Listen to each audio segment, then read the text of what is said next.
Hello everyone, welcome to the channel.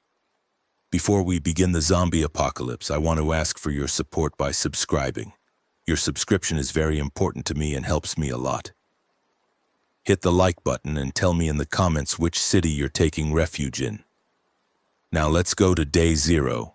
The smell hit me first, always does down here in the bayou country, but this time it wasn't the usual petrochemical tang mixed with swamp rot and catfish guts. This was something else entirely.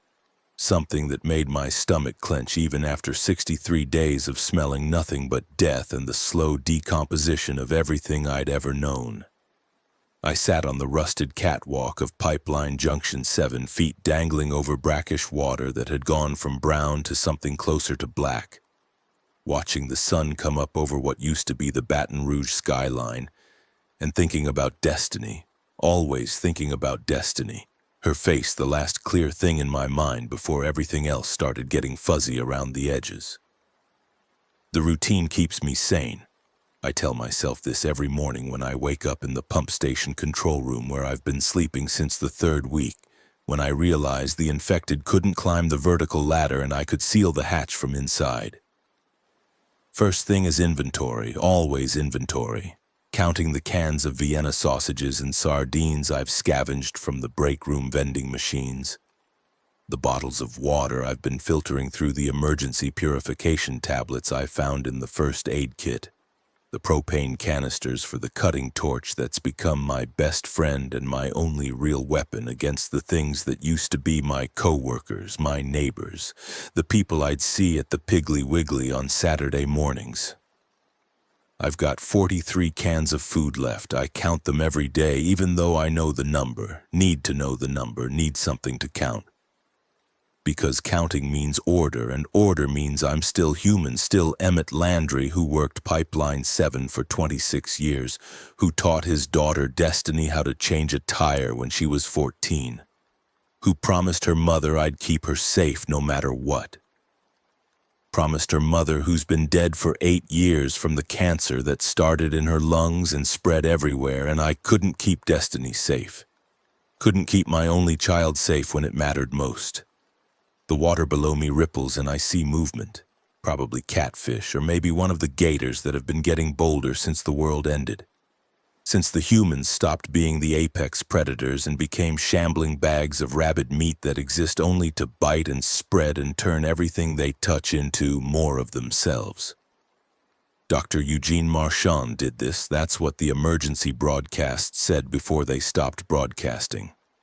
Some LSU researcher who decided humanity was a virus that needed to be extinguished, who weaponized a rabies variant and put it in the campus water system, who stood on the LSU quad and filmed himself drinking a glass of contaminated water while he ranted about ecological collapse and the Anthropocene and how we all deserve to die for what we'd done to the planet. I remember watching that video on my phone, remember thinking this guy was just another doomsdayer who'd be forgotten by next week when the next crazy thing happened. But then the reports started coming in from University Medical Center. Students presenting with fever and confusion and aggression, biting the nurses and orderlies, spreading it through saliva and blood. And within 48 hours, you couldn't get into Baton Rouge without seeing smoke rising from a dozen different places. Couldn't walk down Government Street without seeing them, the infected, moving in packs with their jerky movements and their empty eyes and that sound they make, that clicking, groaning sound that still wakes me up at night. Destiny was at Southern University when it started. She'd chosen Southern over LSU, even though LSU had offered her a better scholarship package. Said she wanted to be at an HBCU, wanted to be part of that legacy, and I was proud of her for that. Proud of her for knowing her own mind at 19 years old in a way I never did at that age. I was working a double shift when the outbreak started. Pipeline 7 needed maintenance and we were already understaffed because half the crew had called in sick with what we thought was flu, but it wasn't flu, it was the early stages of rabies X, and by the time I understood what was happening, my crew. Chief Marcus, not the Marcus I'll meet later, but the Marcus who tried to bite my throat out, was frothing at the mouth and coming at me with a pipe wrench. I killed him with the cutting torch. That's what I tell myself. I killed him, not murdered him, because he was already dead. Already gone. The virus had eaten away everything that made him Marcus and left only this thing, this rabid animal wearing Marcus's face. And when I torched him, the smell was like burning pork and chemicals and something else, something sweet and wrong that I can still taste sometimes when I breathe too deep. After Marcus, there was Tommy and Raydon and the new kid whose name I never learned, and I torched them all, moved through the pipeline facility like some kind of exterminator. My hands steady on the torch even though my mind was screaming for Destiny, needing to get to Destiny, needing to know she was safe. The cell networks were already down by then, everybody trying to call everybody else all at once. And I got in my truck and drove towards Southern University, drove through streets that were already descending into chaos, people running, cars abandoned, fires burning, the infected stumbling out of buildings and homes, and I remember thinking this is how the world ends, not with some nuclear war or asteroid impact, but with a disease that turns us into animals, into things that exist only to spread more disease. I made it to Southern's campus, and that's where the memory gets confused, gets all twisted up with grief and guilt and the way trauma rewrites your memories until you're not sure what's real anymore and what's just your mind trying to protect you from a truth too terrible to hold. What I remember clearly is finding her dorm, finding the door broken open, finding blood on the walls and the floor, and knowing, just knowing with a certainty that settled into my bones like cold, that she was gone. What I remember clearly is searching anyway, going room to room calling her name. Destiny, Destiny, baby, where are you? Finding bodies and finding infected and finding nothing. Nothing that told me where she'd gone or if she'd made it out or if she'd turned into one of them. What I remember clearly is the moment when I accepted it, when I stopped searching and sat down on the floor of her dorm hallway and just breathed. Just existed in that moment of knowing my daughter was gone and I'd failed her.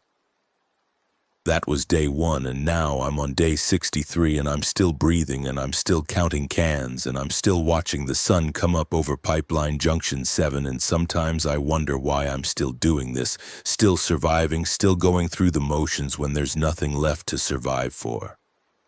The answer comes to me in her voice, Destiny's voice, telling me what she used to tell me when her mama was dying and I'd get so tired I could barely stand.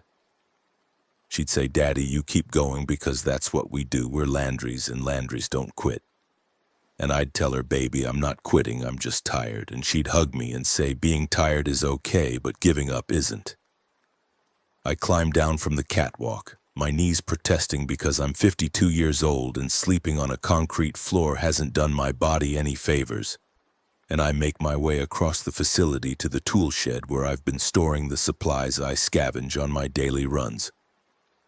Today I'm planning to check the Walmart off Airline Highway, see if there's anything left in the pharmacy section. Maybe find some antibiotics because the cut on my left hand from 2 days ago is looking red around the edges, and infection out here is a death sentence just as sure as getting bit by one of the infected.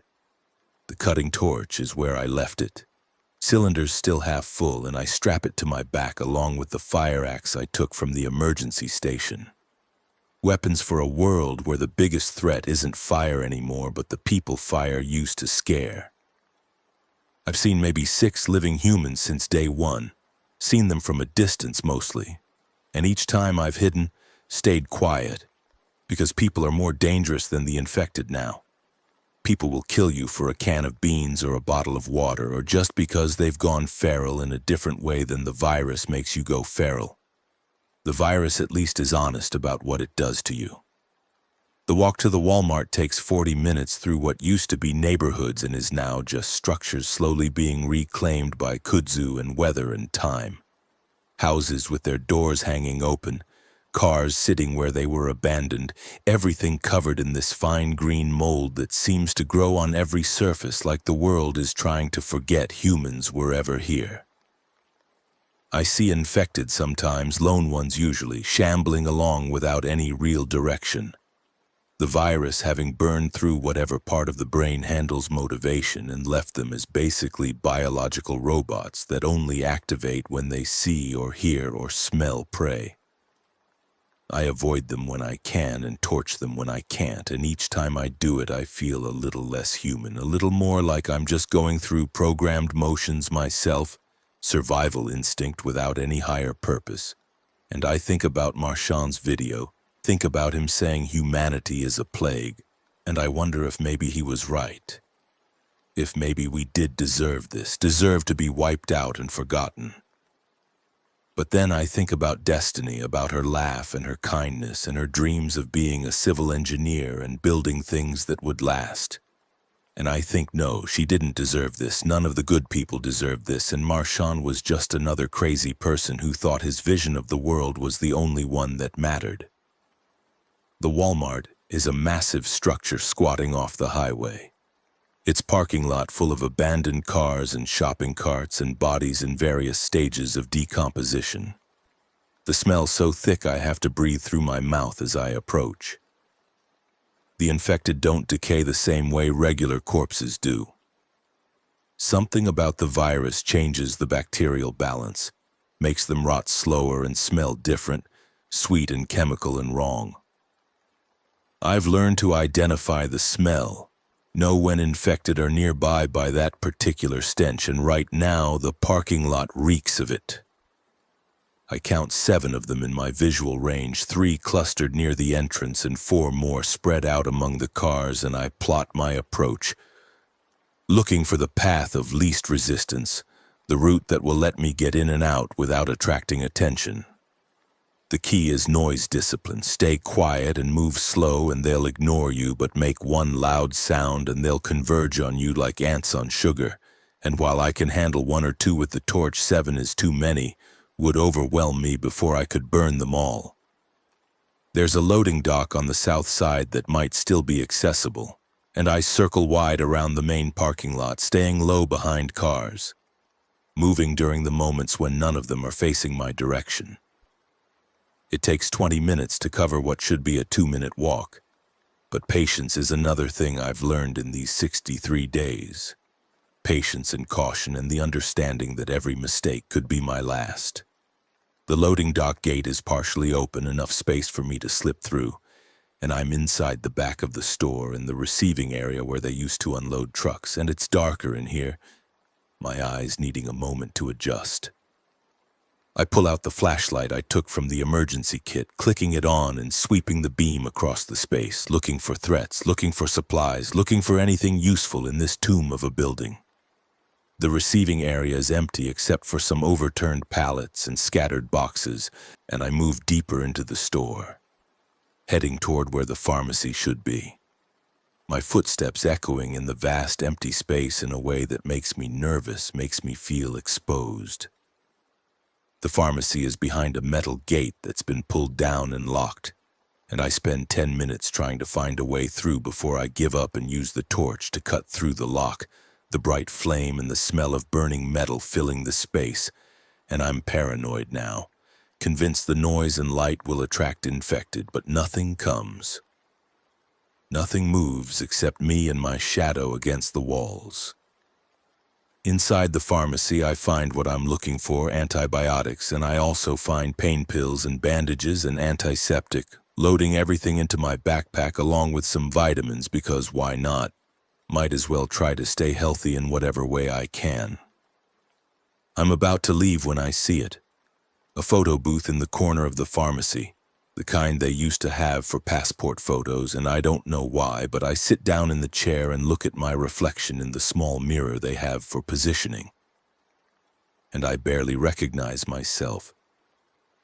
I've lost maybe 30 pounds, my face all angles and hollow places, beard grown out wild and streaked with gray, eyes that look older than 52, older than anything I've ever seen. I look like a survivor, look like something that's been through hell and came out the other side. But I don't feel like a survivor, I feel like a ghost.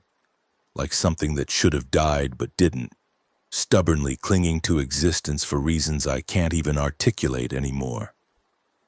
Destiny's face comes to me then. Not a memory, but a hallucination. I know it's a hallucination because she's sitting in the chair next to me even though there is no chair next to me. And she's looking at me with those eyes that are my eyes and her mama's eyes, and she says, "Daddy, you need to take care of yourself." And I say out loud, my voice rough from days of not speaking, "I am, baby, I'm trying." And she says, "Trying isn't enough. You need to actually do it." And I want to reach out and touch her, but I know if I do, she'll disappear. She always disappears when I try to touch her. She's been appearing more often lately, these hallucinations or visions or whatever they are. My mind's way of coping with the isolation, I think, giving me someone to talk to, even if that someone is just a projection of my own grief and loneliness. I know she's not real. Know that my daughter is dead even though I never found her body. Never got to say goodbye. Never got to tell her one last time how much I loved her and how proud I was of her and how sorry I was that I couldn't protect her from this world that went mad. The hallucination fades and I'm alone again, sitting in a photo booth in an abandoned Walmart pharmacy. And I realize I'm crying, tears running down my face and into my beard, and I can't remember the last time I cried. Think maybe I've been too numb for tears until now. I let myself cry for a few minutes, let the grief wash through me because fighting it just makes it worse. And then I wipe my face and stand up and shoulder my backpack and make my way back through the store, back through the loading dock, back into the Louisiana heat that hits like a wall after the air-conditioned cool of the building. The walk back to Pipeline Junction 7 is uneventful. No infected encounters, no human encounters, just me and the cicadas and the birds that have been thriving since humans stopped being such a dominant presence. Nature is reclaiming everything with a speed that would be beautiful if it wasn't so apocalyptic. Kudzu covering cars and buildings, trees pushing up through parking lots, animals moving through neighborhoods like they own them now, which I guess they do. I've seen deer and foxes and possums and raccoons, even saw a black bear once, moving through what used to be downtown Baton Rouge like it was the most natural thing in the world. Back at the facility, I climb the ladder to the control room, seal the hatch behind me, and inventory my new supplies, adding them to the count, reorganizing everything because organization is control and control is sanity. I've got antibiotics now, enough to treat the infection in my hand and have some left over for emergencies, and I've got pain pills which I probably shouldn't take because they'll dull my reflexes, but God, I'm tired of hurting, tired of every muscle and joint aching, tired of the headaches that come from stress and dehydration and maybe just from existing in this new world. I clean the cut on my hand, apply antiseptic that stings like hell, take one of the antibiotics with water from my filtered supply, and then I sit on the floor with my back against the wall and just breathe. Just exist in this moment of quiet before the sun goes down and the night sounds start, the clicking and groaning of infected in the distance, the splash of gators in the water, the rustle of things moving through undergrowth. Night is when the loneliness gets worst, when there's nothing to do but think. And thinking leads to remembering, and remembering leads to Destiny's face and her voice, and the way she used to hug me when I came home from work, tight and fierce like she was trying to squeeze all her love into me. I remember teaching her to drive, remember her white-knuckling the steering wheel of my truck and me telling her, "Relax, baby, you're doing fine," and she'd say, "Daddy, I'm going to crash," and I'd say, "You're not going to crash, I won't let you crash," and she'd laugh and relax a little, and by the end of that first lesson, she was grinning, proud of herself, and I was proud of her too. Proud of this person I'd helped create who was becoming her own woman with her own dreams and her own strength. I remember the last time I saw her before the outbreak, remember dropping her off at her dorm after she'd come home for a weekend, and she'd hugged me and said, "Love you, Daddy." And I'd said, "Love you too, baby, see you in 2 weeks," because she was supposed to come home for Easter weekend and we were going to have dinner and maybe go fishing on the Amite River like we used to do when she was little. Easter never came. The world ended before Easter, and now she's gone and I'm here, and I don't know why I'm still here except that some part of me refuses to give up, refuses to just lay down and die, even though dying might be easier than this endless parade of empty days. I talk to her sometimes out loud, full conversations like she's sitting right there with me, and I know this is a bad sign. Know that talking to people who aren't there is not what mentally healthy people do. But I don't care about mental health anymore. I care about surviving one more day, and if talking to my dead daughter helps me do that, then I'll talk to her. I'll have whole debates with her about whether I should risk going into the city center or stick to the outskirts, and she always tells me to be safe, to be careful, to not take unnecessary risks. And I listen to her because even Ghost Destiny has good judgment. Day 64, and I'm sitting on the catwalk again, watching the water, and I see something that makes me freeze, makes my heart rate spike, makes every survival instinct I have start screaming. There's movement in the water, something big, and at first I think it's a gator, but then I see the shape is wrong, see that it's struggling, and I realize it's a gator, but it's injured, bleeding from wounds on its back and side. Probably got into a fight with another gator, or maybe got too close to a pack of infected and they swarmed it. I watch it struggle for a minute, watch it try to pull itself onto the bank below me, but it's too weak, too hurt. And I think about just leaving it, letting nature take its course, but something in me rebels against that idea, something in me that's been starved for any kind of connection, any kind of living thing that isn't trying to kill me. I climb down from the catwalk, taking the metal stairs to the lower platform, and the gator sees me and tries to move away, but it can't, too injured to do more than weakly thrash. It's maybe 5 feet long, young adult, and the wounds on its back look like bites, infected bites, and I wonder if the virus can jump species, if I'm looking at a rabid alligator but it's not showing any of the aggression signs, not trying to attack, just trying to survive. And I recognize that look, that desperate clinging to life, because I see it in my own reflection every day. I've got rope in my supply kit, and I use it to carefully loop around the gator's tail, getting close enough that I can smell the blood and infection, and I drag it up onto the platform, moving slow, talking to it the whole time, saying, "Easy now. Not going to hurt you, just trying to help."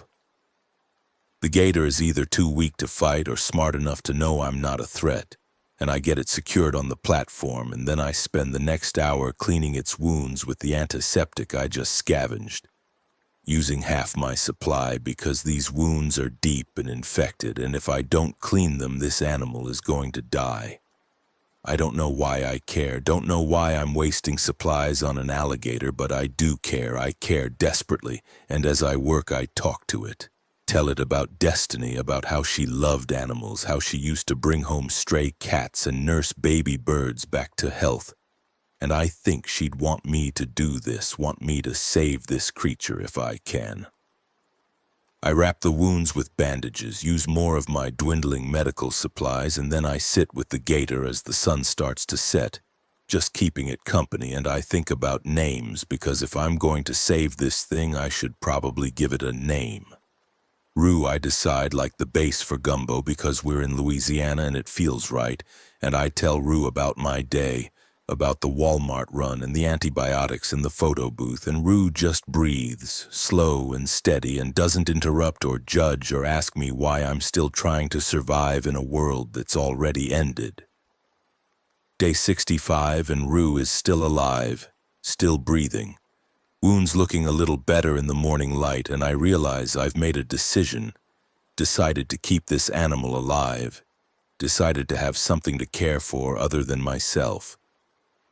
I build a small pool for Rue using a section of drainage pipe and water from the facility's emergency tank.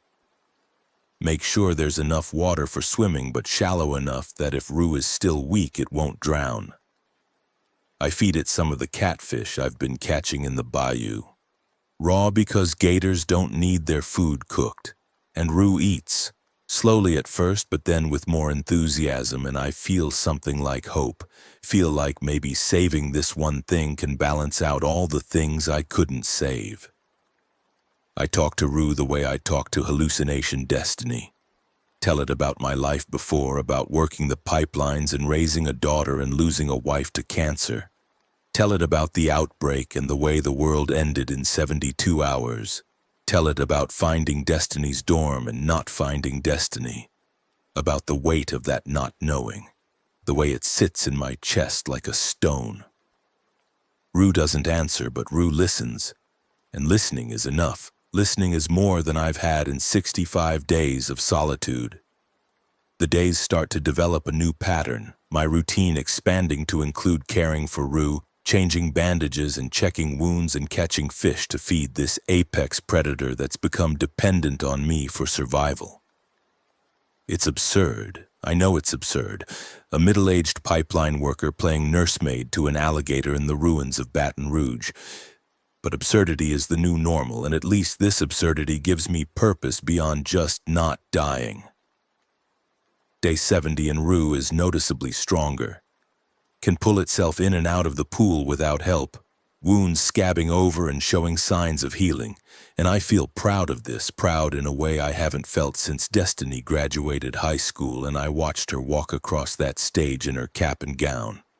I've been talking to Rue about memories more and more, like the gator is my therapist, and I tell it about the day Destiny was born, about holding her for the first time and feeling terrified because I was responsible for this tiny, perfect human, and what if I messed it up? What if I failed her? I did fail her, that's the truth I come back to every time, failed to keep her safe when it mattered most, but Rue doesn't judge, just blinks those reptilian eyes and swims in its pool and exists alongside me in this strange new reality we're both navigating. I'm in the middle of telling Rue about the time Destiny was 8 and wanted to be a paleontologist, wanted to study dinosaurs when I hear it. A sound that freezes me in place. A sound I haven't heard in 69 days of solitude. A human voice calling out, "Hello? Is someone there? Please, I need help." My first instinct is to hide, to stay silent, because humans are dangerous and unpredictable, and I've survived this long by avoiding them, but the voice sounds young, sounds female, sounds desperate. And I think about Destiny, about how I'd want someone to help her if she was calling out. And I climb to the top of the facility, to the observation platform where I can see across the complex, and there she is, a figure stumbling through the facility entrance, clearly injured, clearly alone. She's maybe 25, thin in the way everyone is thin now. Her clothes torn and dirty, a makeshift bandage on her left arm soaked through with blood, and she's calling out again, "Please, anyone, I'm not infected, I just need help." And I make a decision that could be the stupidest thing I've ever done, or could be the most human thing I've done in months. I call back, "Stay there. Don't move." And I see her freeze, see her head swivel toward my voice, and I can see the relief wash over her face even from this distance. I climb down and approach her slowly, the torch ready in my hand because I'm not stupid, because trust is a luxury I can't afford. And she sees the torch and puts her hands up saying, "I'm not a threat, I'm not infected, I just got separated from my group and they're all dead and I've been walking for 3 days and I need water, please." And her voice cracks on that last word and I can see she's telling the truth. Can see the exhaustion and fear and desperation in her eyes. I give her water from my canteen, watch her drink too fast, tell her slow down or you'll make yourself sick. And she listens, slows down, and when she's done, she says, "Thank you. My name is Claire," and I realize I haven't said my own name out loud in so long I almost forget what it sounds like in my own voice. "Emmett," I tell her. "I'm Emmett," and she nods. Like this is the most normal introduction in the world, like we're meeting at a coffee shop instead of in the ruins of a petrochemical facility in the aftermath of the apocalypse. I take her to the control room, climbing the ladder slowly because she's weak and injured, and once we're inside with the hatch sealed, I let myself really look at her. See, the wound on her arm is a bite, human teeth marks, but it's old, maybe 4 or 5 days, and if she was going to turn, she would have turned by now. The virus works fast. I tell her I need to clean that wound and she nods, sits on the floor while I work, and I realize I'm using human words again. Actual conversation instead of monologues to a gator or hallucinations, and it feels strange. Feels like I'm using muscles I haven't used in a long time. Claire tells me her story while I clean her wound, tells me she was with a group of 7 others. They'd been surviving in an office building downtown. Had food and water and safety, but then someone made a noise during a supply run and attracted a horde, and the building was overrun and she ran. Just ran without thinking. And when she stopped running, she was alone and didn't know how to get back and wasn't sure there was anything to get back to. She talks too much, like she's also been starving for conversation, and I let her talk because I understand that need. That desperate hunger for human connection, even if that connection is with a stranger who could turn out to be a threat. I tell her she can stay here. Tell her about the facility and the security of the control room and the supplies I've been gathering. And I don't tell her about Rue yet because I don't know how to explain a pet alligator, and I'm not sure she won't think I've gone insane. She falls asleep while I'm finishing the bandage on her arm. Just drops off mid-sentence, like her body has finally given her permission to rest now that she's somewhere relatively safe. And I sit there looking at her and thinking about how strange it is to have another person here. Another living, breathing human who isn't trying to kill me or eat me or both. I realize I haven't slept in the same room as another person since before the outbreak. Since the last time I stayed at Destiny's apartment when I helped her move in at the start of her sophomore year. And the memory hits me like a physical blow. The memory of her tiny studio apartment with the window that looked out over the quad. The memory of sleeping on her couch while she took the bed. The memory of waking up and seeing her already awake, sitting at her desk, studying for an exam. And the way she smiled when she saw I was awake and said, "Morning, Daddy. Want some coffee?" I don't sleep that night, stay awake watching Claire and listening to her breathe and trying to decide if having her here is a gift or a complication. If human contact is what I need, or if isolation has become so comfortable that another person feels like a violation of the space I've created. When morning comes, I'm exhausted, but also somehow more alert than I've been in days, like having someone else to protect has reactivated something in my brain, some protective instinct that's been dormant since I accepted I'd never find Destiny.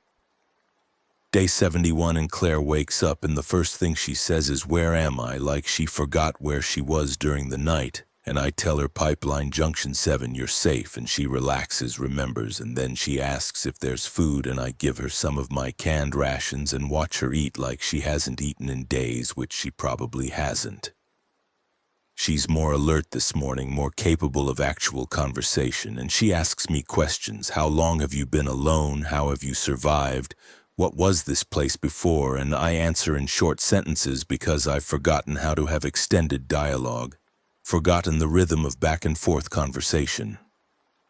She sees Rue on day 72, comes with me when I go to change the gator's bandages, and she stops dead when she sees it, says, "Is that an alligator?" And I say, "Yes, that's Rue." And she says, "You have a pet alligator?" And I say, "More like a patient. I'm nursing it back to health." And she looks at me like I'm insane, which I probably am, but then she says, "That's actually pretty cool. Can I help?" And we spend the morning together caring for Rue, and it's nice. It's almost normal. 2 people working together to save an animal, like the world hasn't ended at all.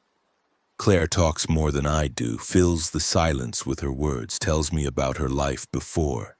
She was a grad student at LSU studying environmental science. And the irony of that isn't lost on either of us, studying how to save the environment while an environmental terrorist destroys civilization.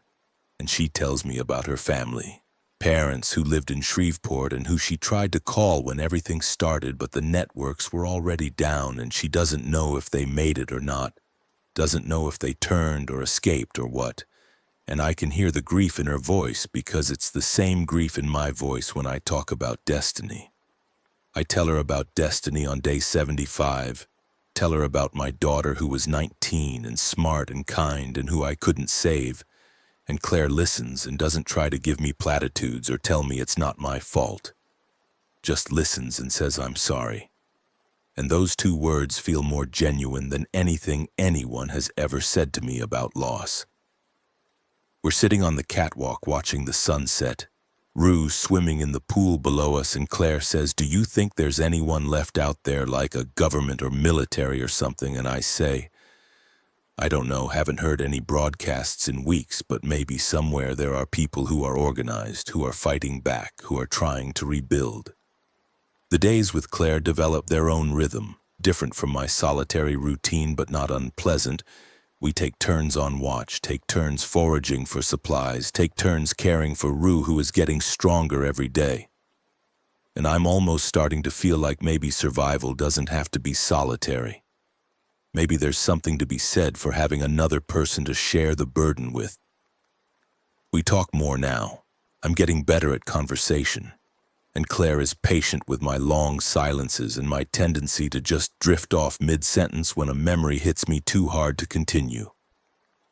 Day 80 and something changes.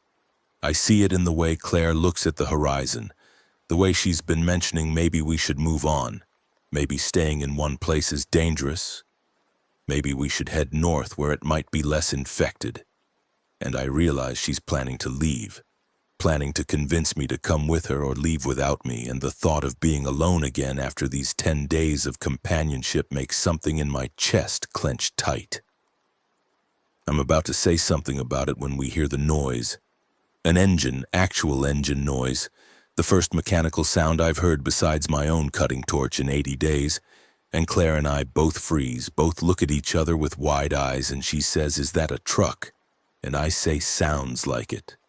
And we climb to the observation platform and watch as a pickup truck comes into view, moving slowly through the facility complex.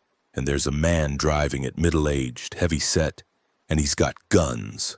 A lot of guns visible in the truck bed. Claire waves and I pull her down. Tell her, "Wait. We don't know who that is, but it's too late.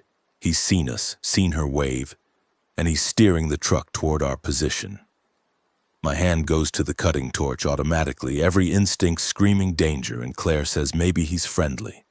Maybe he needs help too, and I say, or maybe he's looking for supplies and doesn't want to share, and she goes quiet because she knows I'm right. Knows that in this new world, friendly is the exception and predatory is the rule. The man gets out of the truck when he reaches the base of our facility, looks up at us, and his voice when he speaks is rough. Southern accent thick, and he says, "Y'all got any food up there, any water? I'm willing to trade, got ammunition and medical supplies." And I think about the guns in his truck, think about how easy it would be for him to just take what he wants instead of trading.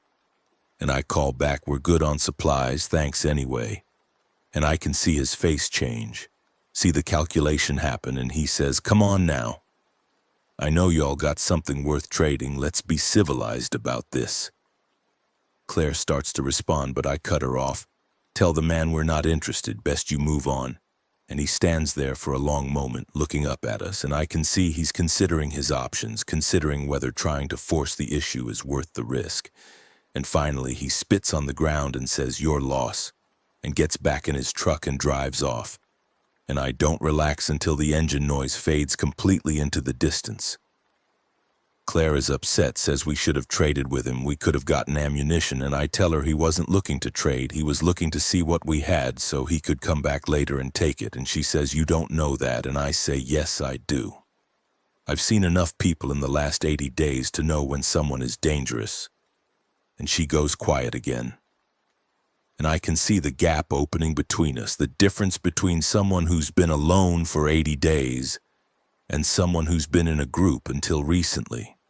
Someone who still wants to believe in the basic decency of people. Day 81 and the man comes back, but this time he doesn't announce himself, doesn't drive up in his truck making noise. He comes on foot at night, and the only reason we know he's there is because Rue makes a sound, a hissing growl that's different from the usual noises. And I wake up from where I'd been dozing and shake Claire awake and tell her someone's here.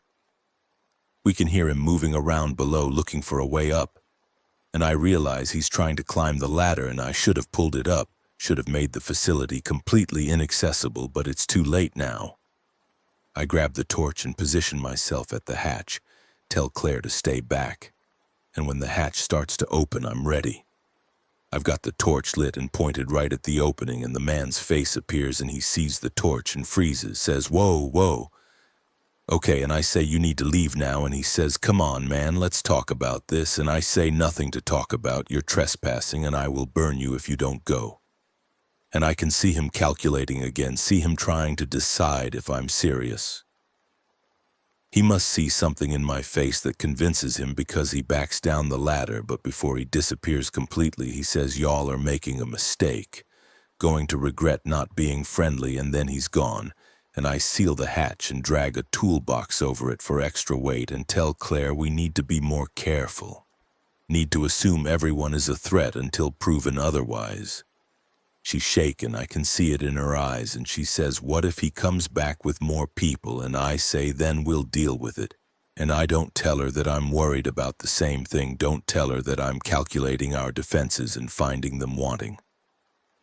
Day 82, and we reinforce the facility, pull up the ladder completely, use rope to create a system where we can lower it when needed and pull it up when we don't. Make the control room into a fortress, and all day I'm watching for the man to return, watching for his truck or for signs of other people, but nothing comes. Claire is quiet, processing the danger, and I can see her looking at me differently now, seeing the person I've become after 82 days of survival. Someone who's ready to burn another human being without hesitation if they threaten what's mine. What's mine is just this facility and my supplies and Rue and now Claire, I suppose, and I realize I'm thinking of her as someone to protect. Same way I used to think about Destiny, and maybe that's not healthy. Maybe I'm trying to replace my daughter with this stranger who stumbled into my territory, but I can't seem to help it. The protective instinct is there, and it's powerful. And it overrides any logical thought about whether I should be getting attached to anyone in this world where everyone either dies or leaves. Day 85, and the man comes back with friends. I count 3 trucks, maybe 7 or 8 people total, and they park at the edge of the facility, and I watch them through the binoculars I scavenged from the supply office. Watch them point at our position and have some kind of discussion, and I know this is it. This is the confrontation I've been dreading. I tell Claire we need to prepare, need to be ready to defend ourselves, and she says, "Can't we just give them some supplies, avoid the fight?" And I say they don't want some supplies, they want everything, want to take this facility and probably kill us in the process. And she knows I'm right, can see it in the way they're positioning themselves, the way they're checking their weapons. I've got the cutting torch and the fire axe and a plan that's probably insane, and I tell Claire I need her to stay in the control room with the hatch sealed. No matter what happens, don't open it unless you hear my voice giving the all-clear code we set up. And she wants to argue, but she can see in my face that I'm not discussing this. I'm doing what I should have done for Destiny. Protecting someone who matters by keeping them safe while I handle the threat.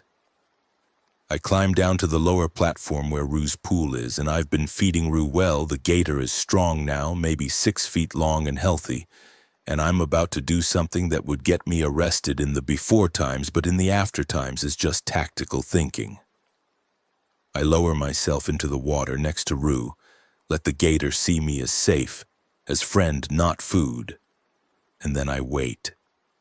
Wait for the men to make their move. Wait with the torch in my hands and murder in my heart. They come at dusk, thinking darkness will give them an advantage.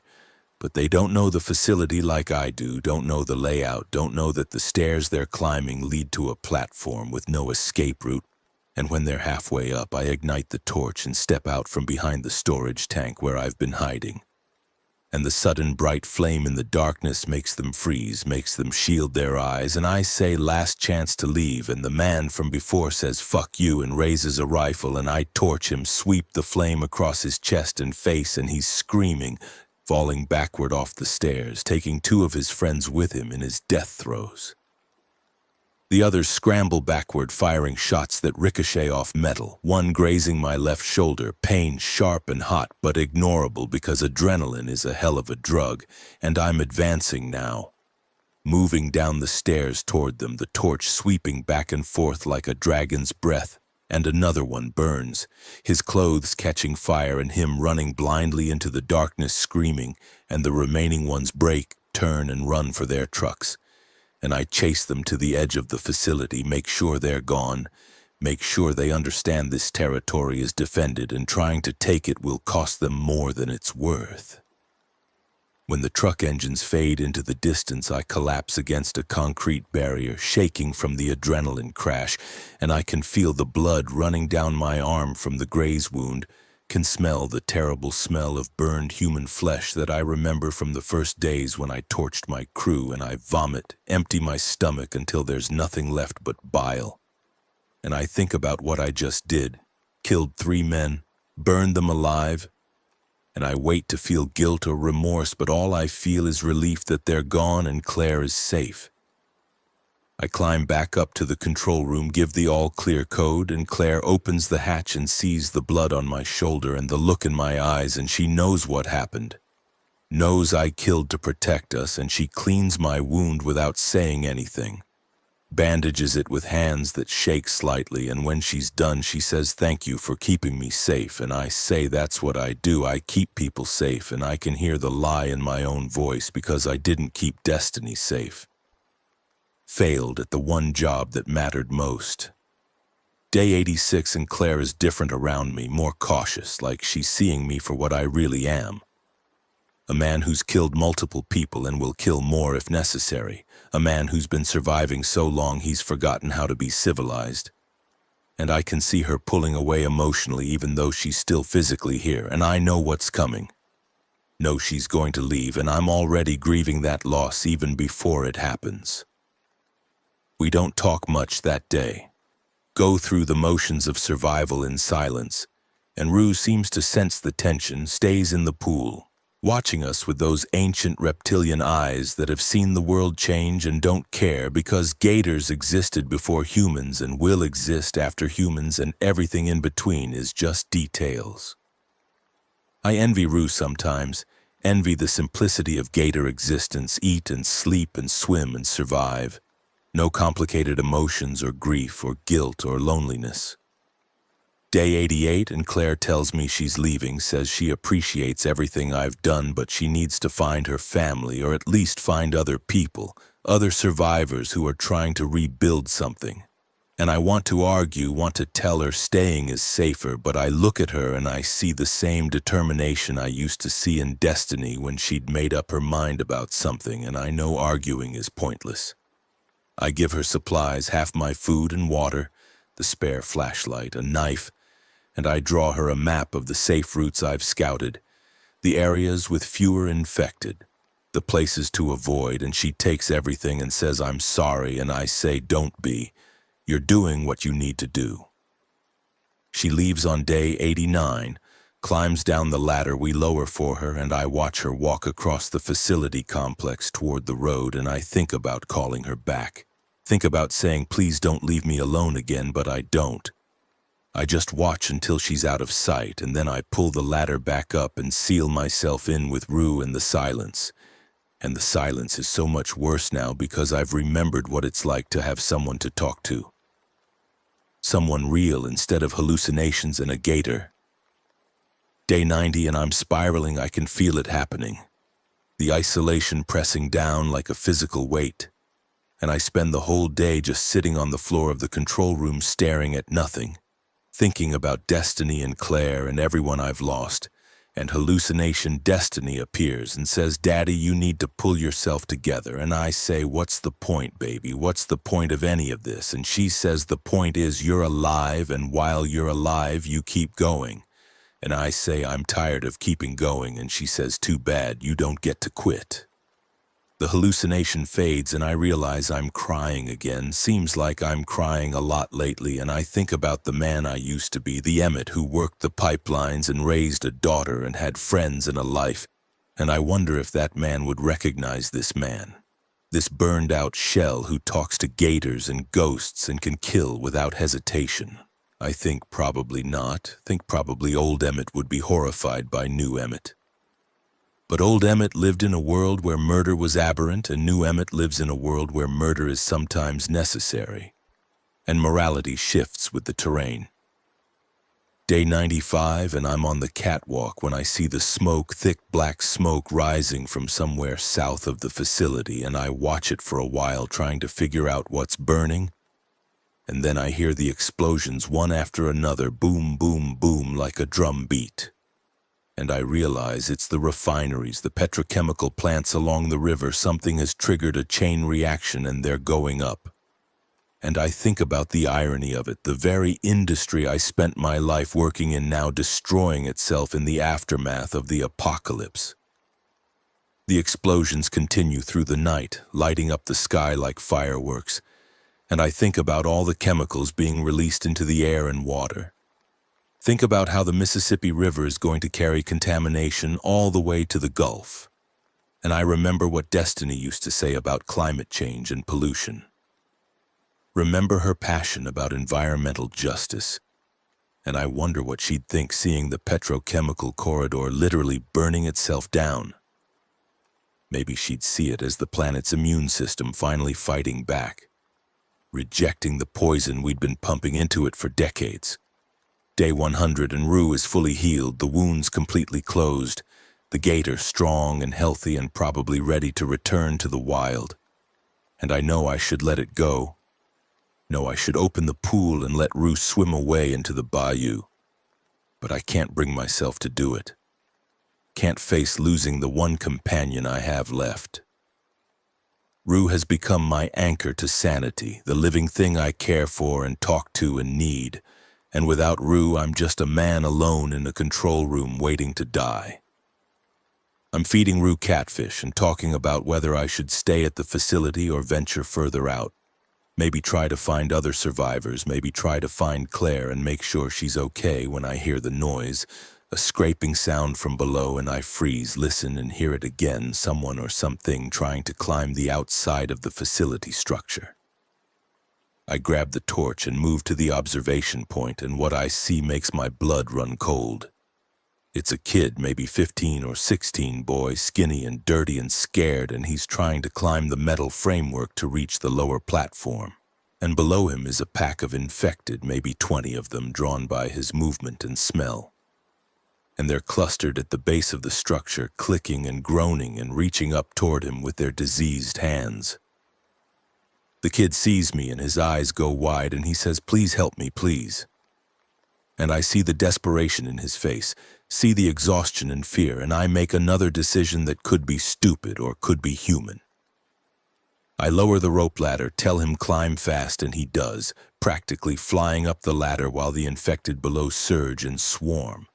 And he makes it to the platform, and I pull the ladder up and the infected mill around below making their terrible sounds, and the kid collapses on the platform gasping for air, and I can see he's been running for a long time, his feet bloody, his clothes torn, dehydration setting in. I give him water, watch him drink, and he says, "Thank you. Thank you so much. I thought I was dead." And I say, "You're safe now," and I mean it. I'm going to keep this kid safe the way I couldn't keep Destiny safe, the way I couldn't keep Claire. I'm going to protect this one person because that's all I can do.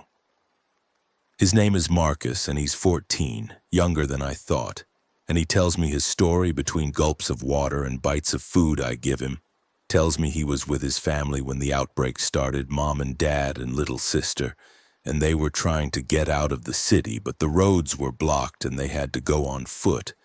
And somewhere along the way, his dad got bit, turned 3 hours later, and attacked the mom. And Marcus grabbed his sister and ran, but his sister couldn't keep up. She was only 8. And she fell behind, and Marcus didn't look back, didn't stop running. And when he finally stopped and looked, she was gone. And he's been alone for 97 days, surviving on scavenged food and water and hiding from both infected and humans. I listen to his story and I see the guilt in his eyes, the same guilt I carry about Destiny. The guilt of surviving when you couldn't save the people you loved, and I tell him it's not your fault. You did what you had to do to survive, and he says that's what I keep telling myself, but I don't believe it, and I say I know. I don't believe it either when I tell myself the same thing, but we keep saying it anyway because the alternative is to give up. Day 105, and Marcus has been with me for 5 days, and it's like having a son, like having family again, and he helps with the daily routines, and he talks to Rue, and he asks me questions about the before times, and I answer them as best I can. And I realize I'm happier than I've been since the outbreak. Realize that having someone to protect and care for gives me purpose beyond just surviving. Marcus calls me Mr. Emmett, even though I tell him just Emmett is fine. And he follows me on supply runs and learns how to use the torch and asks me to teach him how to survive. And I teach him everything I know. All the lessons I learned in 100 days of solitude. We talk about the future sometimes, Marcus and I. Talk about what happens next. Whether we should stay at the facility or try to find other survivors. Try to find a larger community if one exists, and Marcus says he thinks we should look for more people, says safety in numbers, but I'm not sure. I remember the men with guns. Remember the way humans have become predators just like the infected. And I say maybe it's safer to just stay here, stay hidden. Wait until things calm down if they ever do. Day 110, and we're on a supply run to a sporting goods store when we see them. A group of 5 people moving through the street, organized, armed, wearing what looks like homemade armor, and they see us before we can hide. And one of them calls out, "Don't run." We're not hostile, and I've got the torch ready, but I wait, watch them approach. And their leader is a woman, maybe 40 years old, and she says we're from a settlement 20 miles north, Fort Irene we call it. About 50 people, we're looking for survivors, trying to build something. And she's looking at Marcus when she says this, looking at him with kind eyes, and I can see Marcus is interested, is leaning toward the idea of joining them. The woman's name is Colonel Sarah Chen. She says she was actually a colonel before everything ended, military logistics, and when the outbreak happened, she gathered people and found a defensible location, and they've been building a community, growing food, purifying water, defending against infected and raiders, and she says we could use someone with your skills, pointing at my torch, and we could definitely use a young person. They're rare these days, looking at Marcus again. And I can see the offer for what it is. A chance at real survival, a chance at community, a chance to be part of something larger than just existing day to day. Marcus wants to go. I can see it in his eyes. See the hunger for other people, for kids his own age, for the possibility of something normal. And the woman says you both can come. We have room, we have food, we have safety. And I want to say yes, but I'm thinking about Rue, about the facility, about the life I've built in 110 days. And I realize I'm afraid of trusting a group, afraid of the vulnerability that comes with being part of a community. I tell her we need to think about it. We'll meet you back here in 3 days and give you our answer, and she agrees, gives us coordinates to Fort Irene in case we decide to come on our own, and then her group moves on, continues their recruitment sweep, and Marcus and I make our way back to the facility in silence, both of us thinking about what this could mean.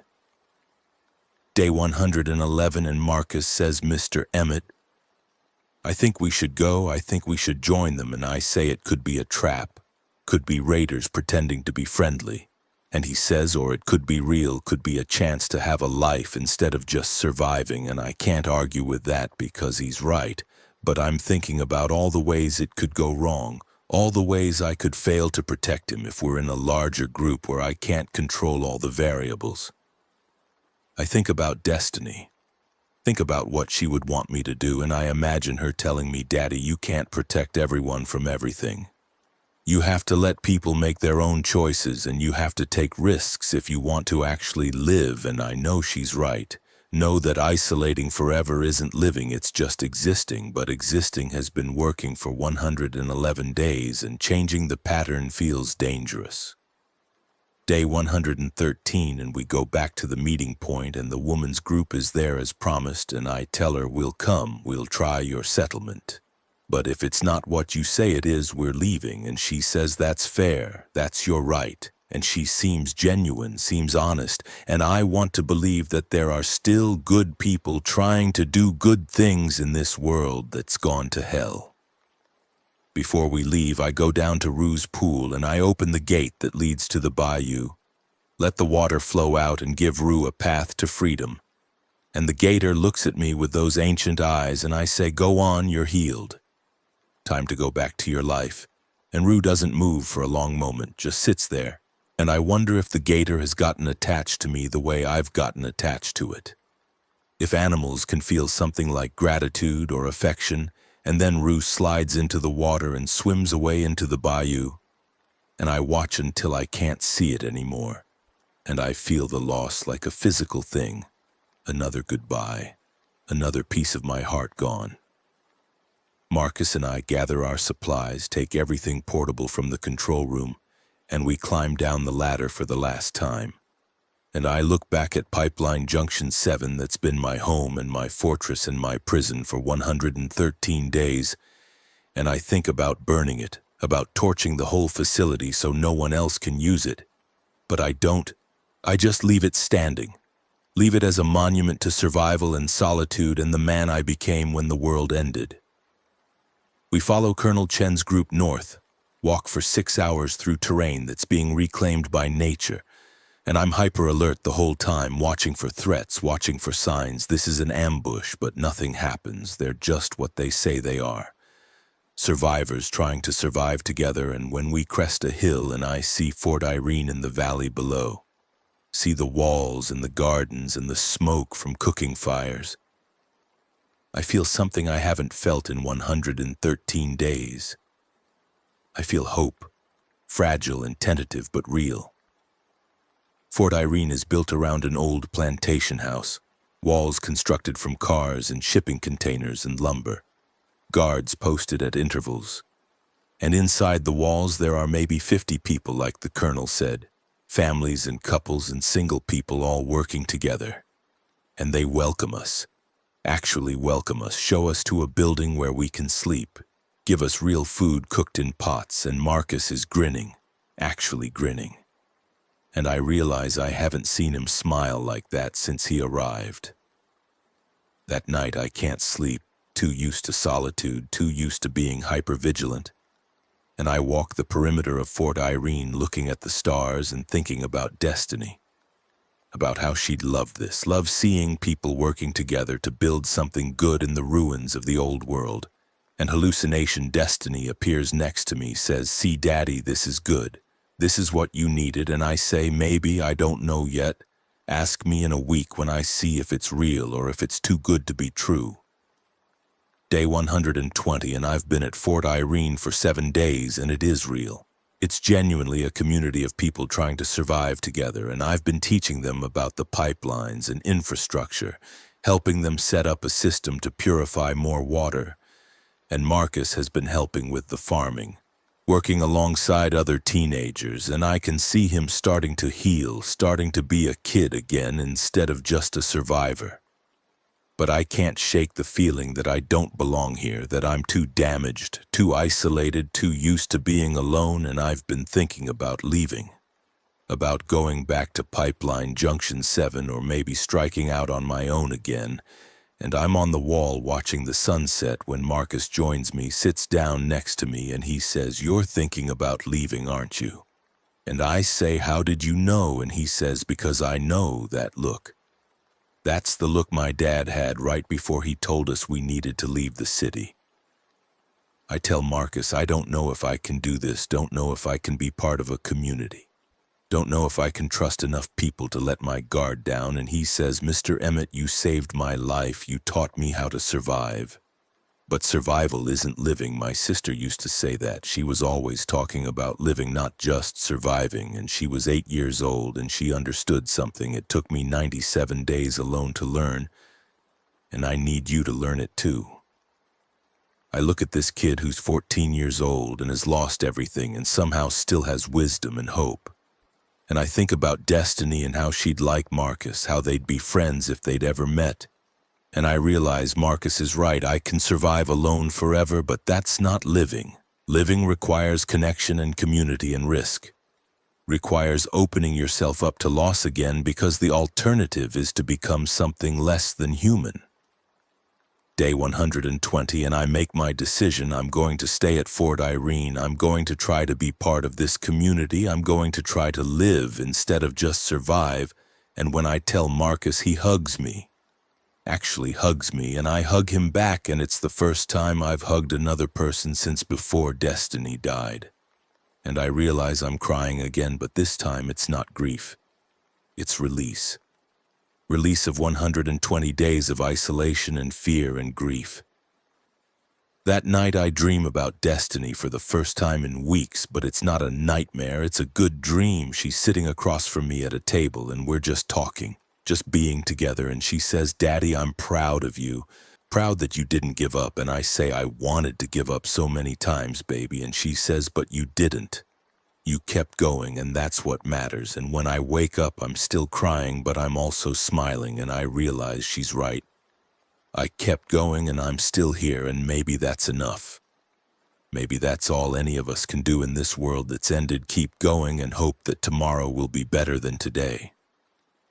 I walk out onto the walls of Fort Irene and watch the sun come up over the ruins of Louisiana. And I think about Pipeline Junction 7 and Rue and Claire and all the ghosts I carry. And I think about Marcus and the Colonel and the 50 people inside these walls who are trying to build something. And I think about Destiny and how she'd want me to be part of this, part of building something good. And I make a promise to her memory. I promise I'll try. I'll try to live instead of just survive. I'll try to be part of this community. I'll try to believe that there's still a future worth fighting for. The sun rises, and I'm still standing here, still breathing, still existing in this world that took everything from me but somehow gave me a reason to keep going. And I think about the man I was 120 days ago. The man who worked pipelines and raised a daughter and thought he understood the world. And I think about the man I am now. The man who's killed and survived and learned what it really means to be alone. And I think about the man I might become if I can learn to live again, and I don't know if I can do it. Don't know if I can heal from 120 days of isolation and violence and grief, but I'm going to try. For Destiny, for Marcus, for the 50 people who welcomed me into Fort Irene. For the possibility that maybe the world isn't completely ended, maybe it's just changing, maybe there's still something worth saving in the ruins. I stand on the wall and watch the day begin, and I think about all the losses, think about Destiny and Rue and Claire and the world that was, and I think about all the possibilities, think about Marcus and the community and the world that might be. And I choose to believe, choose to hope, choose to live instead of just survive. And maybe that's naive, maybe I'll get hurt again, maybe I'll lose everything again, but at least I'll have tried. At least I'll have reached out for connection instead of hiding in isolation, and that has to count for something. That has to mean something in this world where meaning is hard to find. The infected are still out there. The virus is still spreading, the refineries are still burning, the Mississippi is still carrying contamination to the Gulf. But inside these walls there are 50 people growing food and purifying water and teaching children and building something, and I'm going to be part of that. I'm going to add my survival skills and my pipeline knowledge and my 120 days of hard-won experience to this community's efforts. And maybe together we can survive not just for one more day, but for years. Maybe decades, maybe long enough to see the world heal, see the infected die out, see humanity rebuild. Or maybe we'll all die next week when a horde overruns the walls or when raiders come with more firepower than we can handle. But even if we die, we'll die trying to live, trying to build something, trying to connect with each other instead of hiding alone in our fortresses. And that's a better death than dying alone in a control room talking to a gator and ghosts. That's a death with meaning, with purpose, with the knowledge that at least we tried. I hear Marcus calling me for breakfast, and I climb down from the wall and walk toward the dining hall where 50 people are gathering to share a meal. And I sit down next to Marcus and across from the Colonel, and I eat food grown in the gardens outside the walls, and people talk and laugh and argue, and it's chaotic and messy and human, so beautifully human, and I think maybe I can do this, maybe I can be part of this, maybe I can learn to trust again and hope again and live again. Destiny's voice comes to me one last time. Not a hallucination, but a memory, her real voice from before the world ended, telling me something she said when her mama died. She said, "Daddy, the people we love never really leave us. They stay in our hearts and in our memories and in the way we live our lives." And I realized she was right. She's still with me, will always be with me, and every choice I make to live instead of survive is honoring her memory. Honoring the daughter who believed in building things and helping people and making the world better. So I'm going to stay at Fort Irene. I'm going to be part of this community. I'm going to teach Marcus and the others everything I know about survival. And I'm going to learn from them about living, about connection, about hope, and maybe in the balance between what I can teach and what I can learn. There's a path forward, a way to exist in this new world that honors both the person I was and the person I've become and the person I might still be able to be. The day stretches ahead of me, full of work and routine and the small satisfactions of contributing to something larger than myself. And for the first time in 120 days, I'm not dreading the sunset, not dreading the night, not dreading another day of solitary existence. I'm actually looking forward to tomorrow, looking forward to seeing what we can build together. Looking forward to the possibility that maybe the story isn't over, maybe there are more chapters to be written. Maybe the lone wolf can learn to run with a pack after all. I finish my breakfast and Marcus and I head out to work on the water purification system. And as we walk through Fort Irene, people nod and smile and welcome us. And I nod back and I smile back, and I think maybe this is how healing starts. Not with some grand gesture or moment of revelation, but with small daily choices to engage instead of isolate, to trust instead of fear, to hope instead of despair, and I'm making those choices now. One moment at a time, one interaction at a time, one day at a time. The future is uncertain, the infected are still out there, the world is still broken, but inside these walls there's life, there's community, there's purpose, and I'm part of it now. I'm Emmett Landry, and I survived 120 days alone in the apocalypse, and I'm still here, still breathing, still fighting, still hoping. And that has to count for something. That has to mean something. And if Destiny were here, she'd tell me, "Daddy, I'm proud of you," and I'd tell her, "Baby, I'm trying, I'm really trying." And she'd say, "That's all anyone can do, just try, just keep going, just keep choosing life over death and connection over isolation and hope over despair."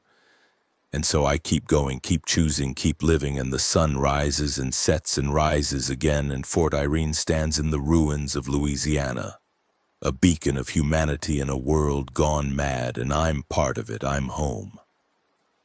And maybe home isn't a place anymore. Maybe home is people. Maybe home is purpose. Maybe home is the choice to keep trying even when everything says give up.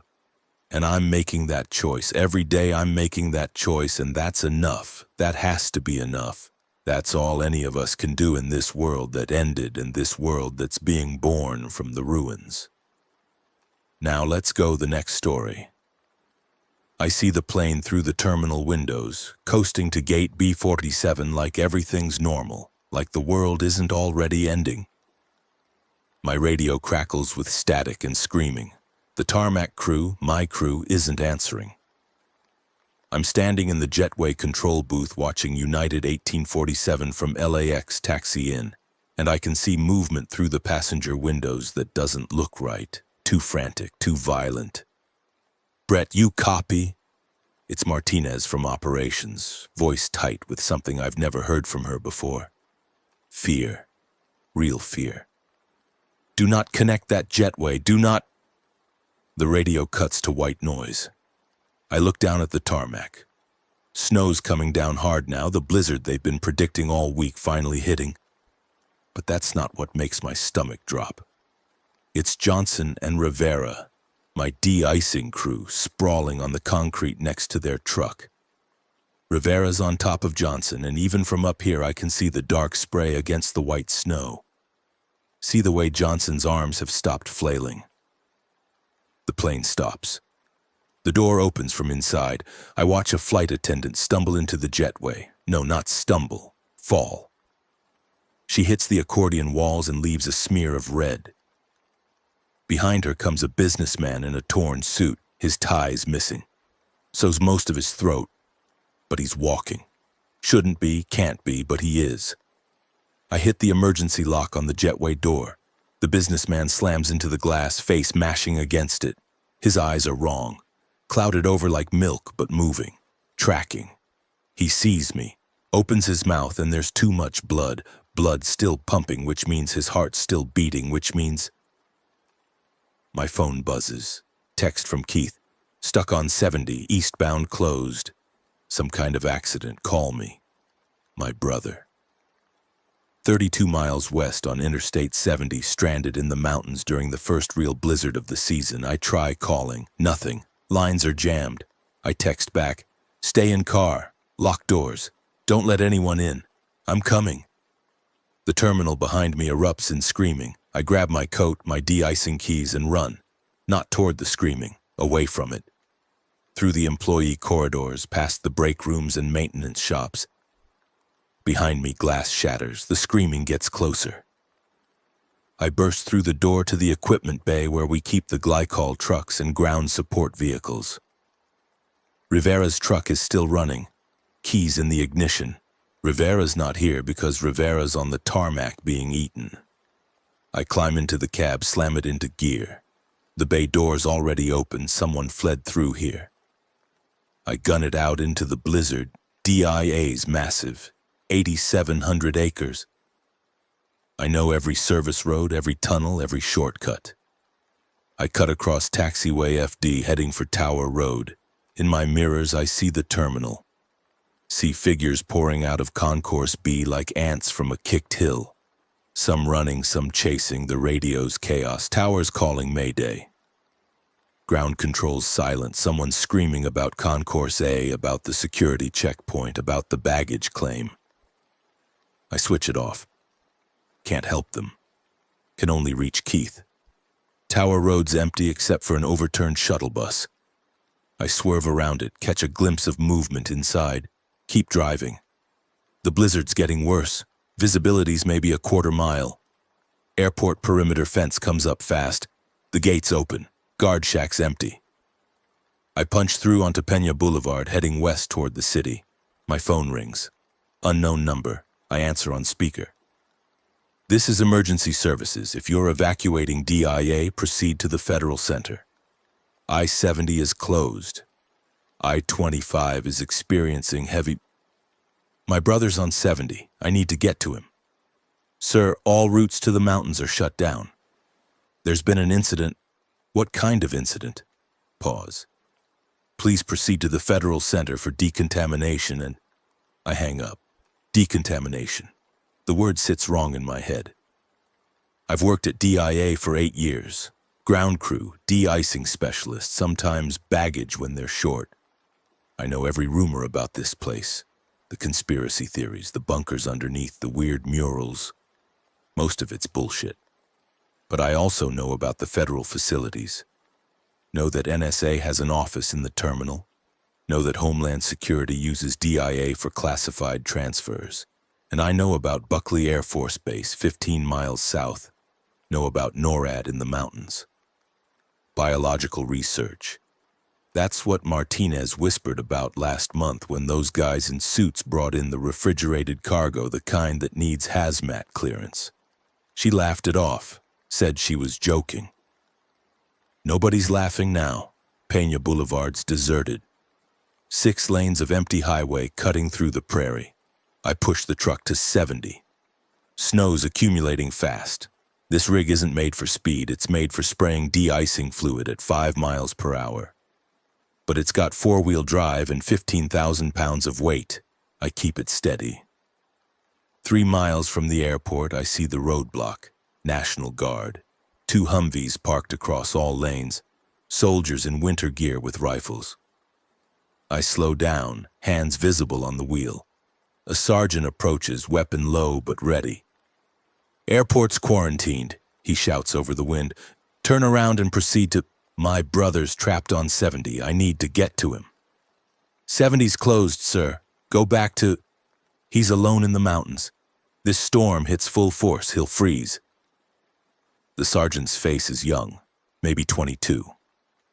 His eyes keep flicking past me toward DIA. "Sir, I have orders. Nobody leaves the airport zone without decontamination clearance. I work ground crew. I wasn't in the terminal when—" I don't finish. Don't know how to finish. He studies me. Radio chatter from his shoulder unit mentions Concourse C, mentions containment failure. His jaw tightens. "You see anyone sick?" "Yeah. And they weren't sick. They were dead. Then they weren't." He takes a step back, hand tightening on his rifle. "You been bitten? Scratched? Any contact?" "No, I saw it through glass, then I ran." Long moment, snow building up on his helmet. Finally, "There's a staging area at the Federal Center. They're setting up triage, decontamination. You go there, they'll help coordinate rescue for your brother." "How long will that take?" "I don't know." "Then I'm going now." I put the truck in gear.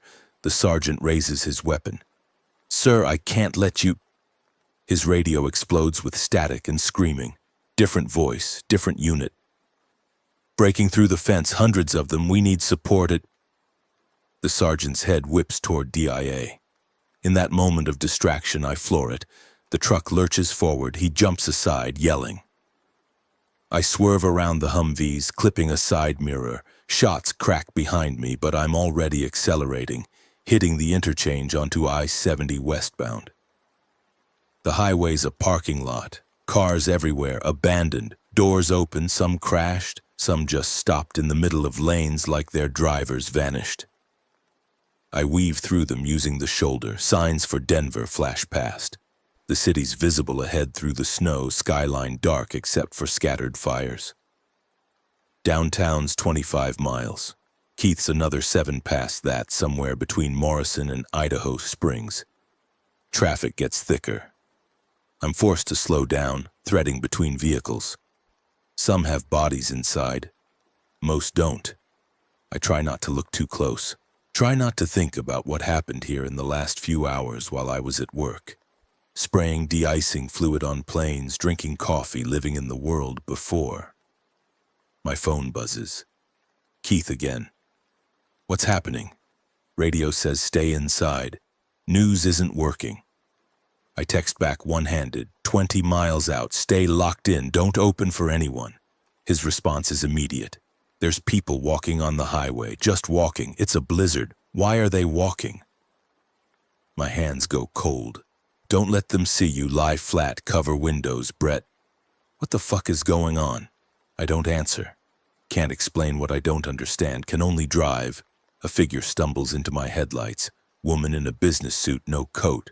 She's barefoot in the snow. Face wrong, jaw hanging loose. She doesn't react to the horn, to the lights. Just keeps walking eastward toward DIA. I swerve around her. See more in the distance, dozens. All heading east, all wrong. The truck's radio crackles to life. Not emergency services, different voice. Calm. Official. Male. "Attention all citizens in the Denver metropolitan area. This is the National Emergency Broadcast System. A Level 4 biological hazard has been identified. All residents are ordered to shelter in place. Lock doors and windows. Avoid contact with anyone exhibiting symptoms of infection. Symptoms include fever, aggression, hemorrhaging from eyes and mouth. If you encounter infected individuals, do not attempt to help them. Maintain distance and report location to authorities. Military and medical personnel are responding. Remain calm.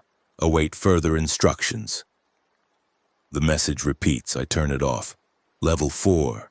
That's the highest tier, that's Ebola, that's smallpox, that's shit that kills 90% of people who catch it. But Ebola doesn't make corpses walk. Doesn't make dead flight attendants chase you. Mile marker 275, I'm passing through Commerce City now, industrial area, refineries and warehouses. I see a fire at the Suncor plant, flames climbing into the snow. No sirens, no fire trucks, just burning. The highway curves north following the South Platte River. Ahead, the traffic's completely blocked. Multi-vehicle pileup. Semi-truck jackknifed across all lanes. I brake hard, the de-icing truck fishtailing on the snow. Stop 10 feet from the wreckage. I sit there, engine idling. Think about ramming through, but that semi weighs 40 tons. I'll just destroy my truck and die here. I need another route, movement in the pileup, someone crawling out of a crushed sedan. For a second, I think survivor, think I should help. Then I see the way he moves, broken legs dragging, arms pulling him forward anyway. Jaw working like he's chewing something. He turns his head toward my headlights, starts crawling faster. I throw the truck in reverse. More movement in the wrecks, lots more.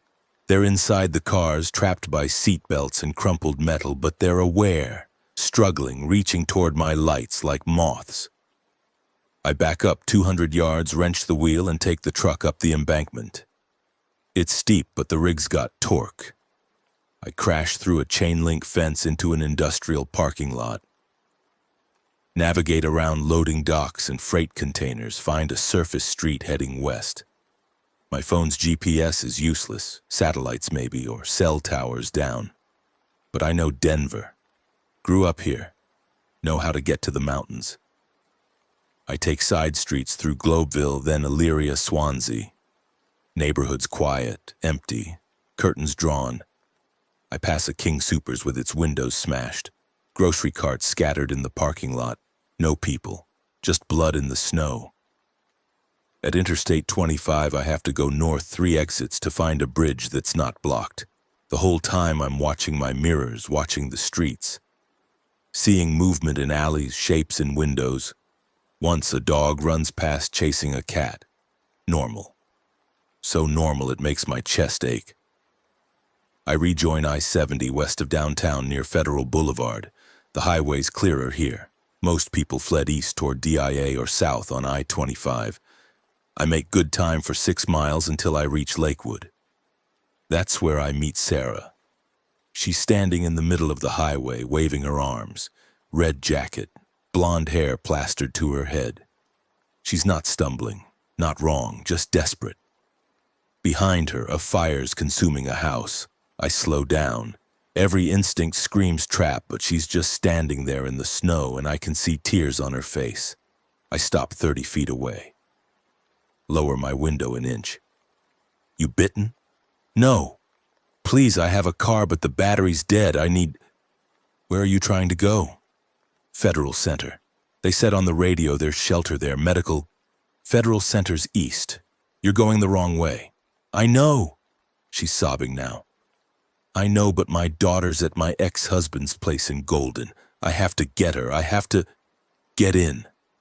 She runs to the passenger door. I unlock it. She climbs in, shaking so hard her teeth chatter. She's maybe 40. Wedding ring gone, but the indent's still there. Mascara running. She smells like smoke. Thank you, she gasps. Thank you, I've been out here for an hour. Everyone just drives past, or those things come and I have to hide. Where in Golden? Off Highway 93, near the Mesa, I can show you.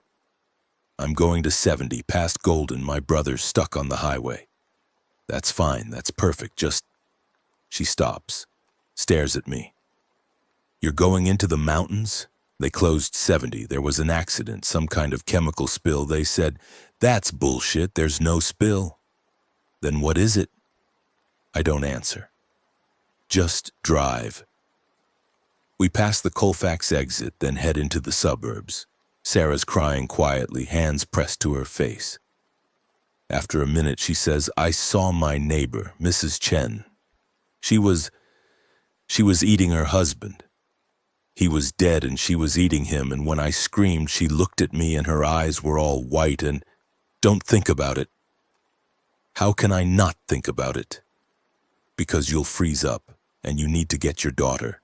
She nods, wipes her eyes. What's your name? Brett. Sarah. She extends her hand. I don't take it. She lowers it. Sorry, I don't know the rules anymore. Rule 1, trust nobody. Rule 2, keep moving. Rule 3, if someone's eyes are clouded over, they're not human anymore. What are they? Dead, just still moving. We drive in silence. The highway climbs into the foothills. The snow's heavier here, wind gusting hard enough to rock the truck. We pass Morrison, then the Red Rocks exit. I can see the amphitheater in the distance, buried in white. Looks like a postcard, like the world's fine. There, Sarah says, pointing. That exit. I take Highway 93 north. Golden's a small city wedged between the mesas, home to Coors and the Colorado School of Mines. Streets are empty. I follow Sarah's directions up into the residential hills. Houses dark, some with cars and driveways, some without. No way to know who's inside, who's hiding, who's dead, who's something else. That one, she says. Blue house, that's Derek's place. I park in front. I'll wait here. 5 minutes. You're not back, I leave. Please come with me, please. I don't know if he's... She can't finish. I look at her. See the terror. See the hope. Against every survival instinct, I say 2 minutes, front door only, no searching the house. We get out. The wind's brutal up here, snow horizontal. I grab a tire iron from the truck bed. Sarah runs to the door, tries the handle. Locked. She pounds on it. Emma, baby, it's Mommy. Derek, open up. No answer. She fumbles for keys, finds the right one. The door swings open, dark inside. She steps in. I follow, tire iron ready. Emma? Her voice echoes. Derek? Living room's trashed, couch overturned, lamp smashed, dark stains on the carpet. Sarah makes a sound like she's been punched. We leave, I say. Now. No, she's here. She has to be here. She runs for the stairs. I grab her arm. Sarah, look at the blood. Look at... Emma! She's screaming now, pulling away from me. She runs upstairs. I curse and follow. The landing's worse. More blood. A trail leading to a bedroom. The door's closed. Sarah reaches for the handle. I pull her back. Let me. I put my ear to the door. Hear breathing. Wet. Labored. I ease the door open. Derek's in there. Or what used to be Derek. He's curled in the corner wearing pajamas soaked in blood. His throat's torn open. He shouldn't be breathing, shouldn't be moving, but his head turns toward us, eyes milky, jaw working. Sarah screams. Derek lunges. I swing the tire iron, catch him in the temple. He goes down, tries to get up. I hit him again, until he stops. Sarah's collapsed in the hallway, sobbing. I check the other rooms. Master bedroom empty. Bathroom empty. Second bedroom, child's room, princess posters. Small bed neatly made. No Emma. I find Sarah. She's not here. Maybe she wasn't home when... She's supposed to be here. It's Derek's weekend. She's supposed to... She stops, eyes focusing. School. She could be at school. They might have sheltered in place. Which school? Mitchell Elementary on 19th Street. I check my watch. 2:47 p.m. The blizzard started around noon. Outbreak maybe an hour before that. Schools would have locked down, maybe. We go check, fast, then we leave. Sarah nods. We head downstairs. I'm halfway across the living room when I hear the growl. Not Derek. Different, coming from the kitchen. I raise the tire iron. A German shepherd bounds into view. Not infected, just scared. Hackles up, teeth bared. It sees Derek's blood on my hands and lunges. I dodge left. The dog hits the overturned couch, scrambles, comes again. Sarah's screaming. I swing the tire iron, not trying to hurt it, just scare it off. The dog catches the iron in its teeth, yanks. Nearly pulls it from my grip. Out! I yell at Sarah. Get out! She runs for the door. The dog releases the iron, turns toward her. I throw the iron at its head. Miss. But it's enough distraction. Sarah makes it outside. The dog follows her. I follow the dog. Sarah's already in the truck, door locked. The dog's circling the vehicle, barking. I run for the driver's side, climb in, slam the door. The dog jumps at my window, claws scraping glass. It's scared, Sarah says. It's just scared. Yeah? I start the engine. The dog backs off, still barking. So am I. We drive down from the hills back to Highway 93. Mitchell Elementary is 4 minutes away. The parking lot's full. Cars left in messy rows. The building's single-story brick, probably built in the 60s, windows dark, main doors closed. Wait here, I say, I'm coming. No, you're a liability. I'll check, I'll get her if she's there. You stay locked in this truck. She wants to argue, doesn't, just nods, miserable. I get out. The tire iron's gone, left in Derek's house. I search the truck bed. Find a pry bar, 18 inches of solid steel. Better than nothing. The school's main doors are locked. I peer through the glass. Empty hallway, lights off. I bang on the door. Hello, anyone here? I'm looking for Emma Paulson. No response. I move around the building, checking windows. All locked, all dark. I'm about to give up when I see it. A side door propped open with a rock. Teacher's entrance, maybe, or janitor's. I approach carefully. Listen, hear wind, hear my own breathing. Nothing else. I step inside. The hallway's dark except for emergency lighting. Tile floors, bulletin boards with construction paper decorations, smell of old paint and floor wax, and underneath something else. Copper. Blood. I move forward. Classroom doors are closed. Nameplates, Ms. Rodriguez, Mr. Chen, Mrs. Patterson. I check each one. Empty. Chairs on desks like end of day. One room has a smashed window. Glass on the floor. Blood trail leading out. At the end of the hall, double doors open to a cafeteria. That's where they are. Maybe 30 people, adults and children, huddled together in the center of the room, surrounded by pushed-together lunch tables. I see teachers, parents, kids. They're alive, normal. One woman's holding a baseball bat. A man has a fire extinguisher. They all turn toward me when I enter. Stop right there, the woman with the bat says. Show your hands. I raise them, pry bar visible. I'm looking for Emma Paulson. Her mother's outside. We're here to get her. A little girl's head pops up, maybe 8 years old, brown hair and pigtails. Mommy? Sarah must have seen me enter the building. She's suddenly beside me, pushing past. Emma, baby! They run to each other. Sarah scoops Emma up, sobbing. The girl's crying too. It's the first good thing I've seen all day. The woman with the bat lowers it slightly. You're Sarah's friend. Helping her get to her daughter. I need to keep moving. My brother's stuck on 70. 70's closed. National Guard shut it down hours ago. I know.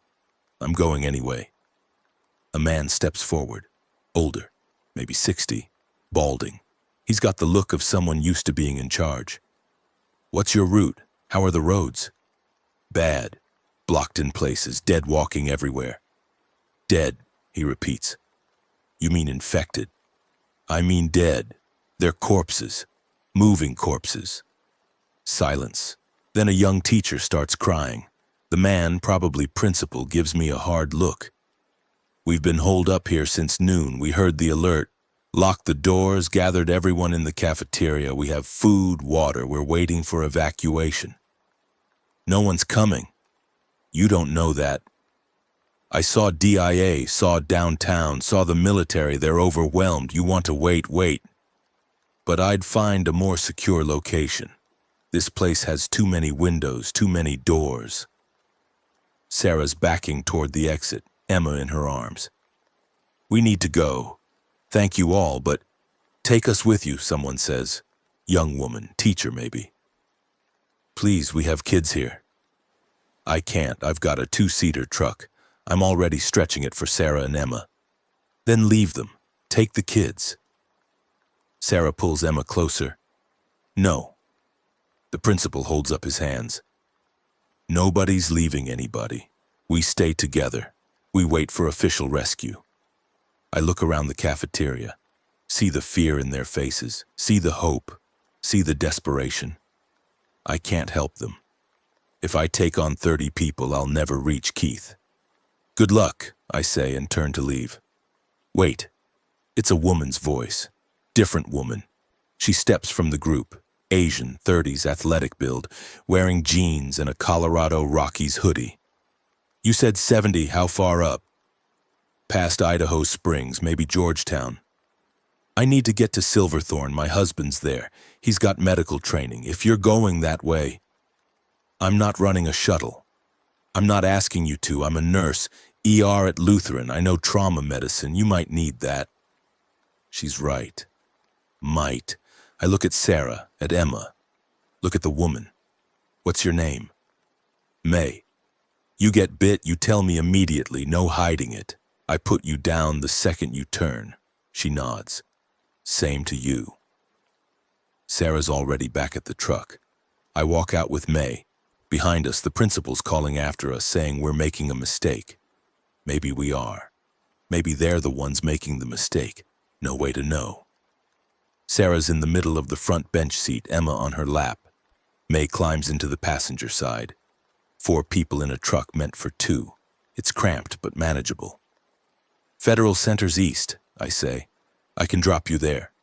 No, Sarah says. I'm staying with you. Emma needs protection, and you're the only person I've seen who knows what they're doing. I don't know what I'm doing. I'm making this up as I go. Then we're making it up together. I don't argue. Just drive. Back to Highway 93, then west to I-70. The on-ramp's blocked by an overturned ambulance. I take the shoulder, scraping past. Back on the interstate, heading into the mountains. The snow's coming down so hard I can barely see. Windshield wipers on maximum, headlights cutting white tunnels. We climb elevation. Traffic thins out. Most people evacuated east. The few cars I pass are abandoned or wrecked. Mile marker 254, 253, 252. We're in the canyon now, cliffs on one side, river on the other. The road curves and climbs, my phone's lost signal, no GPS, just memory and mile markers. How far to your brother? May asks. Maybe 15 miles. And after that? I don't know, get him, get somewhere safe. Where's safe? I don't answer, don't know the answer. Emma's fallen asleep in Sarah's arms. Small mercy. Sarah's stroking her hair, staring out the window at nothing. May's watching the road, alert. She's got a small backpack. I wonder what's in it. We pass Georgetown, old mining town, now tourist trap. Antique shops and restaurants dark. Streets empty. Some buildings have lights, generators maybe. Smoke from chimneys, people hiding inside. Smart. The truck's low on fuel. I've been watching the gauge drop. Maybe 20 miles left. Need to find gas soon or we're walking. There, May says, pointing. Gas station. Small place off the highway, 2 pumps under an awning. Convenience store dark. I pull in carefully. Check the surroundings, nobody visible. I grab the pry bar, get out. Pumps are electric, need power. I try the store door. Locked. I use the pry bar, force it open, dark inside. Smell of stale coffee and beef jerky. I find a flashlight behind the counter. Use it to search. No power means no registers, no pumps. But there's usually an emergency override. I find it behind the counter. Flip the switch. Nothing. Generator's off. I go outside, around back, find the generator shed. It's padlocked. I break the lock with the pry bar. Inside, a small Honda generator. I check the fuel. Full. Hit the starter. It coughs, catches, roars to life. The pumps light up. I fill the truck. May's watching the road. Sarah's still in the truck with Emma. I top off the tank, then use the pry bar to break into the store's stockroom. Grab whatever's useful. Water bottles, energy bars, a first aid kit, a box of road flares, 2 wool blankets. As I'm loading everything into the truck, May says, "We've got company." I look. 3 figures walking up the highway from the east, moving slow, limping. One's missing an arm, one's a kid, can't be more than 12. The third's wearing a Broncos jersey. They haven't seen us yet. I finish loading. "Get in." We drive. The 3 figures don't react as we pass. Just keep walking west, into the mountains, into the storm, going nowhere. Mile marker 240, the road's getting worse. Snow's drifting across lanes. I'm down to 40 miles per hour. Visibility's near 0. Emma wakes up, asks where they are. Sarah tells her they're going on an adventure. Emma says she's hungry. May gives her an energy bar. My phone buzzes. Signals back. Text from Keith. Running out of gas. Keeping engine on for heat, battery's low. I text back, 5 miles out, hang on. His response. Something's hitting the car. Sounds like hail, but it's not hail. I accelerate. The truck fishtails, I correct, 45, 50. The road curves around a cliff face. I take the turn too fast, feel the back end slide. May grabs the dashboard. Sarah holds Emma tight. I regain control. Keep going. "Slow down," May says. "We die in a crash. Nobody gets saved." She's right. I ease off. Back to 40. But every second feels like hours. Mile marker 237 should be close. Keith said he was between Morrison and Idaho Springs. I passed Morrison. Idaho Springs is coming up. He's somewhere in this stretch. I see cars ahead, lots of them. The eastbound closure turned this section into a parking lot. People evacuating Denver would have hit this and had to turn around or abandon their cars. I scan for Keith's Subaru. Dark blue Outback, bumper sticker for CSU where he went to college. "There," Sarah says, "that one."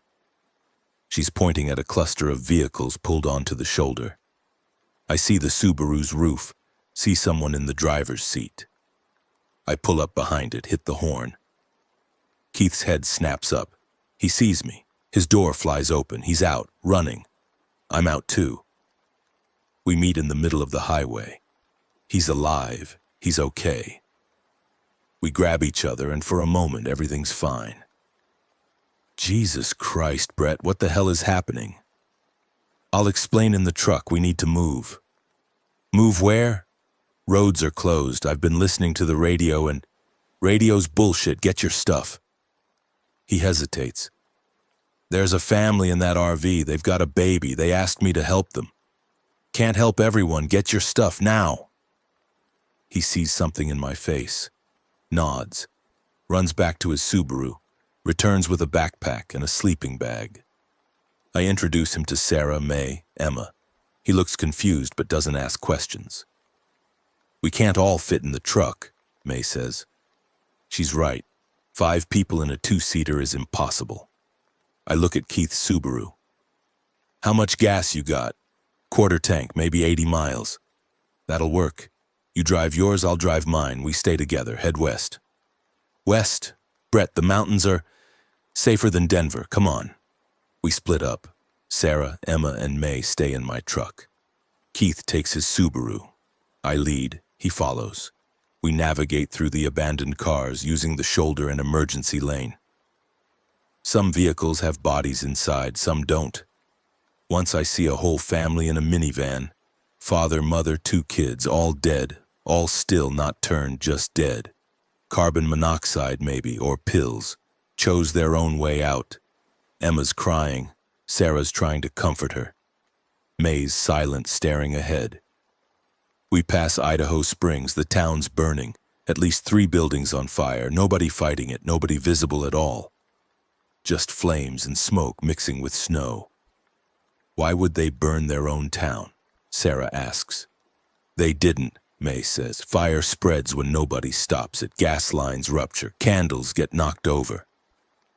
Civilization runs on maintenance. Without it, everything falls apart. We climb higher. The canyon narrows. Walls of rock on both sides. The road's treacherous. Black ice under the snow. I'm doing 25. Keith's right behind me. In my mirror, I see his headlights. Steady. Reliable, he's a good driver, always has been. Mile marker 220. We're approaching the Eisenhower Tunnel. 7,000 feet of tunnel cutting through the Continental Divide. Before the outbreak, I'd have worried about avalanche risk or tunnel closures. Now I'm worried about what's inside the tunnel. The entrance looms ahead. Dark mouth in the mountainside. I slow down, check my mirrors. Keith's still there. I hit my emergency flashers. He responds with his. We're good. I enter the tunnel. The first 100 yards are empty. Just wet pavement and tile walls. Fluorescent lights still working somehow. Then I see the car. Sedan. Crashed into the wall. Driver's side door open. No body visible. I slow down, angle around it, keep going. Keith follows. More cars. Some crashed. Some just stopped. Drivers fled or turned. No way to know. I weave between them. The tunnel's maybe a mile long. Feels longer. May's got her hand on the door handle. Sarah's holding Emma's face to her chest, blocking her view. Halfway through, I see the pile-up. 10-15 vehicles. Massive wreck, completely blocking both lanes. No way through, no way around. The tunnel's walls are solid. I stop, put the truck in park. Keith pulls up beside me. I get out. He does too. We approach the wreck together. Maybe we can move some cars, Keith says. I look at the twisted metal, the broken glass, the fire damage from an explosion. No, this is welded together. We'd need a crane. Then what, I think? The tunnel's blocked. Going back means... What? Denver's gone. DIA's a war zone. Federal Center might be standing, but it'll be overwhelmed. West is Silverthorne, then Vale, then Grand Junction. Civilization's spread thin out here, but maybe that's better. Less density means fewer infected. We go on foot, I say. Through the tunnel. Come out the other side, find a car. With 3 women and a kid? In this storm? You got a better idea? He doesn't. We walk back to the trucks. I explain the plan. Sarah's terrified. Emma's crying again. May just nods. We take what we can carry, I say. Food, water, blankets, leave the rest. We gather supplies. Keith's got camping gear in his Subaru. Sleeping bags, a tent, a camp stove. May's backpack has medical supplies. Sarah has nothing but Emma and the clothes on their backs. I give her one of the wool blankets. We start walking. The tunnel's cold. Temperature's probably 30 degrees. Our breath fogs. Emma's shivering despite being wrapped in the blanket. Sarah's carrying her. I offer to help. She refuses. We pass the wreck. I don't look too close. Don't want to see what's inside the cars. Keith's using his phone as a flashlight. So am I. May's got a small LED flashlight from her medical bag. We make steady progress. What caused this? Keith asks quietly. The outbreak, what is it? Don't know. Something from DIA federal facility. They were researching bioweapons, maybe. Jesus, who does that? People who think they're keeping us safe. We're 3/4 through when I hear it behind us. Echo of footsteps, not ours, different rhythm. Shuffling, dragging. I stop. Everyone stops. I turn, shine my light back. 3 figures, coming through the wreck, moving slow but steady. One's on fire, still burning from the car explosion. It's not stopping, not slowing, just walking toward us, flames trailing. Run, I say. We run. The tunnel stretches forever. My lungs burn. Emma's screaming. Sarah's gasping. May's fast, athletic. She's pulling ahead. Keith's beside me, pack bouncing. Behind us, the footsteps. Closer. The exit appears. Daylight. White snow. We burst out into the blizzard, the western portal. Silverthorne side. The road ahead descends into the valley. Cars here too, but fewer. More spread out. I look back. The burning one's still coming.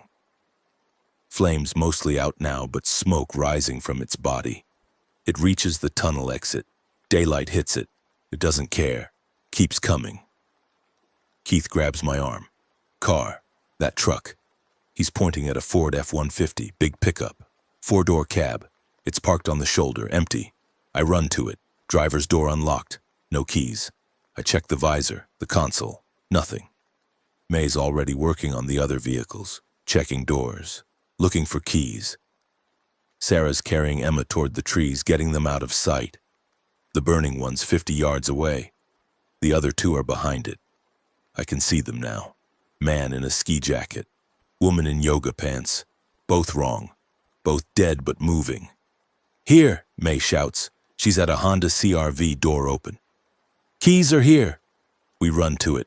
Keith throws his pack in the back. I grab Emma from Sarah, put her in the back seat. Sarah climbs in next to her. May's in front passenger. Keith's in driver's seat, starting the engine. It catches, dies. He tries again. Catches, holds. He puts it in gear. The burning one grabs my door handle. I slam the door on its arm. Bone cracks. It doesn't react. I pull the door free, get in, slam it shut. Keith floors it. We fishtail down the highway. In the mirrors, the three figures recede, standing in the road, watching us go. Everyone okay? Keith asks. May's checking Emma. Sarah's hyperventilating. I'm trying to slow my heartbeat. We're okay. Keith drives. The Honda's tank is 3/4 full. Maybe 200 miles. Enough. The storm's letting up slightly. Visibility improves. We descend into the valley. Silverthorne's ahead. Small ski town, maybe 6,000 people. That's where my husband is, May says. The hospital. He works at St. Anthony's Satellite Clinic. We'll check it, Keith says. See if anyone's there. We enter Silverthorne. The town's quiet. Some lights on. Some houses dark. We see a few people in windows, watching us pass. Nobody on the streets. The clinic's a small building near the main drag. Parking lot empty except for one car. Lights on inside. Keith parks. May's out before we stop moving, running to the door. She tries it. Locked. Pounds on the glass.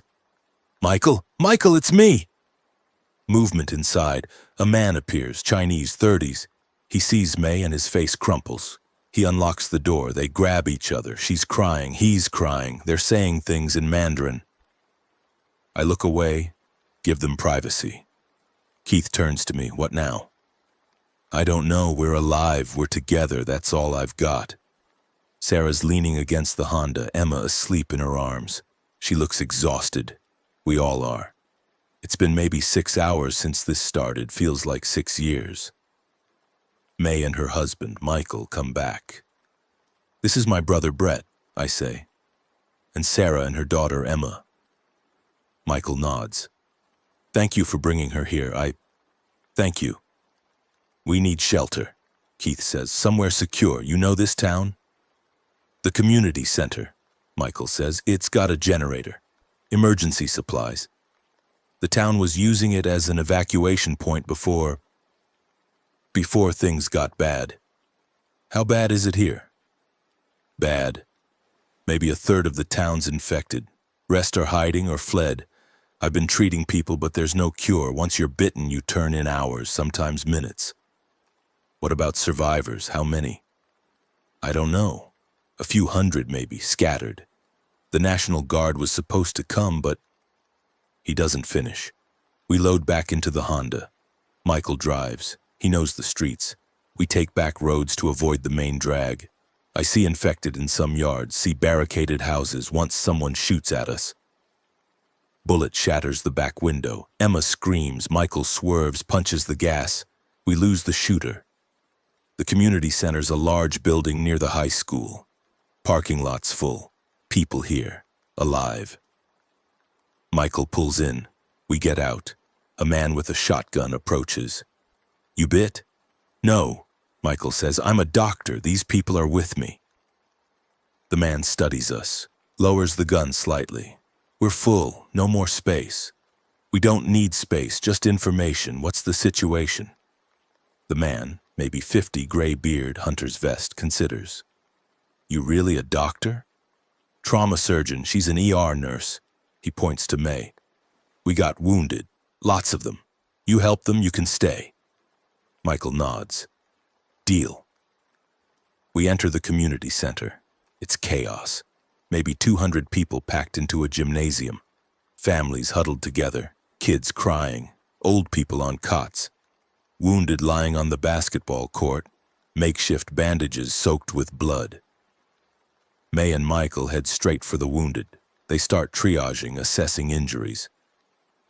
The man with the shotgun, his name's Gary, leads me, Keith, Sarah, and Emma to a side room. Smaller, quieter. You can rest here. Food's in the kitchen. Rationed, but you'll get some. There's water. Bathrooms work. We got a well. Thank you, Sarah says. Gary nods. Don't thank me yet. We don't know how long this place holds. We got maybe 3 days of food. Power's on generator, but fuel's limited, and those things...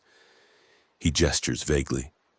They're gathering outside, not attacking yet, just waiting. For what? Keith asks. Don't know, don't want to find out. He leaves. We settle in. Sarah makes a bed for Emma using coats and blankets. The girl's asleep instantly. Sarah sits beside her, stroking her hair. Keith finds a corner and collapses. I check my phone. No signal. Battery's at 15%. I turn it off to save power. I sit against the wall, close my eyes, try to rest. Can't. Too much adrenaline, too much fear. I keep seeing the businessman on the plane, Rivera on the tarmac, Derek in his bedroom, the burning one in the tunnel. Hours pass, maybe 2, maybe 4. Someone brings food, granola bars and canned soup.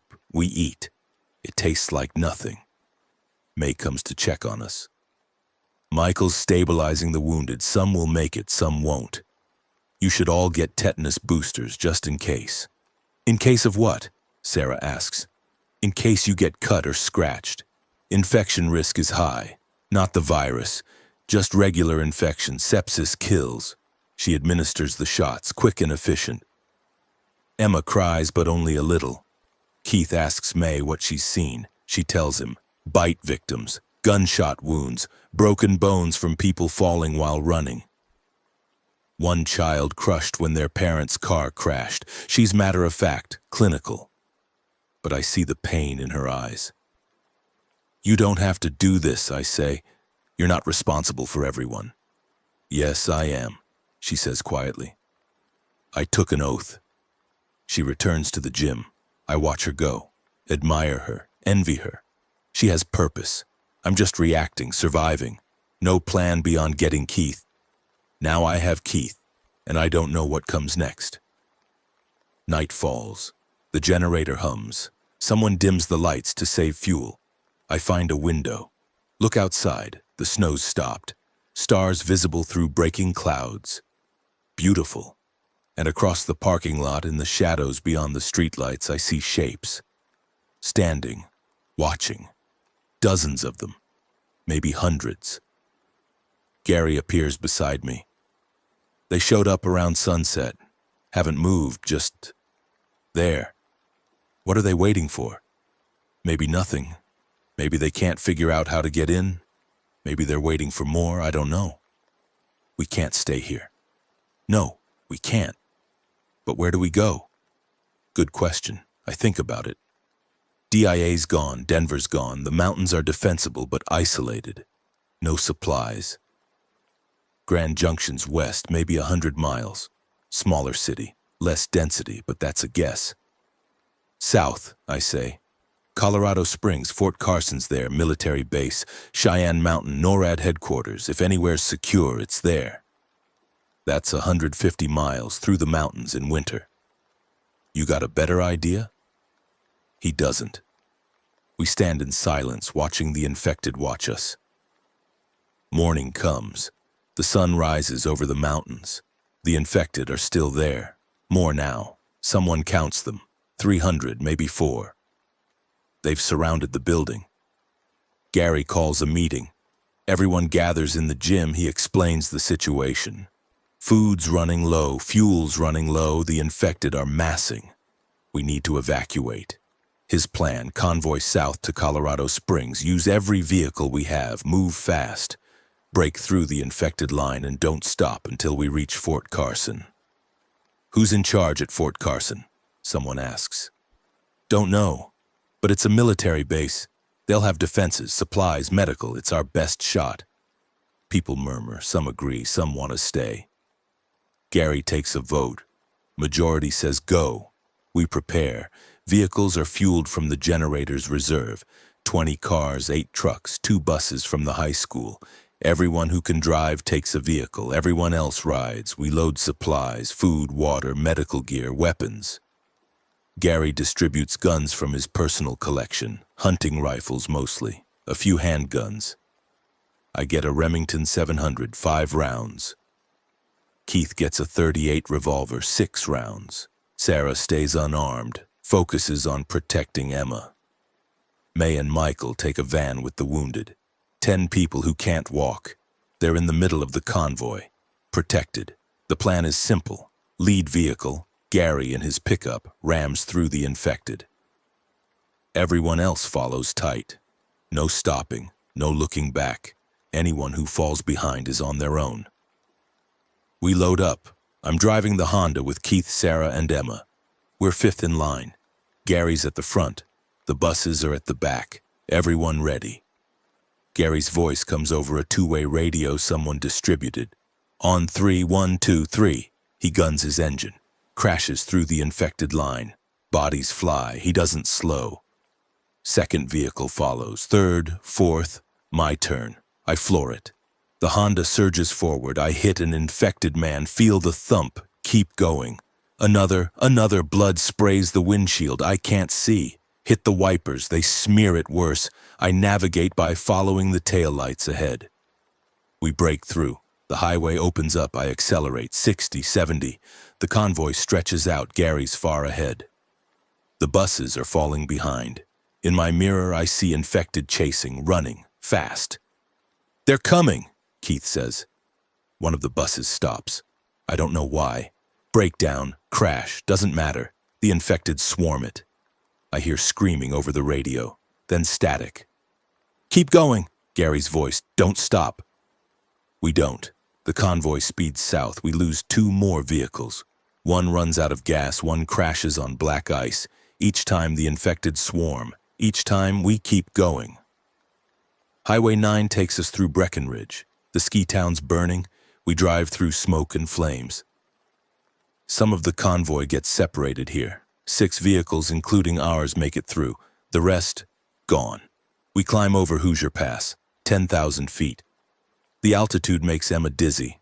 She vomits. Sarah cleans her up with bottled water. We keep climbing. On the descent, we lose another vehicle. Brakes fail. It goes off the road, tumbles down the mountainside. We don't stop. 5 vehicles now. Gary's pickup, 2 other trucks, a sedan, our Honda, 23 people total. Started with 200. We reach Highway 285, turn east toward Colorado Springs. The road's clearer here, less snow. We make good time. 60 miles, 50, 40. Then the roadblock. Military, real military, Humvees. Soldiers in hazmat suits, automatic weapons. They're stretched across all lanes, no way around. Gary stops. We stop behind him. A soldier approaches his truck. They talk. Gary gestures. The soldier shakes his head. Gary gestures more urgently. The soldier raises his weapon. Over the radio. They're not letting us through. Quarantine protocol. They're containing the outbreak. Nobody in or out. What do we do? Someone asks. Before Gary can answer, the soldier shoots him, single shot. Through the windshield. Gary slumps. The soldier aims at the next vehicle. The driver panics, tries to reverse. The soldier fires. Windshield shatters. The car crashes into ours. I throw the Honda in reverse, floor it, tires scream. Keith's yelling, Sarah's screaming, Emma's crying. I get clear of the pile-up, wrench the wheel, turn around. More soldiers are approaching, shooting. I drive, north. Back the way we came, hear gunfire. Don't look back, just drive. In the mirror, I see the other vehicles. One's burning, one's stopped. I'm the only one moving. Where are we going? Keith shouts. Anywhere but here. I drive until the gunfire stops, until the roadblock's out of sight. Then I pull over, hands shaking, heart hammering. They shot him, Sarah says. They shot Gary. He wasn't infected. He was just asking to pass, and they... It's containment, May's voice. She's on the radio. She made it out too. Her van's a quarter-mile behind us. They're keeping the outbreak from spreading. Standard procedure for Class 4 biological hazards.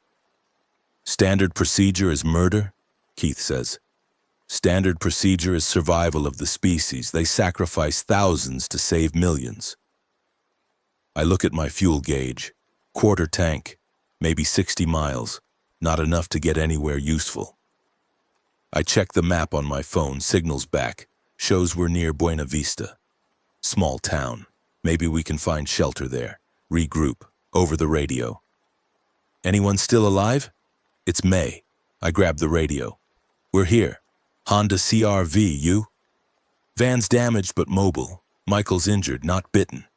Glass from the windshield. I need to treat him. There's a town ahead. Buena Vista. We'll find somewhere safe. Okay. We drive. The town's quiet. Population maybe 3,000. We see lights in some buildings. I pull into a gas station. Pumps are working. Power's still on. I fill the tank while Keith and Sarah watch for infected. See none. Maybe the outbreak hasn't reached here yet. Maybe we're ahead of it. May pulls in. I help Michael out of the van. He's got glass embedded in his shoulder and face. May's already started treating him, but she needs better tools. We find a hardware store. It's open. The owner, an old man with a shotgun, watches us warily. You from the north? He asks. Yeah. Heard about it on the radio. Infection. Denver's gone. Springs is locked down. That's right. You infected? No. He considers. You can stay in the store. Got a back room with a couch. You try anything, I shoot you. Fair. We settle in. May works on Michael in the back room. Sarah finds a bathroom, cleans Emma up. Keith and I stand guard. The store owner, his name's Bill, sits behind the counter, shotgun across his lap. How many of you made it out? He asks. Just us, maybe 6 people total. Out of how many? 200. He's quiet then. This thing going to reach here? Yeah, eventually. How long? I don't know. Days, maybe hours. He nods. Thought so. Been preparing. Got supplies, got weapons, got a bunker under my house. You're welcome to it, long as you pull your weight. Why help us? Because I'm 73 years old. I got no family, no friends left living. You're the first people I've seen in 2 days who aren't dead or running or crazy. Figure we got a better chance together. I extend my hand. He shakes it. We spend the night in his bunker. It's small. Concrete walls. Shelves stocked with canned food and water. Cots and blankets. A chemical toilet. Bill says he built it during the Cold War, updated it after 9/11, says he never thought he'd actually use it. Michael's stable. May removed the glass, stitched the wounds. He'll have scars, but he'll live. Emma's asleep. Sarah's watching her. Keith's on watch with Bill. I try to sleep. Can't. Every time I close my eyes, I see Gary getting shot. See the buses swarmed. See the burning one in the tunnel. Morning comes. I wake to Keith shaking me. We've got company. I follow him up the ladder. Bill's at the window with binoculars. North side of town, maybe 50 of them. Moving this way. I take the binoculars. See the infected. Shambling down the highway. Not running, not aggressive, just walking. Like they're migrating. They'll pass through, Bill says. Town's not big enough to keep their interest. Or they'll stop and spread, I counter. Either way, we wait them out. We go back to the bunker. Tell the others. May's calm. Sarah's panicking. Emma's asking questions we can't answer. Michael's quiet, staring at nothing. Hours pass. We hear nothing from above. Bill goes up periodically to check. Reports the infected are moving through town. Some stopping. Some continuing south. He sees a few townspeople fleeing. Sees some getting caught. By afternoon, it's quiet. Bill says the infected have moved on. Mostly. There's still some in town, but scattered, manageable. We should leave, I say, before more come. Leave for where? Sarah asks. Good question. Colorado Springs is blocked. Denver's gone. Grand Junction's west, but that's a guess. Wyoming's north, New Mexico's south. I don't know which direction is safer. May speaks up. There's a FEMA camp in Las Vegas. I saw it on the news before everything went dark. Federal government was setting up emergency shelters in major cities. Las Vegas might still be operational. That's 400 miles, Keith says. You got a closer option? He doesn't. None of us do. We prepare to leave. Bill says he's staying. This is his home. He'll take his chances. We thank him. Load up supplies. He gives us extra ammunition. Says to shoot straight and don't look back. We take 2 vehicles. The Honda and May's van. Lighter load, better fuel efficiency. Keith drives the Honda with Sarah and Emma. I drive the van with May and Michael. We head west on Highway 50, the road's empty. We pass through small towns. Salida, Poncha Springs, all quiet, all dead or hiding. We don't stop. Fuel's an issue. We're siphoning from abandoned cars. Slow work, but necessary. We find a tanker truck in Gunnison, jackpot. Fill both vehicles to capacity, store extra fuel in containers. The landscape changes, mountains give way to plateaus, then desert, dry, barren, beautiful in a harsh way. We see less snow, more sun, temperature rises, we're making good progress when the van's engine starts smoking. I pull over, pop the hood, coolant leak, radiators cracked, maybe from rough roads, maybe from age, doesn't matter. The van's done. We transfer supplies to the Honda. It's overloaded but functional. 6 people in a mid-size SUV, cramped, uncomfortable but alive. We keep going. Keith drives. I navigate. May tends to Michael's wounds. Sarah entertains Emma with stories. We're a team now. Dysfunctional, traumatized, but together, Utah border. We cross into a different world. The infected are here too, but spread thin. Desert doesn't sustain large populations, living or dead. We see them occasionally. Lone figures wandering the highway. We avoid them when possible. Run them over when not. St. George, small city. Maybe 100,000 people before. Now, who knows? We drive through the outskirts, see smoke, hear distant gunfire. Don't investigate. Keep moving. Nevada border. The landscape's brutal. Red rock, scrub brush, heat. Emma's dehydrated. We stop to give her water, make her drink slowly, too fast and she'll vomit. We're 30 miles from Las Vegas when we see the helicopter. Military. Apache gunship. Flying low and fast. It passes overhead, heading northwest, toward Vegas. We watch it go. Keith says, that's a good sign, right? Military presence means organization, safety. Or it means war, May says. We find out which when we crest the next hill. Las Vegas is burning, the whole city, skyscrapers like torches, the strip visible even in daylight, flames licking up the Luxor Pyramid, the Eiffel Tower replica collapsing.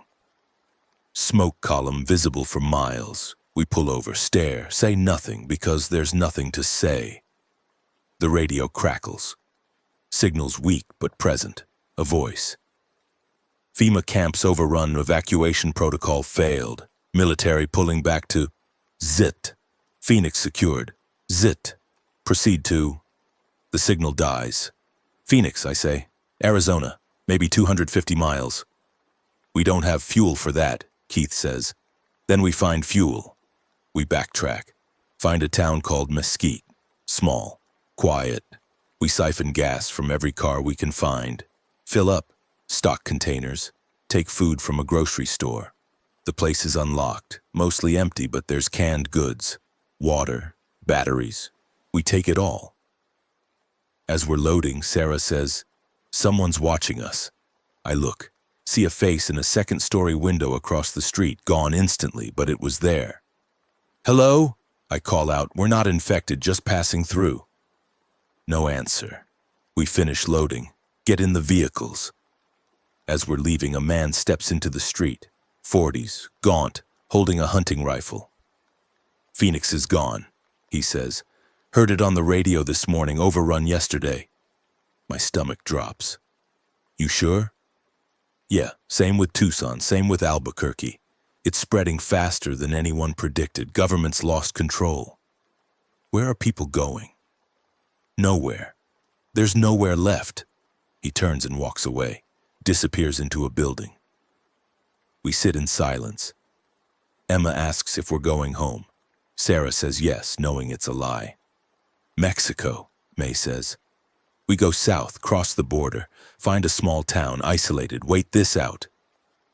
"Mexico's probably as bad as here," Keith says. "Maybe. Maybe not, but we're out of options." She's right. We head south. Interstate 15 to Highway 93, then smaller roads into Arizona.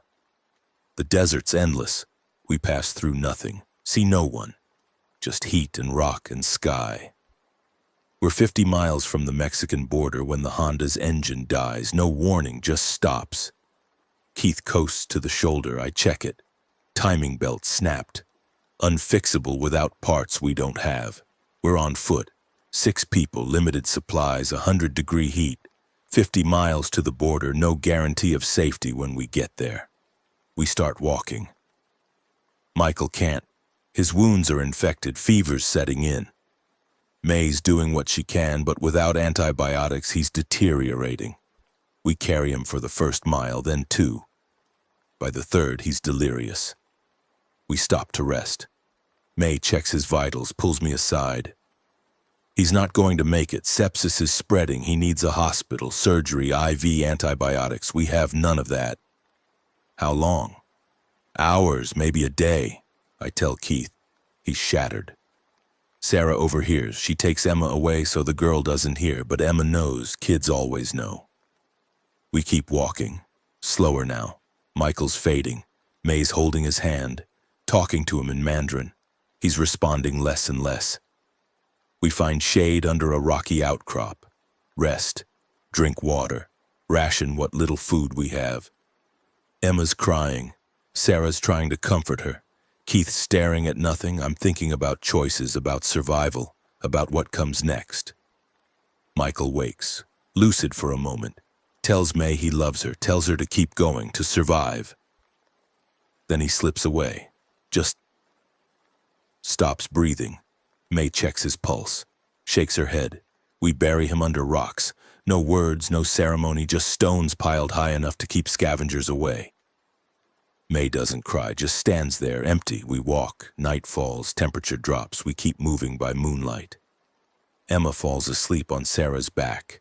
The woman's strong, stronger than she looks. She keeps going. Dawn comes. We're maybe 20 miles from the border. Maybe. Hard to tell in the desert. Everything looks the same. We're out of water, out of food, out of strength. Keith collapses, heat stroke. I get him in shade. Pour the last drops of water on his face. He comes around, groggy, weak, can barely stand. "Leave me," he says. "You'll move faster." "No.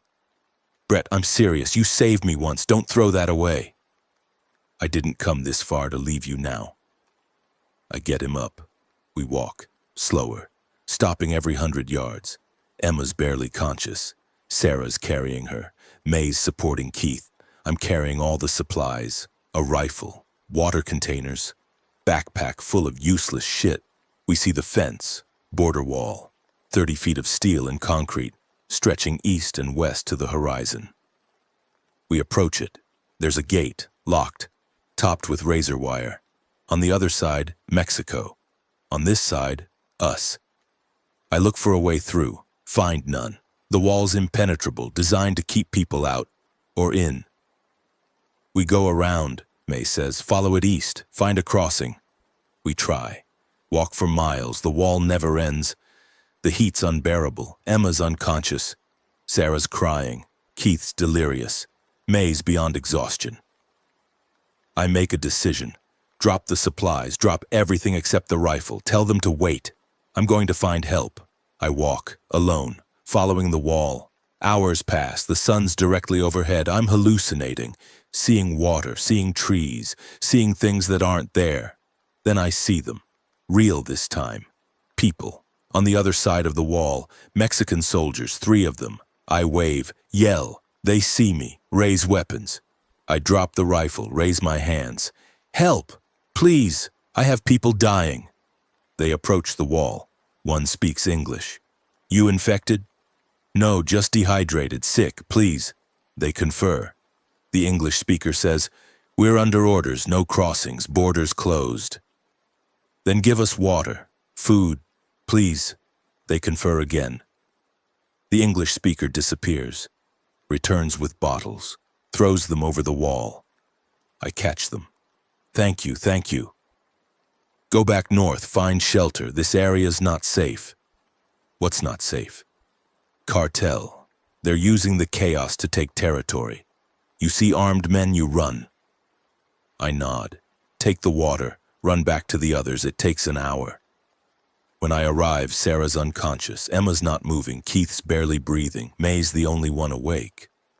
I give them water, force it down their throats. They revive slightly. Emma coughs, opens her eyes. Sarah wakes. Keith groans. We need shelter, May says. Now! I look around. Desert, nothing but desert. Then I see it. In the distance, a structure, building, maybe a mile away. We walk. It's a gas station, abandoned, windows broken, but it's got walls, roof, shade.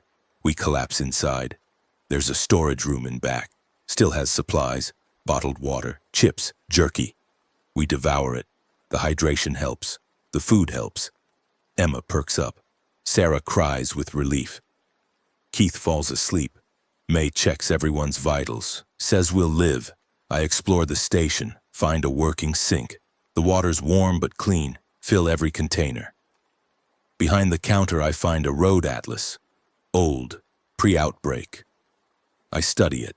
We're near Lukeville, border crossing there.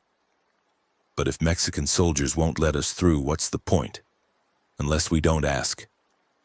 I check the perimeter. The wall's visible from here, maybe half a mile away. I use binoculars I found in the station, study it. See the gate, see the guards, see a weakness. The wall's built on bedrock, but there's a wash, a dry creek bed that runs under it. Drainage, too small for people, but maybe if we widen it. I return to the group, explain my plan. Keith says I'm crazy. Sarah says it's too risky. May says it's our only option. We wait until night. Rest, hydrate, prepare. I find tools in the station's garage. Shovels, pickaxe, pry bar. We load them into a shopping cart and walk to the wall. The wash is smaller than I thought, maybe 2 feet wide, but it does go under. We start digging, widening the hole. It's slow work, the ground's hard. Packed earth and rock. We take turns. Keith, me, May. Sarah watches Emma and keeps lookout. Hours pass. We make progress. The hole's big enough for Emma, then Sarah, then May. Keith's next. I go last. We're halfway when I hear engines, vehicles, coming from the west. Headlights visible in the dark. I signal the others. We hide behind the wall. The vehicles pass on the American side. Military trucks, National Guard. They don't see us. Keep driving east. We return to digging. Another hour. The hole's big enough, we test it. Emma goes first, wriggles through, comes out the other side. Sarah follows. Then May. Keith gets stuck halfway. We pull him back. He removes his jacket, tries again, makes it through. I'm last. I gather the tools, leave them on the American side, slide into the hole. It's tight. My shoulders barely fit. I push with my feet, claw with my hands, emerge on the Mexican side. We're through. We walk south into Mexico, find a road, follow it. See lights in the distance, a town. We approach cautiously. It's small, maybe a few hundred people, looks normal, untouched, like the world hasn't ended. We enter the town square. People are there, living people. They stare at us. We must look insane, filthy, emaciated, wild-eyed. An old woman approaches, speaks Spanish. Sarah responds. She knows some. The woman listens, nods, calls to others. They surround us, not threatening, curious, concerned. They take us to a church, give us food, water, clean clothes. A priest speaks English, asks what happened. I tell him everything. DIA, Denver, the outbreak, the journey. He listens without interrupting. When I finish, he says, "We've heard rumors, radio reports from the north. We thought it was exaggerated government propaganda, but you're proof. It's real, and it's spreading. How far? I don't know, but it will reach here eventually." He's quiet. Then, "You're safe here. For now. We're isolated, self-sufficient. If the infection comes, we'll face it together." We stay. There's no other choice. We've traveled hundreds of miles, lost nearly everyone, killed, suffered, endured.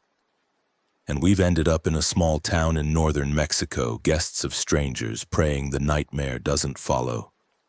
Days pass. We recover. Emma's health improves. Sarah finds work helping at the church. Keith assists local farmers. May provides medical care. I do odd jobs, repair things, build things, try to contribute.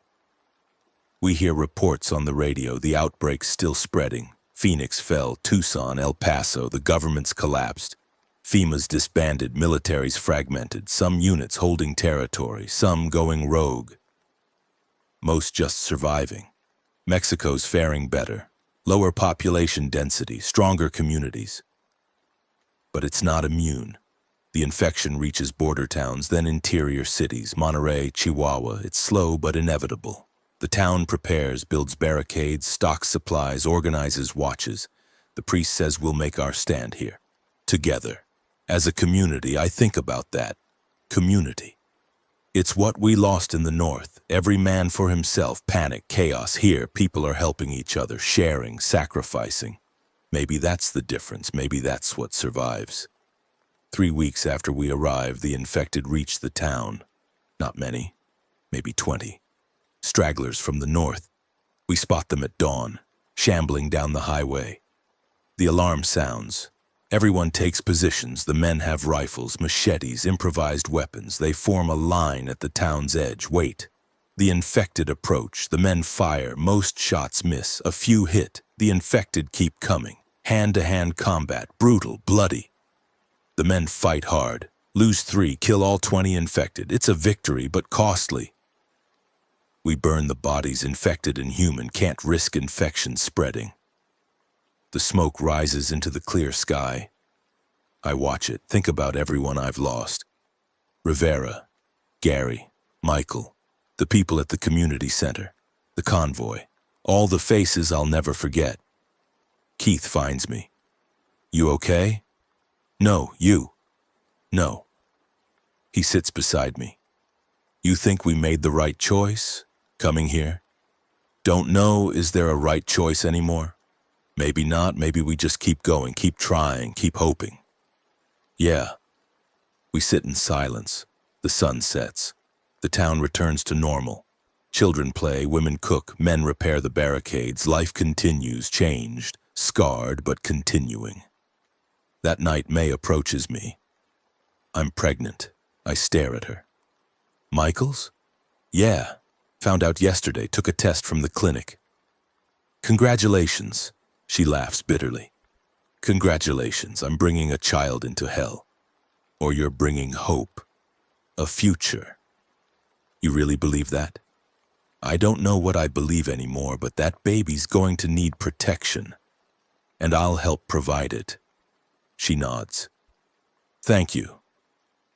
The weeks become months. The town survives, we fight off infected, build better defenses, establish trade with other surviving communities, create something resembling civilization. May's pregnancy progresses. Sarah teaches Emma and other children. Keith becomes proficient at farming. I lead security. We have roles, purpose, meaning. But I think about Keith often, about the moment I decided to save him, about the people who died because of that choice. Gary, Michael, the convoy. Did their deaths matter? Did my brother's life justify their sacrifice? I don't know. Maybe there's no answer. Maybe survival is just a series of impossible choices. You make them. You live with them. You keep going. 1 year after the outbreak, May gives birth, a boy, healthy, strong. She names him Michael, after his father, after the man who died in the desert. We gather in the church, the whole town. The priest baptizes the baby. Everyone celebrates. It's the first birth since the outbreak, the first sign that humanity might endure. I hold the baby, look into his eyes, see the future, uncertain, dangerous, but possible. Sarah's beside me. Emma's holding her hand, Keith's next to them. We're a family now, not by blood, by choice, by necessity, by survival. What do you think happens next? Sarah asks. I don't know. We rebuild, we survive, we remember. Remember what? Everyone we lost, everything we went through, so it means something.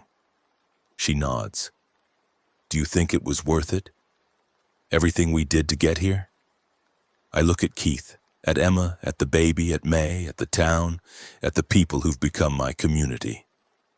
Ask me in another year. But I know the answer. It wasn't worth it. Couldn't be. Too many dead. Too much pain. But it was necessary. We survived because we kept moving, kept trying, kept hoping. The outbreak changed everything. Killed millions, destroyed civilization. But it didn't kill us. We're still here. Still fighting. Still human. And maybe that's enough. The sun sets over the town, the baby cries, May comforts him, the priest says a prayer, the townspeople sing, in Spanish, in English, together. I stand at the church door, look north, toward America, toward DIA, toward everything we lost. The sky's dark, no lights, no planes, no evidence of the world that was. But here in this small town, in this moment, there's light, there's life, there's hope. I turn back to my family, my community, my future, and I keep going. 2 years after the outbreak, the town's grown, more survivors found us. We're maybe 800 now. We've established farms, a school, a clinic, trade routes with other communities. We're not thriving, but we're surviving. And that's victory enough. Keith married a woman from town, Maria, teacher, kind. They're expecting their first child. Sarah's training as a medic under May. Emma's 12 now, helps with the younger children. She doesn't remember much from before. Maybe that's a blessing. May's son Michael is walking, talking. He calls me uncle. I teach him things. How to identify plants, how to purify water, how to survive. He'll need those skills. The infected still come. Less frequently now. Most have decayed beyond mobility. Died again. The virus burns itself out without fresh hosts. We encounter stragglers occasionally. Deal with them efficiently. We're good at killing now. Too good. Other threats remain. Bandits, rogue military units, desperate survivors. We've fought off 3 major raids, lost people each time. But we held, protected what's ours.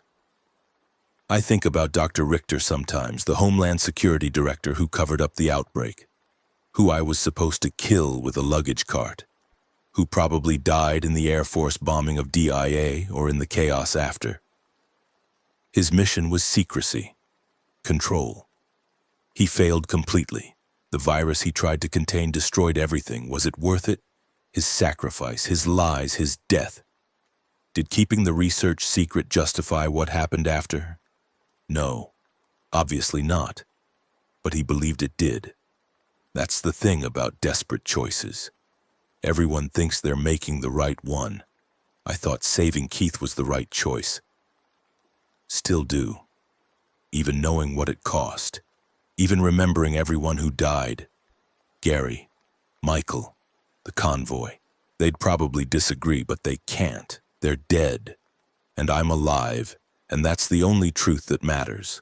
The town's lookout sounds the alarm.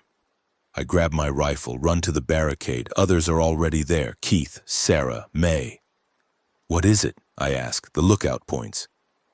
Vehicles from the north, 6 trucks, maybe 40 people. Armed? Don't know yet. We wait. The convoy approaches, stops outside the barricade. A woman exits the lead truck, 50s, Hispanic, military bearing. She raises empty hands. "We're not hostile," she calls out. "We're survivors from Phoenix, looking for shelter." "Phoenix fell 2 years ago," I respond. "Where have you been?" "Rebuilding. We held Luke Air Force Base, kept it secure, but the base is compromised now. Infected got in. We evacuated, heard about your town, hoping to join." I study them. They look exhausted, hungry, desperate, like we were. But they're also organized, disciplined. Could be valuable, could be dangerous. "We'll need to verify," I say. "Check everyone, make sure no one's infected, then we'll decide." She nods. "Fair." We process them one by one, 43 people total, mostly military and their families. No infected. They have supplies, weapons, knowledge, skills. The town council meets, debates. Some want to turn them away, resources are limited. Others argue we need their expertise, their strength. I vote to accept them, with conditions. They integrate fully. No special treatment, no military rank. Everyone's equal here. The vote passes. The Phoenix survivors join us. The town grows. That night, the military woman, her name's Colonel Rodriguez, finds me. "Thank you for giving us a chance." "Don't thank me yet. Life here's hard, brutal. Not everyone makes it. Nowhere's easy anymore, but you've built something here. Community, safety, that's rare. It cost a lot. Always does." She's quiet. Then, "I heard your story. From some of your people about Denver, DIA, the journey here. What about it? You made impossible choices, lost people, kept going anyway. That's leadership. That's survival. Same thing now." "Maybe. I don't argue." The town continues. Seasons change. We plant, harvest, fight, rebuild. The cycle repeats. Each year a little easier. Each year a little more normal. 5 years after the outbreak. The infected are rare now. Most have decomposed completely. The virus died with them. Humanity's clawing back, slowly. Scattered communities reconnecting. Forming networks, alliances, trade. We hear reports. Mexico City's still standing, mostly. Pockets of civilization in Central America. South America's doing better. Less initial population meant less rapid spread. They contained it. North America's largely empty. Millions dead. Cities abandoned. Infrastructure collapsed. But people survive. In small towns, rural areas, fortified positions, they endure. Keith and Maria have 3 kids now. Emma's 17, training to be a teacher. May's son, Michael, is 5, smart, curious. He asks me about the before times. I tell him stories, edited, sanitized. He doesn't need to know the worst parts. I'm 40 now, older, grayer, scarred inside and out, but alive. That's something. The town's population is nearly 2,000. We've absorbed 6 other communities, built real infrastructure, school, hospital, government, police.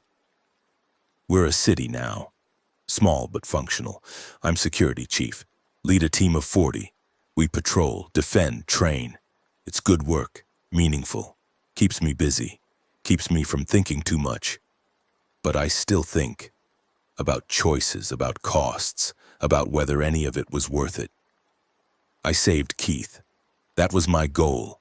I achieved it. He's alive, happy, contributing.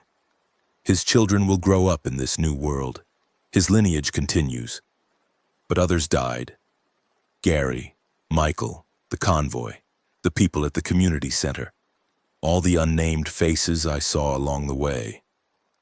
Did my brother's life justify their deaths? Philosophy says no. Ethics says no. Morality says no. But I'd do it again, without hesitation. Because he's my brother, because family matters, because survival is selfish, and I'm okay with that. The outbreak taught me something. Civilization's a fragile lie. We pretend we're better than animals. That we're civilized. Moral, good. But strip away the infrastructure and we're just mammals fighting for resources. For survival. For our genetic line. I fought for mine. Won. That's the only truth that matters. 10 years after the outbreak. The town's a city now. 5,000 people. We've re-established electricity, running water, basic medicine, schools, government, law. We're rebuilding civilization, one brick at a time. The infected are gone. Completely. The virus burned itself out. Nature reclaimed the corpses. Humanity survived. Barely. But survived. Communications restored. Radio networks connecting communities across Mexico, Central America, South America, North America is still mostly silent. But pockets exist. Survivors rebuilding. Slowly. Keith's eldest daughter is 10. Named her Brett. After me.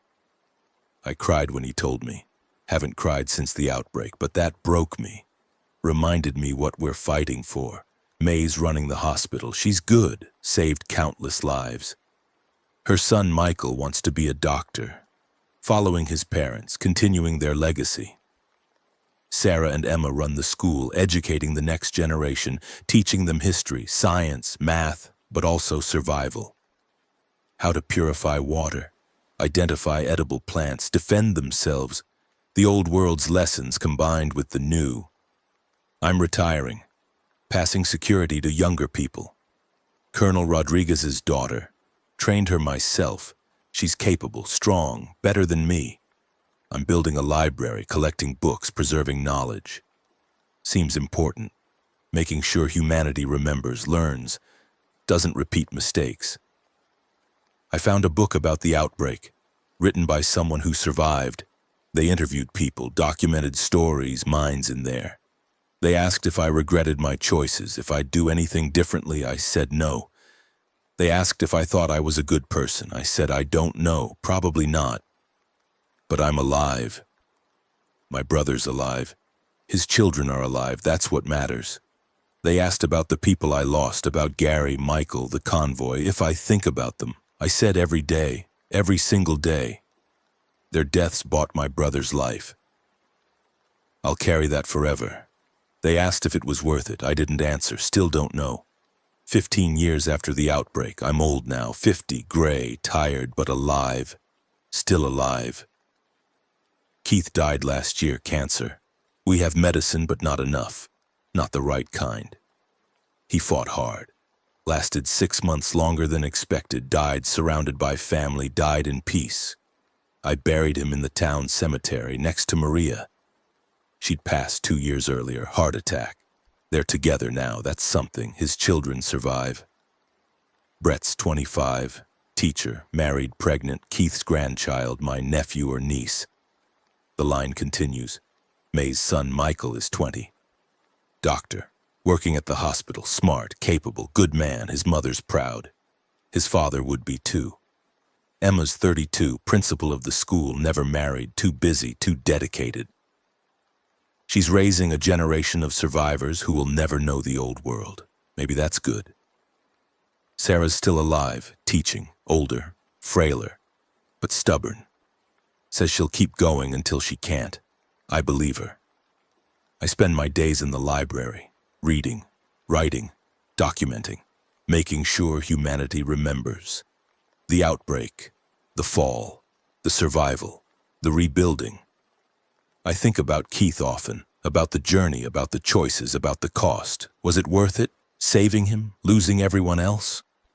He got 15 more years. Had children, grandchildren, contributed to rebuilding civilization, made the world better, left a legacy. Gary died in seconds, didn't get to rebuild, didn't get to see humanity survive.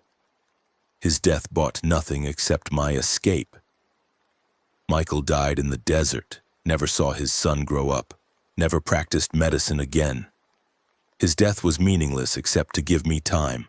The convoy, the community center, all those people died so I could keep moving, keep trying, keep saving my brother. Was one life worth hundreds? No. Obviously not, but it was my brother, and I'd do it again. That's the truth, the shameful, selfish, human truth. I'd sacrifice 1,000 strangers for one family member. Because that's what survival demands, what evolution programmed into us. protect your genes, your bloodline, your tribe. Everyone else is expendable. I'm not proud of it, but I'm not ashamed either. It's just truth. The outbreak ended. Humanity survived. Civilization's rebuilding. In 1,000 years, no one will remember Gary. Michael, the convoy. There'll be statistics, numbers, forgotten. But Keith's genes continue, his bloodline, through his children, their children. Maybe that's enough. Maybe that's all that matters. I'm writing this in the library. It's quiet, peaceful. Through the window, I see the city, alive, thriving, proof that humanity endures. Tomorrow, I'll visit Keith's grave. Tell him about his grandchild, about the city, about the world we built. He'd be proud, I think. Then I'll come back to the library. Keep writing. Keep documenting, keep remembering, because someone has to. Someone has to remember the cost, the sacrifice, the people who died so we could live. I'll remember Gary, Michael, the convoy, all the unnamed faces. I'll write their stories, preserve their memory, give their deaths meaning, even though I know the truth, that their deaths were meaningless, random, unlucky. They died because they were in the wrong place at the wrong time, because I chose Keith over them, because survival is brutal and unfair and selfish. But I'll remember them anyway, because that's all I can do now. Remember, honor, mourn, and keep going. Always keep going. That's what survival demands. 20 years after the outbreak. I'm dying. Liver failure. The doctor, Michael, says I have months, maybe weeks. There's treatment, but I've refused. I'm 60. Lived longer than most. Seen humanity survive. Seen my brother's children thrive. That's enough. I'm in the library, my library, surrounded by books, stories, history, knowledge, my life's work. Brett, Keith's daughter, my niece, visits daily, brings her son, my great-nephew, 3 years old, named Keith, after his grandfather, after my brother. The cycle continues. She asks if I need anything. I say no, just company. She stays. We talk. About Keith, about the old world, about the outbreak, about survival. She asks the question I've been avoiding. Do you have regrets? I think about it. Really think. Yes, many. But not about saving your father. Never that. What about the people who died? Because of your choices? I regret their deaths, but not my choices. I'd make the same ones again. Even knowing the cost? Especially knowing the cost. She's quiet then. Thank you. For saving him. For giving us life. You don't need to thank me. Yes, I do. You gave up so much, lost so much, carried so much guilt for us, for our family. That deserves acknowledgement.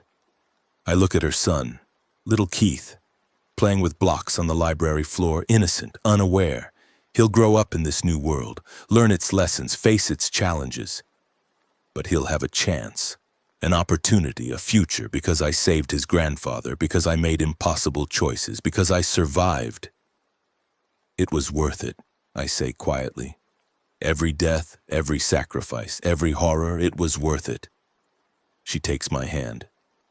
I know.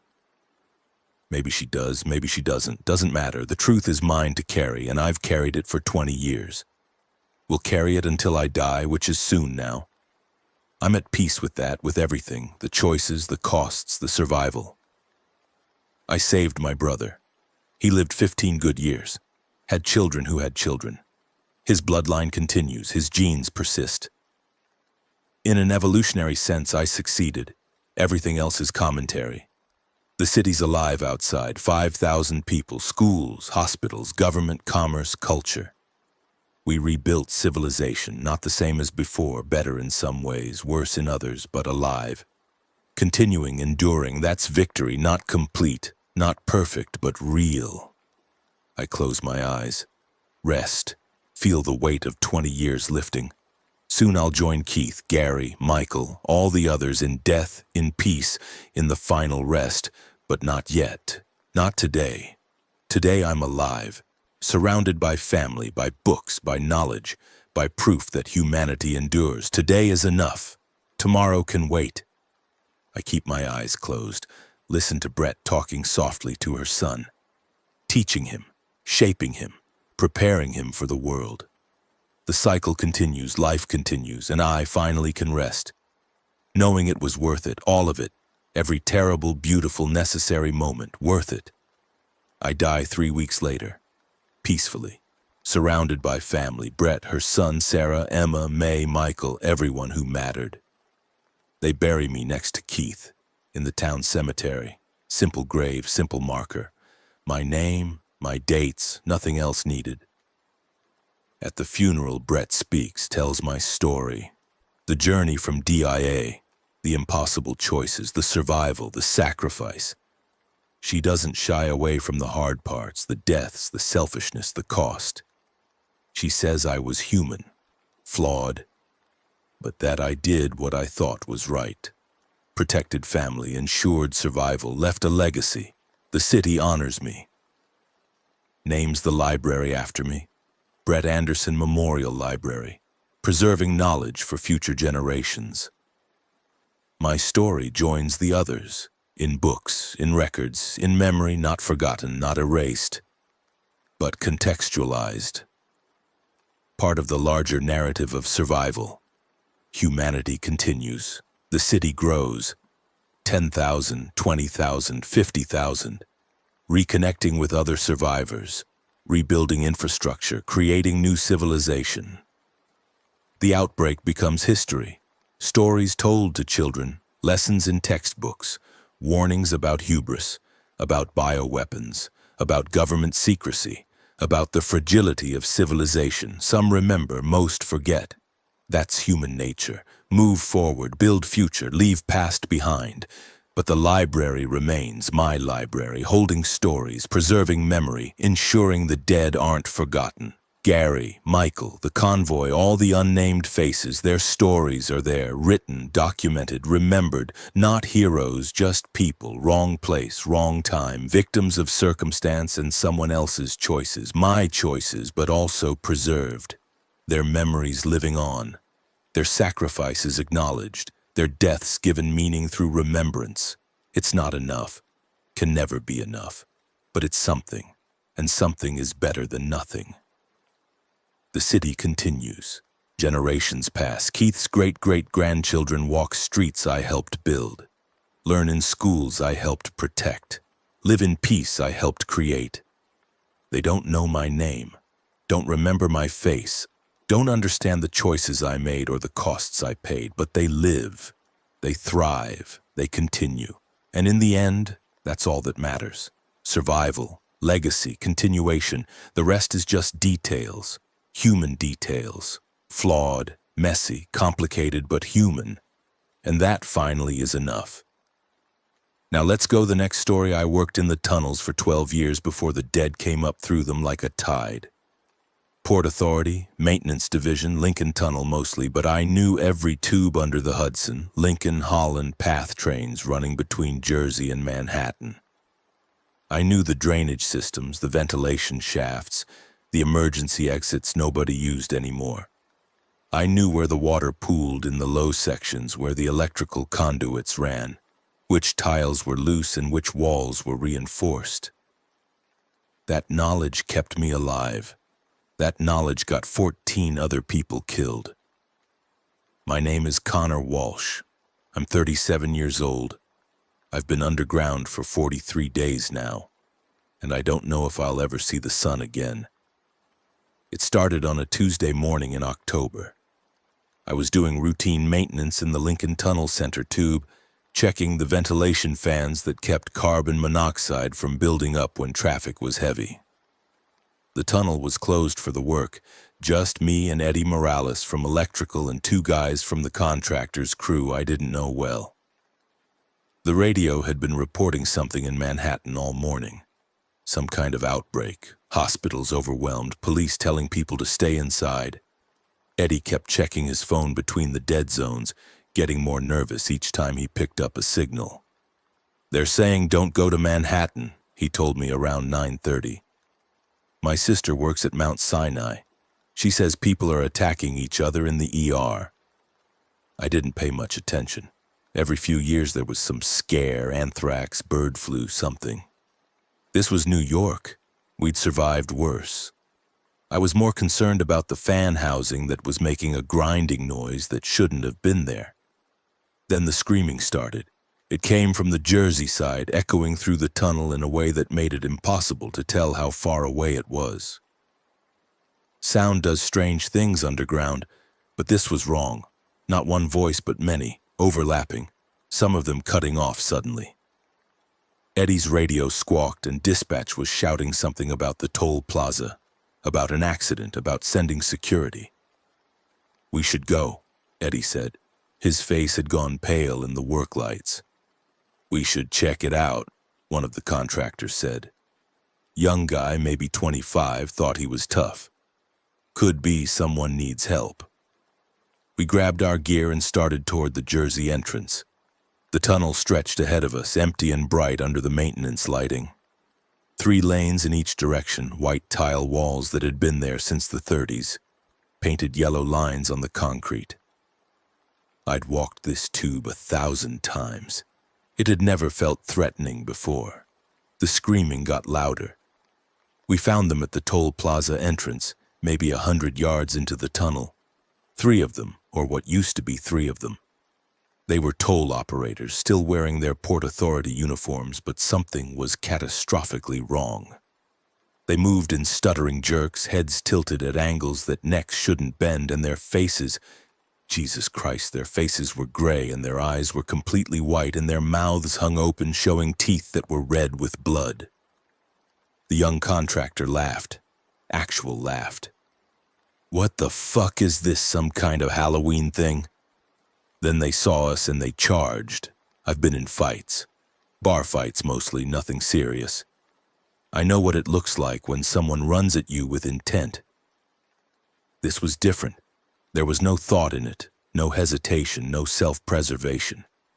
They just came, arms outstretched, making sounds that weren't words or even screams, but something mechanical, like air being forced through a broken valve. Eddie ran. Smart man, Eddie. He was back in his truck and gone before the rest of us moved. The young contractor stood his ground. He was a big guy, construction worker muscles, and he grabbed a wrench from his belt and swung it at the first one that reached him. Caught it right in the temple hard enough that I heard the crack of bone. The thing staggered but didn't stop. Didn't even slow down. It grabbed his arm and bit down, and the contractor screamed, and I finally got my legs working. I ran back into the tunnel.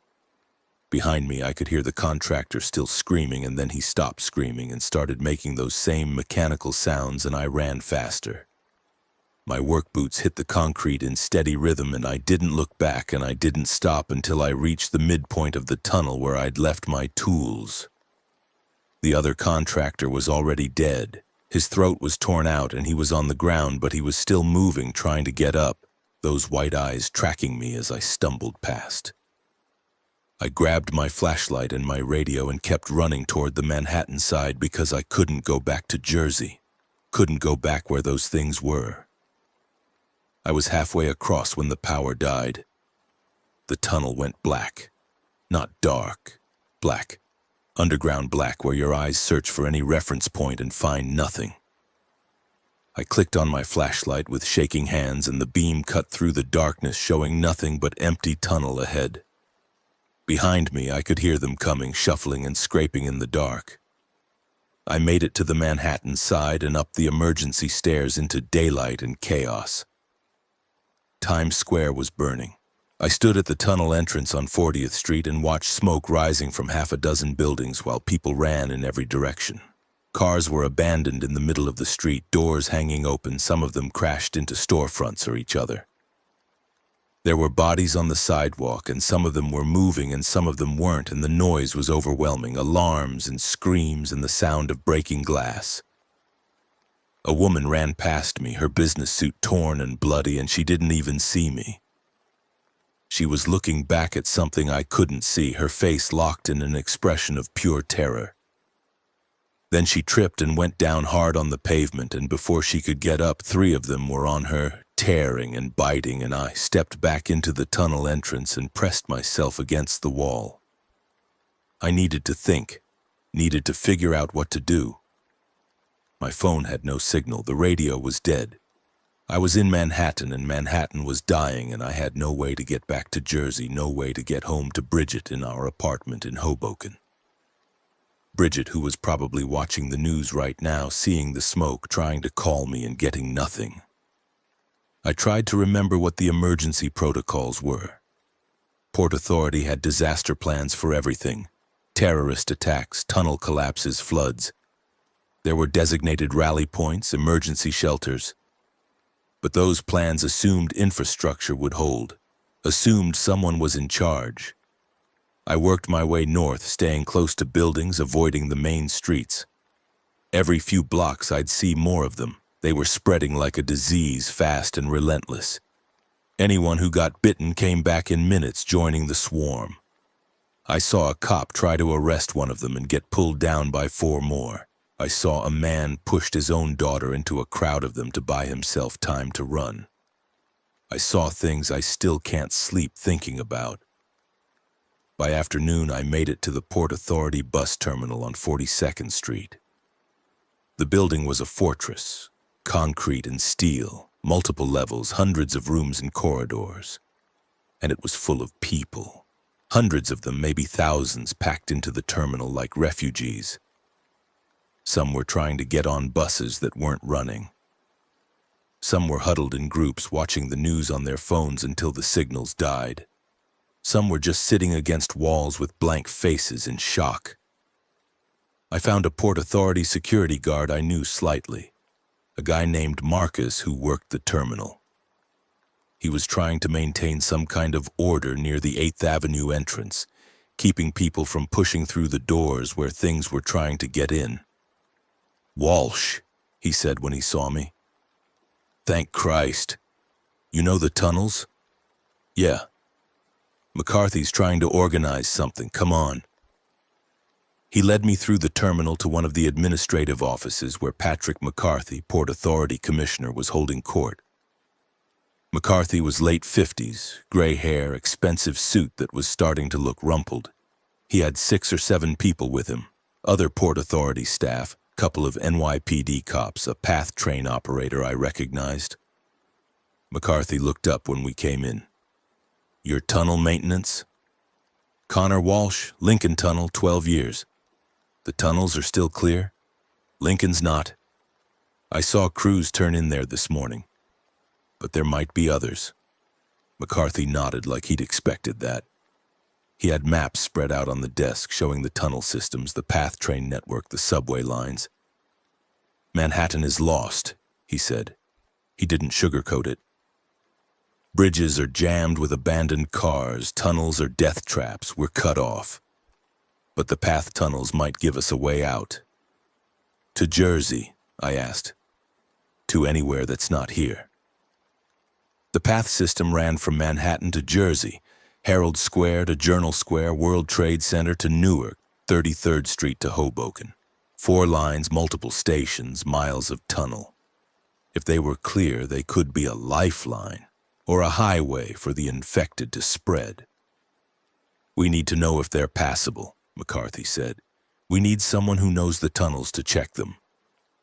I thought about Bridget in Hoboken, thought about getting home. "I'll do it," I said. McCarthy's plan was straightforward. Get a group down to the 33rd Street PATH station, assess if the tunnels were clear, and if they were, start evacuating people to Jersey. He picked 12 people for the initial team, himself, because he was the ranking authority. Marcus and 2 other security guards for protection. The PATH operator, whose name was Lisa Chen, a transit cop named David Rodriguez, an off-duty EMT named Sarah Mills who happened to be in the terminal, a couple of office workers who volunteered, and me. We gathered in the terminal's lower level where the PATH entrance was. The station was dark, power was out, and the emergency generators weren't running. We had flashlights and a few battery-powered lanterns. McCarthy had someone find crowbars and fire axes for weapons. It wasn't much, but it was better than nothing. "Stay together," McCarthy said. "No one runs, no one panics. We go down, we check the platform. If it's clear, we assess the tunnels. If it's not clear, we come back up. Everyone understand?" We understood. The escalators were dead, so we took the stairs down into darkness. Our flashlights made shadows jump on the walls. The station was empty. No commuters, no transit workers, just the smell of stale air and old urine that all subway stations have. Our footsteps echoed on the tile. The platform was clear. We spread out, checking both directions, but there was nothing moving in the tunnels. The tracks stretched away into darkness in both directions, toward Hoboken to the west and toward the other Manhattan stations to the east. "This could work," McCarthy said. He was smiling. First smile I'd seen since this started. Lisa Chen shook her head. "Third rail is still hot. We can't walk the tracks." "Can you run a train?" "Yeah, but there's no power to move one into the station." "The tunnels have manual override systems," I said. "Emergency access. We could walk through the maintenance passages." McCarthy looked at me. "Show me." I led them along the platform to the service door at the far end. It was locked, but Marcus had keys. Port Authority master keys that opened most of the security doors in the system. The door opened into a narrow corridor that ran parallel to the tunnel, separated from the tracks by a concrete wall with periodic openings. This was where maintenance crews worked, where the electrical systems and ventilation were accessed. We moved through the passage, our lights showing graffiti on the walls and pools of water on the floor. The air was thick and damp. Every sound echoed. We were maybe 50 yards in when we heard the moaning. It came from ahead, from somewhere in the darkness. That same mechanical sound the toll operators had made, multiple voices overlapping. "Back up," Marcus whispered. We retreated to the platform. McCarthy was breathing hard. "How many other ways out of Manhattan?" "By train? Path has 3 other stations here. By tunnel, there's Lincoln Holland, several subway tunnels, but if they're compromised..." "They're probably all compromised," David Rodriguez said. He was the transit cop, young guy with sharp eyes. "If it spread through the city this fast, it hit the subway system too. Hundreds of people in those tunnels at rush hour this morning." We stood on the platform in silence, listening to the distant moaning from the passage. McCarthy was thinking. I could see it on his face. He was calculating odds, weighing options. "The bus terminal is defensible," he said finally. "Multiple levels, good sight lines, limited entrances. We can secure it, hold it, wait for rescue." "What rescue?" Sarah Mills asked. She was the EMT, mid-30s, dark hair pulled back. "Who's coming?" "Military, National Guard, someone." "And if no one comes?" McCarthy didn't answer that. We went back up to the terminal. While we'd been gone, the situation had deteriorated. More people had crowded in, running from the streets. Some were injured, bleeding from bites. Some were already showing signs of infection. Fever, confusion, aggression. Marcus and the other guards had cordoned off one section of the terminal for the infected, trying to keep them separated, but people were panicking, pushing, fighting. McCarthy took charge. He had a voice that carried, an authority that came from years of managing crisis. He got people organized, set up barricades at the main entrances using overturned vending machines and luggage carts. He assigned teams to search the terminal for supplies, food from the vendors, water from the bathrooms, first aid kits, anything useful. I helped Marcus secure the 8th Avenue entrance.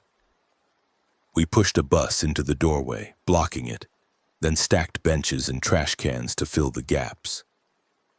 Outside, I could see them gathering, dozens of the infected pressing against the glass, hitting the doors with their fists, making that endless moaning sound. "How long can we hold this?" Marcus asked. Long as we have to, I said. But I didn't believe it. By nightfall, we had maybe 300 people in the terminal. McCarthy had them organized by floor. Families on the upper levels where it was safer. Single adults on the main floor, the injured and potentially infected isolated in a closed-off waiting area with guards watching them. We had food for maybe 3 days if we rationed strictly. Water for less than that. I found a quiet corner on the second floor and tried my phone again. Still no signal. The radio channels were chaos. Scattered reports of outbreaks across the city, calls for help that went unanswered, and then gradually silence. By midnight, most frequencies were dead. I thought about Bridget. Our apartment was only 2 miles away across the river, but it might as well have been on Mars. Was she okay? Was she alive? Was she infected? I had no way to know. A woman sat down next to me. She was maybe 40, business suit, blonde hair coming loose from a bun. She had a little girl with her, maybe 6 years old, holding tight to her hand. "Is it safe here?" the woman asked. "Safer than outside," I said.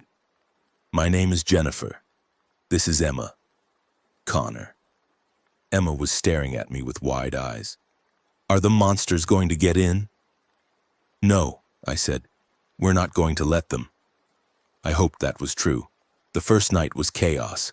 People crying, people praying, people arguing about what to do. Some wanted to try to leave, to make a run for the bridges.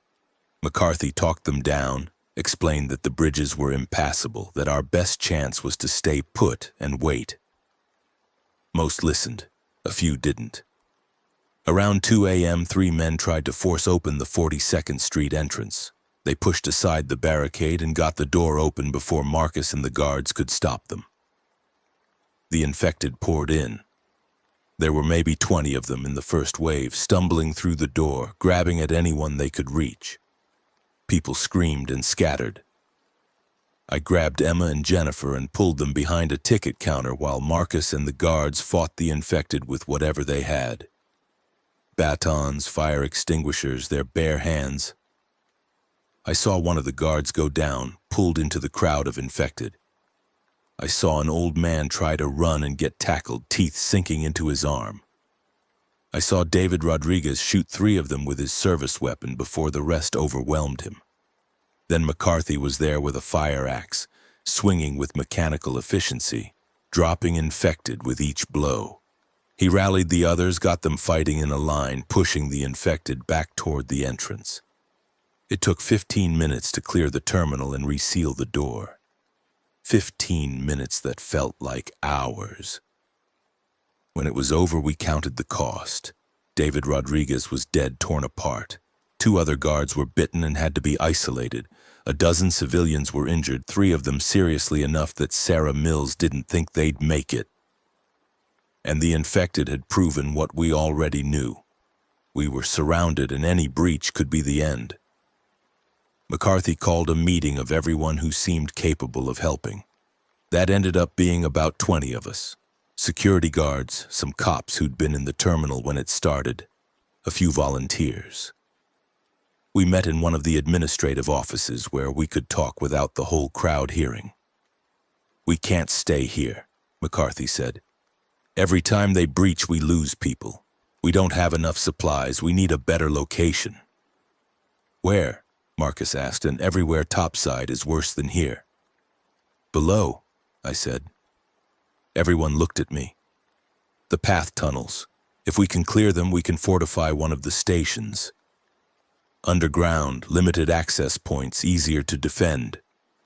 "You said there were infected in the tunnels," Sarah Mills pointed out. "In one of the passages, but the system is huge. There have to be clear sections." McCarthy studied the maps. "Which station?" "Journal Square in Jersey City. It's a hub, connects to all the lines. Big station, multiple levels, lots of space. If we can get there, we can use it as a base, maybe even expand into the adjacent tunnels." "How do we get there?" "We clear the track, move through the tunnel on foot. It's about 2 miles from here. 3 hours if we're careful." Lisa Chen, the path operator, shook her head. The third rail is live. Anyone touches it dies. We shut down the power first. There are breakers in the station. What about people who can't walk 2 miles through a tunnel? Someone asked. We've got kids, elderly, injured. We make trips, McCarthy said. Small groups, shuttling back and forth. The able-bodied go first, secure Journal Square, then we bring the rest. It was an insane plan, but it was the only plan we had. We spent the next day preparing. Marcus and the security team scouted the path station, cleared the platform level, found the breaker panels, and shut down the power to the tracks. I marked out the safest route through the tunnel, the sections with maintenance catwalks, the emergency exits. Sarah Mills organized the injured into groups based on who could walk and who would need to be carried. McCarthy divided everyone into groups of 15. The first group would be fighters, anyone capable of defending themselves. The second would be families with small children. The third would be the injured. The fourth would be everyone else. 5 groups total, maybe 70 people. Everyone else would stay behind to hold the terminal. Jennifer and Emma were in the second group. Jennifer pulled me aside before we left. Promise me she'll be okay. I looked at Emma, who was clutching a stuffed bear someone had found for her. I promise, I said, and I meant it. The first group assembled at midnight. 15 of us, including McCarthy, Marcus, Sarah, Lisa, and me. We had flashlights, weapons, supplies. We went down into the path station and stood on the dark platform while Lisa confirmed the power was off. Third rail is dead, she said. We're clear to walk the tracks. We dropped down onto the track bed and started west, toward Jersey. The tunnel swallowed us. Our flashlights showed concrete walls and steel rails in darkness that went on forever. Every sound echoed. Our footsteps, our breathing, the drip of water from somewhere above. No one talked. We just walked, weapons ready, watching the darkness. We were maybe a quarter mile in when we found the first bodies. There were 7 of them, path workers in uniform, scattered across the tracks.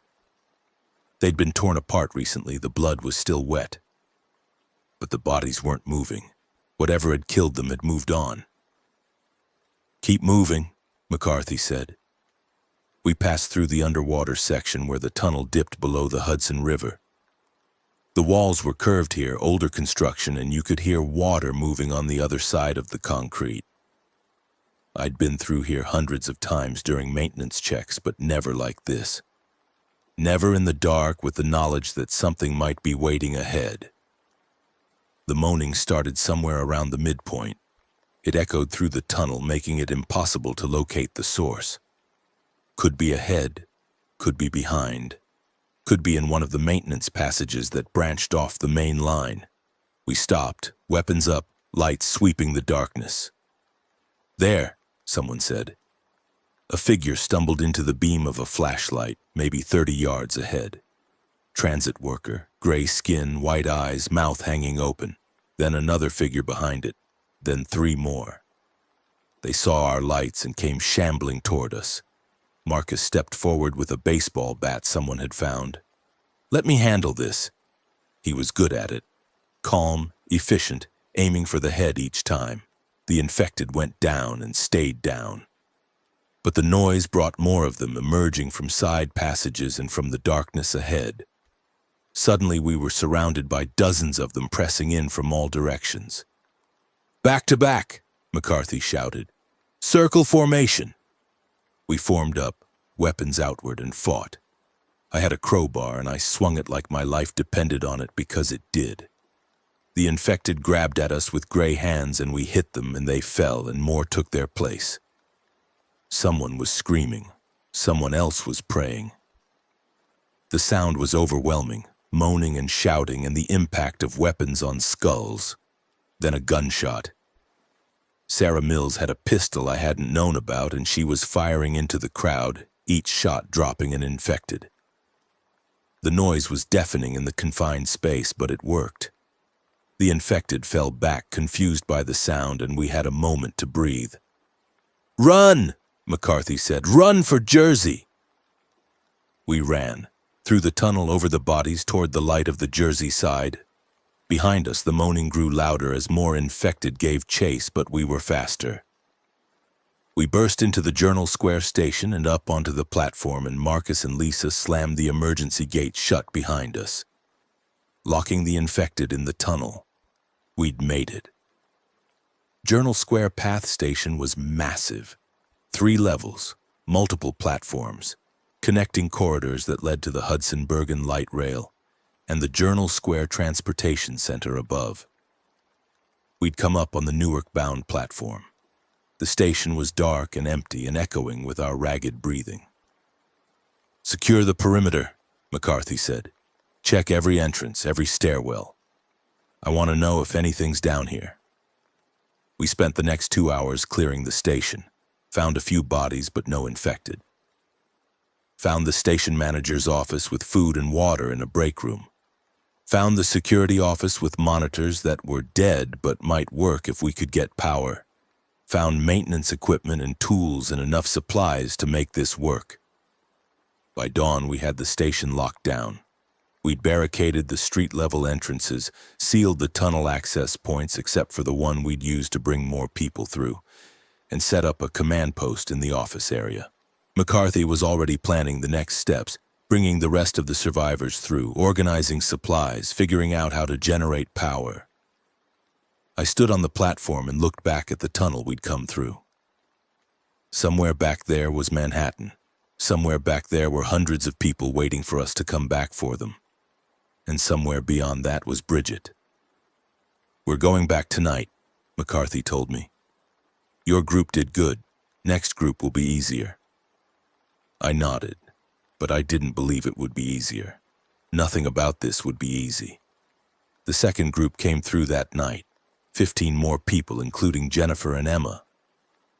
They'd fought through the same sections of tunnel we had, but the infected were thicker now, drawn by the noise and activity. Jennifer had a gash on her arm where one had grabbed her. Emma was silent, clutching her bare eyes vacant. The third group lost 2 people in the tunnel. One man had a heart attack running from the infected. A woman was pulled down when she tripped over the rails. We left them behind. By the 4th night, we had 50 people at Journal Square. McCarthy declared we couldn't bring any more. We didn't have supplies for them, couldn't defend them, couldn't risk more trips through that tunnel. The people still in Manhattan would have to stay there or find their own way out. I asked him to make an exception for one more trip, just me going to Hoboken, 2 miles north from Journal Square, easy trip. "No," McCarthy said, "we need you here." "My wife is probably dead, Walsh. We all lost people. You're not special." I wanted to hit him, wanted to grab him and throw him onto the tracks and watch him try to make it back to Manhattan alone. But I didn't, because he was in charge and we needed someone in charge, and he was better at it than I would be. So I stayed at Journal Square and tried not to think about Bridget. We settled into a routine over the next week. McCarthy organized work details, people to guard the entrances, people to search for supplies in the station and the buildings above, people to maintain the barricades. Lisa Chen got one of the generators working, which gave us limited power for lights and to charge devices, though there was no signal to make calls. Sarah Mills set up a medical area where she treated injuries and monitored people for signs of infection. The group dynamic started to form. McCarthy was the clear leader, making all major decisions. Marcus and the security guards were the enforcers, making sure everyone followed the rules. Lisa was the technical expert, keeping the power running. Sarah was the caretaker, tending to the sick and injured. And me? I was the guy who knew the tunnels. The guy who could navigate the system, who understood the maintenance passages and the emergency exits and the structural weaknesses. People started coming to me with questions about the building, about what was safe, about where supplies might be hidden. I didn't ask for it, but I answered because that's what you do. There were others in the group who stood out. A man named Robert Chen, no relation to Lisa, who'd been an accountant before this started. He appointed himself quartermaster, tracking every can of food and bottle of water, rationing them with mathematical precision. People hated him for it, but he was right to do it. Our supplies wouldn't last forever. There was a couple, Frank and Diana Russo, who'd been married 30 years. They'd been in Manhattan for an anniversary dinner when the outbreak started. They kept to themselves mostly, holding hands, speaking in whispers. They'd survived by staying together, and they weren't going to stop now. There was a woman named Keisha Thomas who'd been a social worker. She took charge of the children, Emma and 4 other kids whose parents were either dead or hadn't made it to Journal Square. She kept them occupied, kept them from seeing too much, kept them as safe as she could. There was a man named Jake Morrison who'd been a maintenance worker at one of the office buildings. Blue-collar guy, practical skills, knew how to fix things. He worked with me on reinforcing the barricades and setting up backup defenses. There was a doctor named Priya Kapoor who'd been doing her residency at Jersey City Medical Center. She tried to stay at the hospital to help patients, but the hospital had been overrun on day 2. She'd barely escaped. Now she worked with Sarah Mills, providing actual medical expertise instead of just first aid.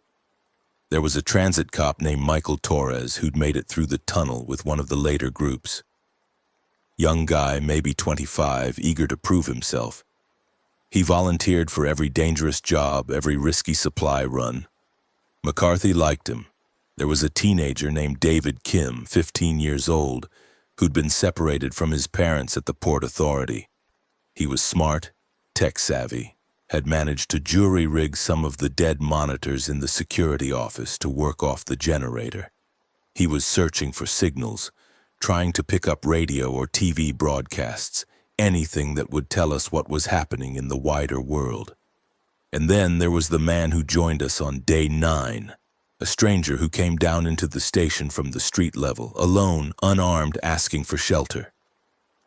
His name was Father Graham, Catholic priest, late 50s, still wearing his clerical collar under a torn jacket. He'd been at a church in Jersey City when the outbreak started, had tried to maintain a shelter there, but the church had been overrun. He was the last survivor. McCarthy didn't trust him. Didn't like the idea of an outsider who'd seen our defenses, who knew where we were. But Sarah Mills argued for letting him stay. He was unarmed, injured, clearly not a threat. They put it to a vote. 15 people voted to let him stay. 10 voted to turn him away. McCarthy looked at me for the deciding vote. He stays, I said, but he pulls his weight like everyone else. Father Graham nodded his thanks. He was placed in one of the maintenance rooms with Jake Morrison assigned to watch him. Over the next few days, he proved useful. He was good with people, calm under stress, helped Keisha with the children. He didn't preach or try to convert anyone. He just worked. But McCarthy was right to be suspicious. We all should have been. By the end of the second week, we had 47 people at Journal Square. We'd lost 3 more in those 2 weeks. 1 to infection from an old bite wound, 1 to an accident during a supply run, 1 to what Sarah called giving up. The man had just stopped eating, stopped drinking, stopped trying. He died in his sleep on day 13. The supplies were running low. Robert Chen's calculations said we had maybe another week of food if we maintained strict rationing. The water situation was worse. The station had no running water, and we were dependent on what we could scavenge from vending machines and the buildings above. We needed to expand our territory or we'd starve. McCarthy called a meeting in the command post. 25 of us squeezed into the small office, everyone who'd been designated as leadership or who'd proven themselves useful. McCarthy laid out the situation bluntly. We're trapped down here and we're dying slowly. We need more supplies, we need more space, we need more options. I propose we expand into the light rail tunnels, secure one of the northern stations, use it as a secondary base. We'll have 2 strongholds connected by tunnels. More room for people, more places to store supplies. That means going topside, Marcus said. The streets are full of those things. We go at night, we move fast, we stay quiet. Small team, maybe 5 people, scout the area and report back. Who goes? Someone asked. McCarthy looked around the room. Walsh, you know the tunnel system. Morrison, you've got construction skills we might need. Torres, your security. Mills, medical support in case someone gets hurt. And me. I didn't want to go topside. Hadn't been above ground since we arrived at Journal Square, but I nodded. When? Tonight. We prepared during the afternoon. Checked our weapons. I had a tire iron, Jake had a hammer, Michael had his police baton, Sarah had a pistol with 8 rounds left. McCarthy had the fire axe he'd been carrying since the Port Authority. We had flashlights, backpacks for supplies, a basic first aid kit. We reviewed the map of the area around Journal Square, identified the light rail stations to the north, planned our route. Stay quiet, stay together, don't engage unless you have to, McCarthy said. This is reconnaissance, not combat. We get in, we look around, we get out. Everyone clear? We were clear. We went up through the sealed entrance on Bergen Avenue after dark. The street above was a disaster. Cars abandoned everywhere, some crashed into buildings, some burned out. Bodies scattered on the pavement, most of them unmoving, but some still crawling, too damaged to stand. The infected wandered in groups drawn to sound or movement. We could see dozens of them in the glow of a fire burning 2 blocks away. We moved north, staying in the shadows, avoiding the main streets. The city was dead, but not silent. You could hear the infected everywhere, moaning, scraping, the shuffle of feet on pavement. You could hear alarms still going off in buildings, car horns stuck on, the distant sound of something collapsing. We made it 3 blocks before we encountered our first group of infected. 6 of them standing in an intersection like they were waiting for the light to change. They saw us and turned and came shuffling over. We spread out, weapons ready. McCarthy took the first one with his axe, splitting its skull. Jake and I took the next 2. Michael got another. Sarah shot the last 2, the gunshots echoing through the empty streets. Fuck, Jake said. That'll bring more. He was right. We could hear them coming from every direction, drawn by the noise. We ran, cutting through an alley, over a fence, through what used to be a parking lot. Behind us, the infected followed, not fast but relentless, never stopping, never getting tired. We ducked into an office building, barricaded the door with a desk, and waited for them to pass. Through the windows, we could see them shuffling by, maybe 40 or 50 of them. They'd lost track of us, but they were still searching, spreading out, checking every doorway and alley. We waited an hour before moving again. The light rail station was another 6 blocks north. We made it 4 blocks before we ran into something worse than the infected. They were living people, 5 of them armed with baseball bats and knives, wearing bandanas over their faces. They stepped out of a building as we passed and surrounded us before we could react. "Give us your supplies," their leader said. He was a big guy, 6'4" maybe, arms covered in tattoos. "All of it. Now." "We don't have much," McCarthy said. His hand was tight on the axe, but he didn't raise it. "Then you're useless." The big guy looked at Sarah. "Accept her. She can come with us." Sarah raised her pistol. "Try it." For a moment, nobody moved. Then Jake Morrison stepped forward. "There's 5 of you and 5 of us. You really want to do this? Half of us will die, but all of you will. Is it worth it?" The big guy laughed. "You think we're afraid of dying? Look around. We're all dead already. It's just a matter of when." Then he swung his bat at Jake's head. Jake ducked and I hit the guy with my tire iron, catching him in the ribs. McCarthy brought his axe down on another one's shoulder. Sarah shot a 3rd one in the chest. Michael was fighting a fourth one, grappling for the knife. The fifth one ran. It was over in maybe 20 seconds. 3 of them were dead or dying. The fourth one Michael was fighting broke free and ran after his friend. The big guy was on the ground, clutching his ribs, blood coming from his mouth. "Fuck you," he said to Jake. "Fuck all of you." Then he died. We left them there and kept moving. We were all shaken. The infected were one thing, mindless, predictable.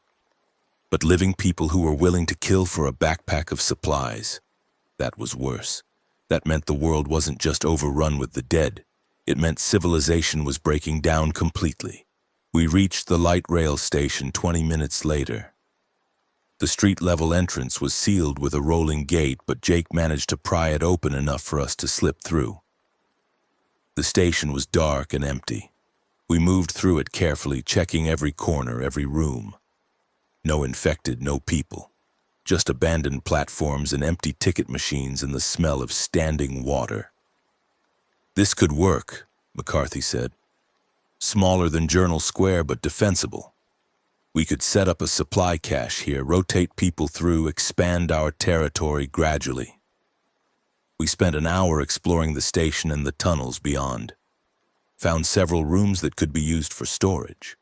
Found the station office with some supplies still intact. Found the emergency exits and access points. It was far from perfect, but it was usable. On the way back to Journal Square, we moved more carefully, avoiding the areas where we'd encountered the bandits. We made it back just before dawn, exhausted but alive. McCarthy called another meeting and presented his findings. "The northern station is viable. I propose we send work crews up there starting tomorrow, begin transferring some of our supplies, setting up a secondary base. It'll take pressure off our resources here and give us more options." People agreed. It made sense. We needed to expand or we'd die. Over the next week, we shuttled supplies and people between Journal Square and what we started calling North Station. It was dangerous work. Every trip above ground risked encounters with infected or with other survivors who'd turned to violence. But we managed it. By day 20, we had both stations operational, connected by runners who moved through the tunnels carrying messages and supplies. It felt like progress. It felt like we might actually survive this. Then the hidden threat revealed himself. His name was Thomas Reed. He'd been one of the people who'd come through from Manhattan in the early days, a quiet man in his 40s who kept to himself and volunteered for whatever work needed doing. He'd been a financial analyst before the outbreak, not particularly strong or skilled, but willing to help. On day 22, he started showing symptoms. Fever first, then confusion, then aggression. By the time someone noticed and alerted Sarah Mills, he'd already bitten 2 people. We found him in one of the storage rooms, hunched over a woman named Patricia who was screaming and bleeding from her arm. Thomas's eyes were starting to cloud, his movements becoming jerky. He was turning. Marcus and Michael got there first, pulled him off Patricia, and restrained him. Sarah examined him and found the bite on his leg, partially hidden by his pants, already infected and festering. He'd had it for at least 3 days. "You son of a bitch," Marcus said. "You've been bitten for 3 days and you said nothing?" Thomas couldn't answer. He was too far gone. His eyes were white now, his jaw working as he tried to bite anyone who got close. Sarah administered a sedative from her limited supply, enough to keep him calm while we figured out what to do. McCarthy was furious. Who else did he have contact with? Who else might be infected? We questioned everyone Thomas had worked with, everyone who'd shared a space with him. 13 people total. Sarah examined all of them. 2 showed early signs of fever, the woman he'd bitten, Patricia, and a man named Luis who'd been working next to Thomas the day before. "How long before they turn?" McCarthy asked. "Based on what we've seen, 24 to 48 hours after symptoms start." Patricia was bitten an hour ago. Luis might not even be infected yet, or it could be unrelated to the bite. We can't take that risk. There was a long silence. Everyone knew what McCarthy was suggesting. You want to kill them, Father Graham said quietly. He'd been working with Keisha and the children, but he'd come when he heard the commotion. 3 people. Kill them before we know for certain they're infected. We know Thomas is infected, McCarthy said, and the other 2 are exposed. We can't risk an outbreak down here. We're trapped underground with nowhere to run. So we murder them? Jennifer said. She'd been standing with Emma, shielding the girl's eyes. That's what we've become? We do what's necessary to survive, McCarthy said. I looked at Thomas, sedated and restrained, the infection spreading through his body. I looked at Patricia, bleeding and crying. I looked at Luis, who was just staring at the floor with hollow eyes. There has to be another way, I said. What way? McCarthy demanded. We can't cure them. We can't quarantine them forever. And if they turn down here, they could infect dozens of people before we stop them. So we isolate them, I said. Put them in a sealed room, give them food and water, watch them. If they turn, we deal with it. If they don't, they live. And if they turn and break out, they won't. We make sure of it. McCarthy looked around the room, gauging support. Most people looked away. Nobody wanted to make this decision. Fine, McCarthy said finally. We isolate them. But if there's even a hint they're turning, we end it immediately. Agreed? Agreed, I said. We moved Thomas, Patricia, and Luis to a maintenance room at the far end of the station. We sealed the door with a steel bar, left them food and water inside, and posted guards to watch through a small window. Sarah checked on them every 6 hours, recording their vital signs, watching for progression. Thomas turned within 12 hours. He went from sedated to violent in minutes, throwing himself at the door, trying to bite through the window.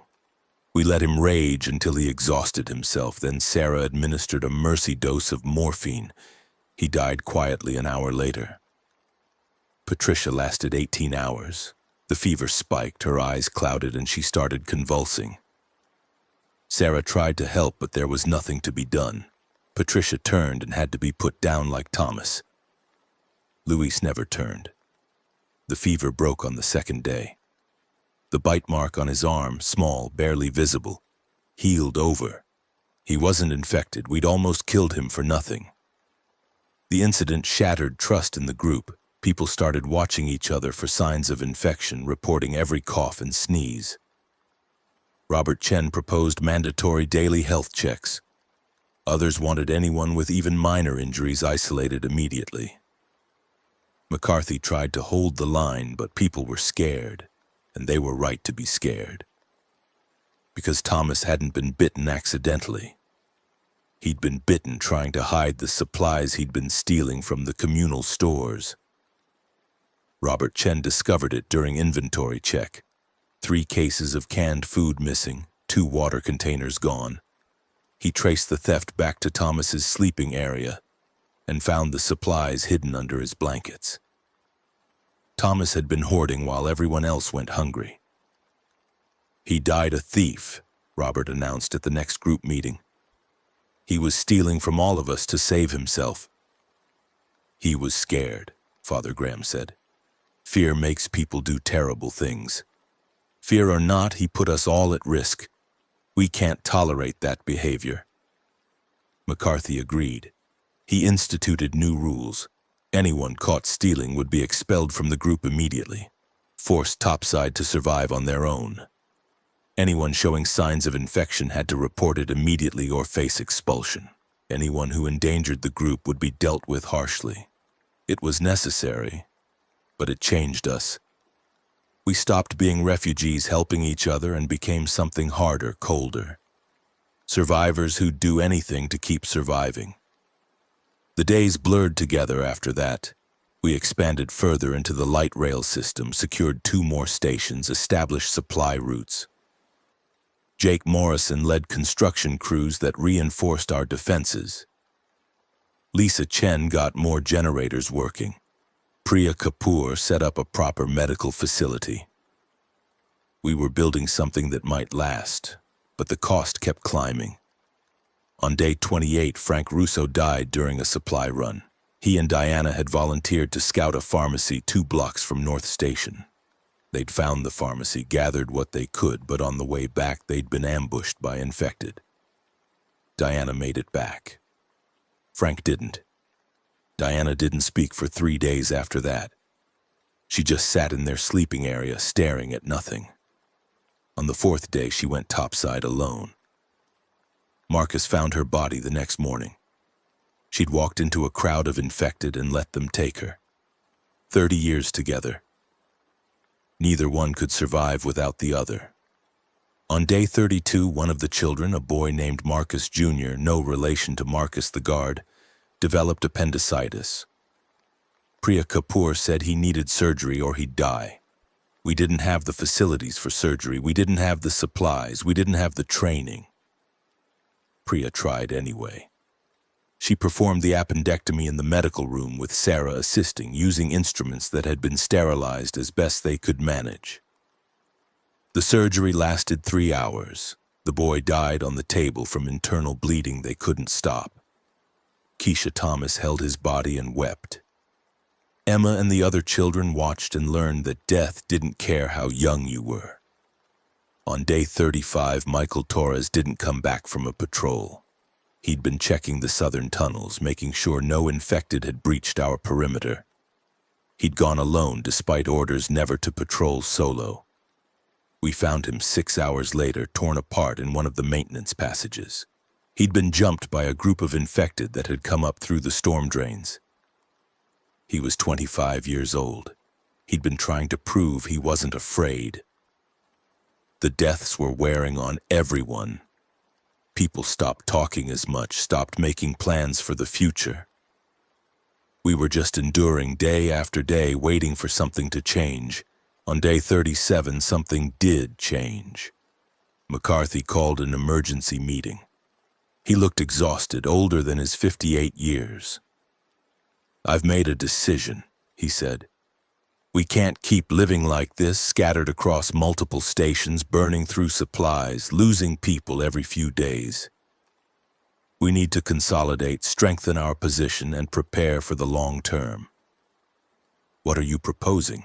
I asked. "We abandon North Station and the other outposts. We bring everyone back to Journal Square. We seal every entrance except one, which we defend absolutely. We ration what supplies we have, and we don't venture topside again until we absolutely have to." "That's a siege mentality," Father Graham said. "You're proposing we lock ourselves in and hope rescue comes." "I'm proposing we survive," McCarthy said. "That's all we can do." "What about people who are still out there?" Jennifer asked. "What about other survivors who might need help?" "They're not our responsibility, we are." I looked at McCarthy and saw a man who'd given up on anything beyond simple survival. No hope for rescue, no plan for rebuilding, just hunkering down and waiting to die slowly instead of quickly. "No," I said. Everyone turned to look at me. "No," McCarthy repeated. "We don't abandon the outposts. We don't seal ourselves in. We keep expanding, keep searching for supplies, keep building. We survive by growing stronger, not by hiding." "That's naive," McCarthy said. "We're not strong enough. Every time we go topside, we lose people. So we get smarter about it. We train people better. We plan more carefully. We use the tunnels to move around instead of the streets. We're sitting on top of an entire transit system that's mostly clear. We should be using it." McCarthy shook his head. "You don't understand the reality of our situation. I understand we have 41 people left and we're losing more every week. We can't afford to just wait. We have to act. And you think you can do better than me?" I hadn't meant it as a challenge, but everyone was looking at me now, waiting for an answer.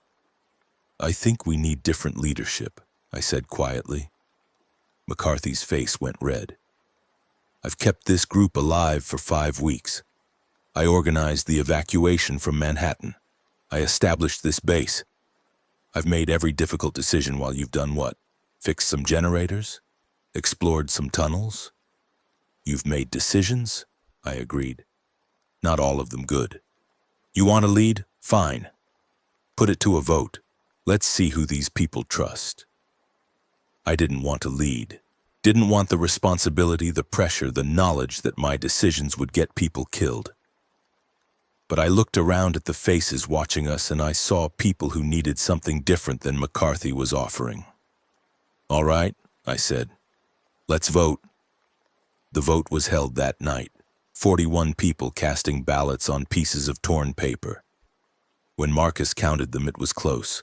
22 votes for me, 19 for McCarthy. McCarthy took it badly. He stood in the command post and stared at the count like he couldn't believe it. "You're making a mistake," he said to the group. "You're following someone who doesn't understand what it takes to survive. But fine, it's your funeral." He walked out. I found him an hour later sitting on the platform edge, staring into the dark tunnel. "I didn't want this," I told him.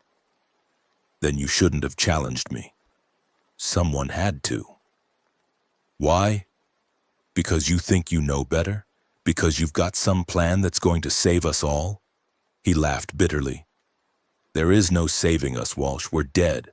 All of us. We're just too stupid to lie down yet.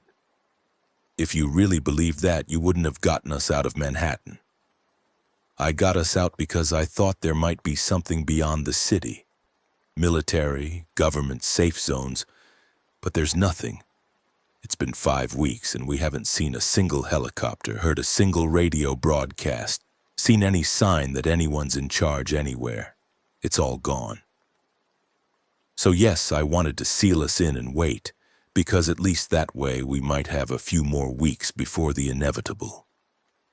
I sat down next to him on the platform edge. "Maybe you're right. Maybe there is no rescue coming. But that doesn't mean we give up. That means we build something ourselves right here in these tunnels.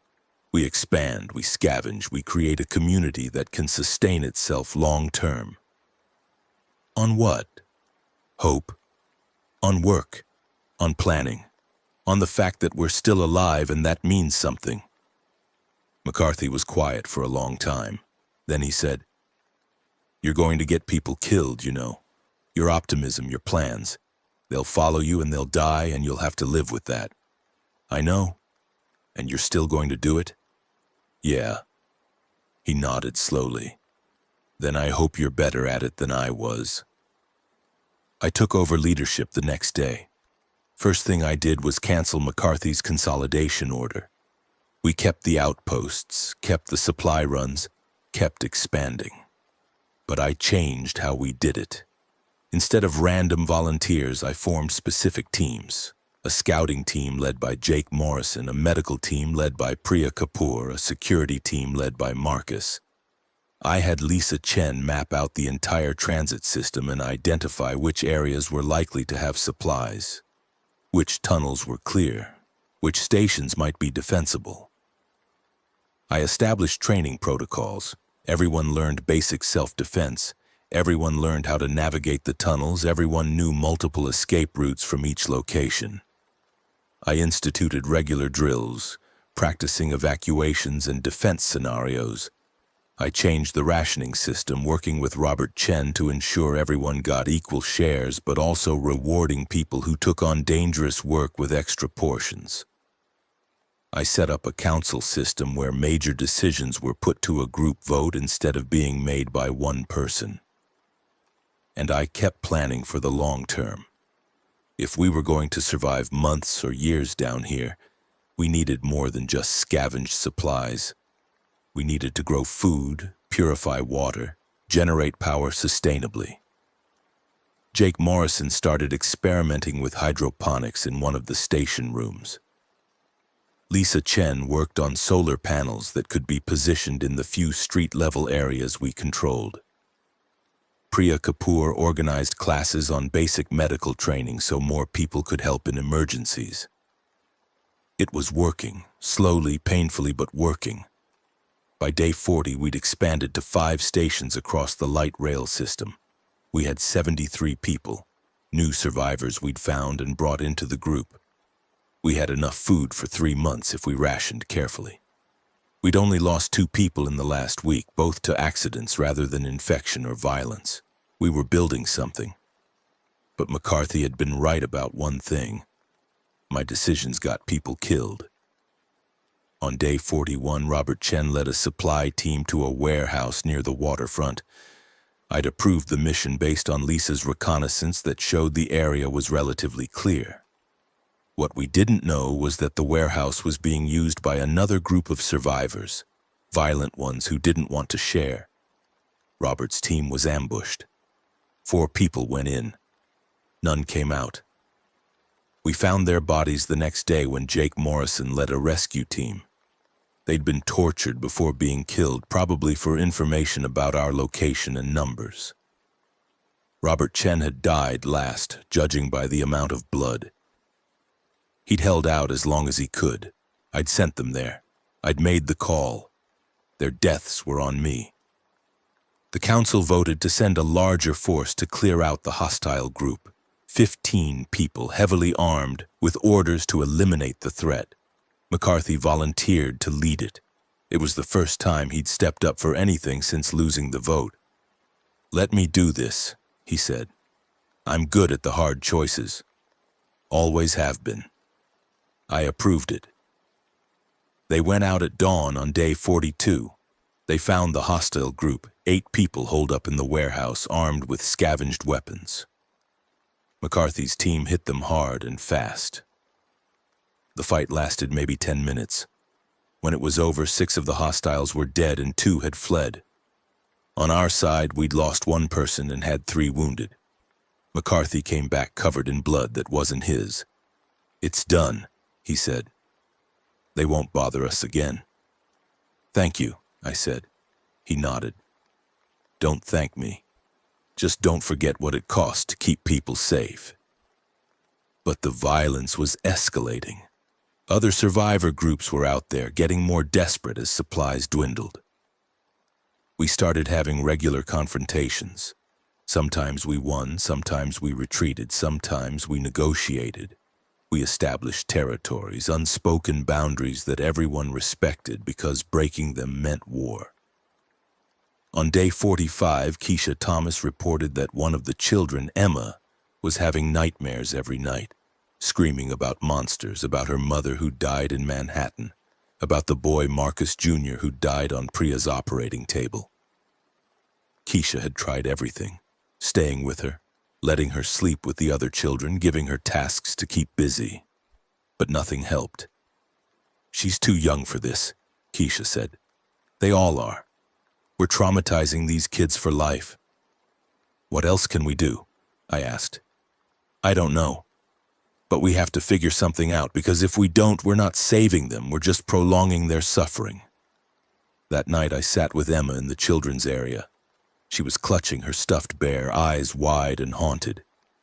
"Hi, Emma," I said. "Do you remember me?" She nodded. "You're Connor. You said the monsters wouldn't get me." "That's right. And they didn't, did they? But they got Marcus Jr., and they got Frank, and they got my mommy." I didn't have an answer for that. Couldn't lie to her, couldn't give her false hope. So I just sat with her and held her hand until she fell asleep. On day 47, McCarthy's judgment failed him completely. He'd been on edge for days, snapping at people, questioning every decision I made. Father Graham said he was dealing with depression, survivor's guilt. Sarah Mills said it was stress and exhaustion. Priya Kapoor said he needed rest and medication we didn't have. Whatever it was, it came to a head during a council meeting about whether to attempt contact with a group of survivors we'd spotted in the rail yards to the north. I wanted to try diplomatic contact first. McCarthy wanted to hit them preemptively before they became a threat. "We can't keep waiting for people to attack us," McCarthy argued. "We take them out now, take their supplies, eliminate the threat." We don't even know if they're a threat, I said. They could be families, kids, people like us. Or they could be like the warehouse group. You want to wait until they torture more of our people to death? I want to try talking first. Talking is how you get killed. The council voted to support my approach, 15-8 in favor of attempted contact. McCarthy stood up and walked out without a word. I should have followed him, should have talked to him, tried to understand what he was going through. But I was dealing with a dozen other crises and I let it go. That night, McCarthy went topside alone. We didn't realize he was gone until morning. Jake Morrison found him at noon on day 48.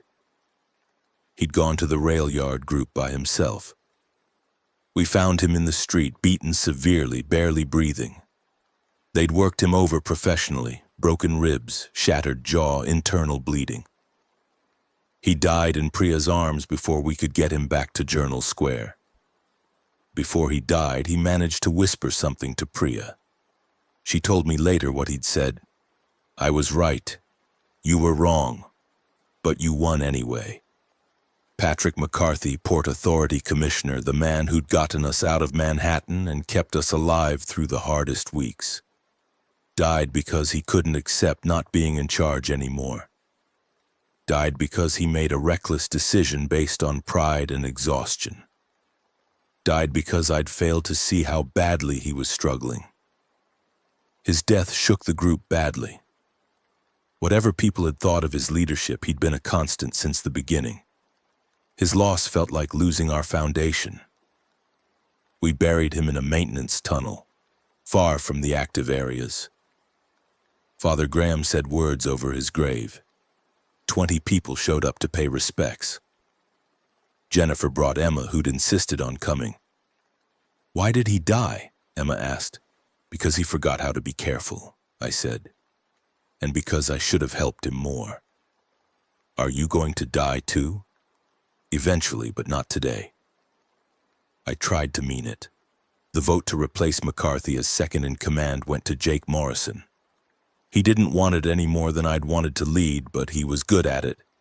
Calm under pressure, respected by everyone, capable of making hard choices without losing his humanity.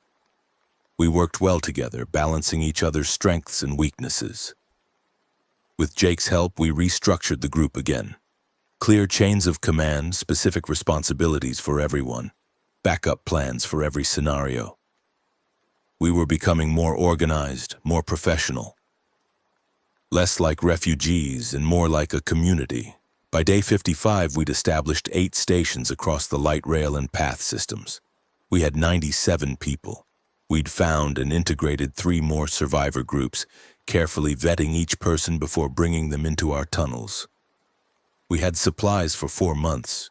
We'd even started trading with 2 other survivor communities, exchanging information and goods. We were surviving, maybe even thriving. Then Jake Morrison found the bite. It was on his leg, small and barely visible, hidden by his pants. He'd gotten it 4 days earlier during a supply run but hadn't told anyone, hoping it would heal on its own, hoping he wasn't infected. By the time the fever started, he knew the truth. He came to me in the command post on day 58, showed me the bite. His eyes were clear, but I could see the fear in them. "How long do I have?" he asked. "Maybe a day, maybe less." I felt like someone had punched me in the chest. "Jake, don't," he said. "I knew the risks, we all do. I need you to make sure this doesn't compromise the group. Isolate me now before symptoms get worse, and when I turn, make it quick. There might be a chance you're immune, like Luis was. We both know I'm not."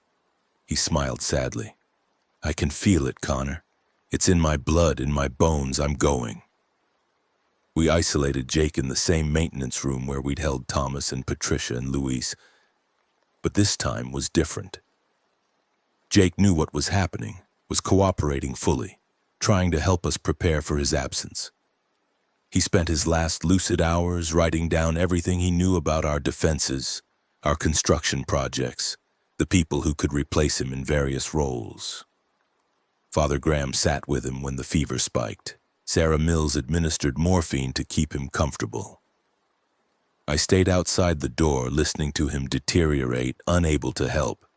He turned on the morning of day 59. The transformation was fast. 1 minute he was Jake, struggling to speak through the fever, and the next he was something else entirely. White eyes, snapping teeth, throwing himself at the door with inhuman strength. I killed him myself. Opened the door, stepped in with a steel bar, and ended it. He'd asked for that specifically, wanted me to be the one, said it would mean something that he died by the hand of someone who respected him.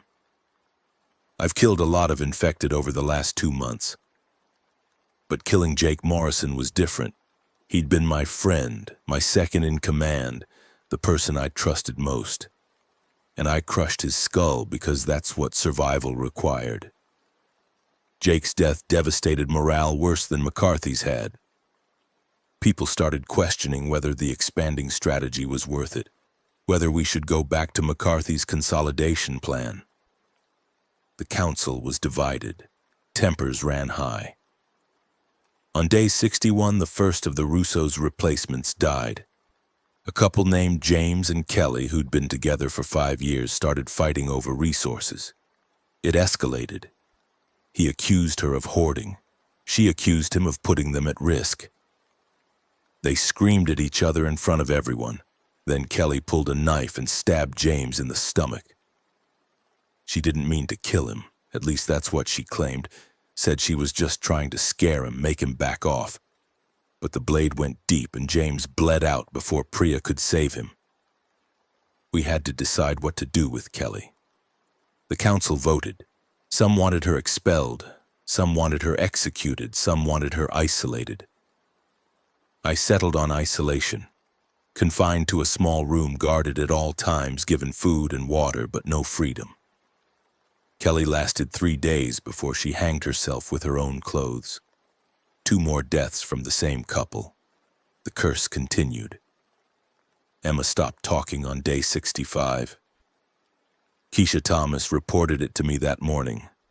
She won't speak, won't respond to questions, just sits there holding that bear and staring at nothing. Is she sick? Not physically, psychologically. She's shutting down. I've seen it before in trauma cases. The mind just can't handle anymore, so it retreats. Can you help her? I'm trying. But Connor, she's 6 years old. She's seen more death and horror than most people see in a lifetime. I don't know if anyone can help her. I went to see Emma. She was sitting in the children's area, bear clutched to her chest, eyes vacant. I sat down next to her. Emma, it's Connor. Can you hear me? Nothing. No response at all. Emma, I know this is hard. I know you've lost a lot, but we're still here. We're still fighting. And we need you to fight too. Can you do that? Still nothing. I stayed with her for an hour, but she never acknowledged my presence. That night, the children's area was attacked. Someone, we never found out who, had left one of the street-level access points unsealed. The infected found it. They came down into the tunnels in a pack, maybe 20 of them, and they went straight for the noise and activity of the residential area. The attack happened at 2 a.m. Most people were asleep.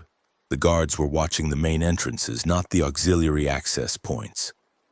By the time someone sounded the alarm, the infected were already in the children's area. Keisha Thomas fought them. She had no weapon, no training, but she put herself between the infected and the kids, and she fought. Marcus and the guards got there as fast as they could, but it wasn't fast enough. When it was over, Keisha was dead. 3 of the 5 children were dead. Emma and 1 other child, a boy named Tyler, who was 8, had survived by hiding in a storage locker. I pulled Emma out of the locker myself. She was covered in Keisha's blood. The bear was gone, lost in the chaos. Emma didn't cry, didn't scream, didn't make any sound at all. She just stared at me with those vacant eyes, and I realized we'd lost her even if her body was still alive. 3 children dead. Keisha dead. My promise to Jennifer broken. I found Jennifer in the medical area being treated for injuries she'd sustained trying to get to Emma during the attack. When she saw me, her face crumpled. "You promised," she said. "You promised she'd be okay." "I know. I'm sorry. Sorry doesn't bring back the children who died. Sorry doesn't fix what this has done to Emma. Sorry doesn't change the fact that you failed." She was right. I had failed. Failed as a leader, failed as a protector, failed as a human being. The council called an emergency meeting. People were furious, demanding to know how the infected had gotten in, who was responsible, what we were going to do to prevent it happening again. I had no good answers. "This is what happens when we spread too thin," someone said. "We can't defend 8 stations. We can't watch every entrance. We need to consolidate." "McCarthy was right," someone else said. "We should have sealed ourselves in when we had the chance." I looked around at the faces and saw doubt, fear, anger. Saw people who no longer trusted me to keep them safe, and I couldn't blame them. Father Graham spoke up. "What happened was a tragedy, but abandoning our strategy because of one attack would be a mistake. We've survived this long by being proactive, by expanding, by building something larger than just hiding in a hole. If we give that up now, we dishonor everyone who died to get us here." "Easy for you to say," Marcus snapped. "You haven't lost anyone." "I lost everyone," Father Graham said quietly. "My entire congregation, my church, my faith in God's mercy, I've lost plenty. But I'm still here, still trying to help because giving up is not an option." The meeting ended with no clear resolution. I retreated to the command post and tried to figure out what to do next. Lisa Chen found me there an hour later. "Connor, we have a problem." "Another one?" "The hostile group from the rail yards, the ones who killed McCarthy, they're gathering. David's been monitoring them, and he says they've got at least 50 people now, heavily armed, and they're moving toward our territory." "When?" "Tomorrow. Maybe the day after. They're coming for us." Of course they were. Blood in the water attracts sharks, and we were bleeding badly. I called the council back together and laid out the situation. We had 90 people in total across all our stations. Maybe 40 of them could fight. The rest were children, elderly, injured, or simply not capable of violence.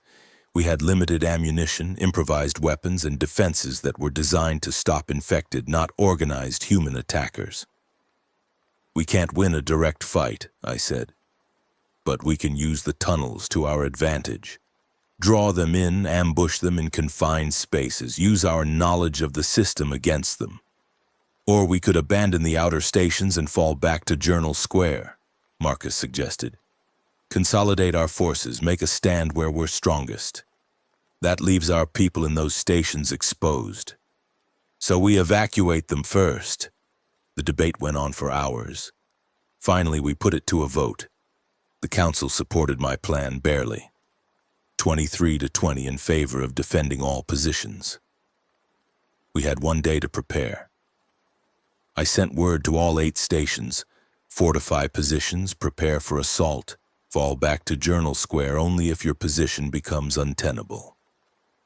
Lisa Chen and her team worked on rigging improvised explosives from chemicals we'd scavenged.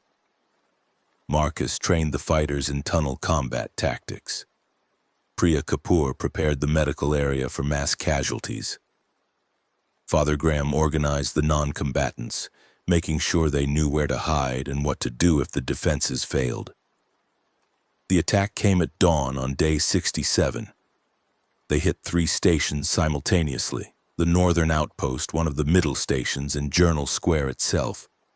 50 people, like Lisa had said, armed with guns and bats and makeshift spears. They came through the street-level entrances and down into the tunnels, overwhelming our guards through sheer numbers. The northern outpost fell in 15 minutes. Our people retreated through the tunnels, fighting as they went. 7 of them made it back to Journal Square. 6 didn't. The middle station held for an hour, They'd barricaded themselves in the control room and fought from there, using the narrow corridors to negate the attackers' numbers. But eventually the attackers broke through and our people had to run. 4 survivors, 10 dead. At Journal Square we held. Marcus led the defense, using every trick we'd learned in 2 months of fighting infected. Choke points, kill zones, coordinated retreats that drew the attackers into ambushes. Lisa's explosives took out a dozen of them in the first wave. Our fighters took out more in close combat, but we were losing people. I watched Marcus take a bullet to the shoulder and keep fighting. I watched Priya Kapoor defend the medical area with a scalpel when attackers broke through. I watched Father Graham, who'd never raised a weapon in his life, pick up a crowbar and brain a man who was about to kill Tyler, the last surviving child besides Emma. I killed 4 people myself that day. Real people, not infected, people who were just trying to survive, same as us. I caved in their skulls with a steel bar and felt nothing but the need to keep swinging. The battle lasted 3 hours. When it was over, the attackers were retreating, leaving their dead behind. We'd won. The cost was staggering. 23 dead on our side, 15 wounded, 3 stations abandoned. We were down to 67 people total, and half of them were injured. Our supplies were depleted, our defenses were shattered, and we'd learned that the real enemy wasn't the infected. It was other survivors. I stood in the main platform at Journal Square, surrounded by bodies, some ours, some theirs, and tried to figure out what we'd won. We'd held 1 station. We'd proven we could fight. But at what cost? Father Graham found me there. He had blood on his collar, his hands shaking. "I killed a man today," he said. I looked him in the eyes and crushed his skull, and I felt glad about it. "What does that make me?" "Human," I said. "Same as the rest of us. I became a priest to save souls. Now I'm taking lives. How did we get here?" "We survived, that's all. We did what we had to do to survive." "Is that enough? Is survival worth losing our humanity?" I didn't have an answer for that. We spent the next week recovering. Priya worked around the clock trying to save the wounded. She managed to save 12 of the 15, but 3 died from their injuries despite everything she did. We buried them in the tunnels alongside our other dead. Marcus recovered from his bullet wound, but the shoulder would never work right again. He could still fight, but he wasn't as effective. He appointed a younger man named Carlos to help lead security. Lisa Chen broke down on day 70. The stress of the battle, the constant fear, the responsibility of keeping systems running, it all caught up with her at once. She locked herself in the generator room and wouldn't come out. Sarah Mills finally talked her down after 6 hours. "I can't do this anymore," Lisa said when she finally emerged. "I can't keep pretending we're going to make it. We're all going to die down here, and nothing we do matters." She wasn't the only one feeling that way. Despair was spreading through the group like an infection. People stopped talking about the future, stopped making plans. They just went through the motions: eat, sleep, work, guard duty, repeat. On day 73, Father Graham came to me with a proposal. "We need to leave the tunnels," he said. "And go where?"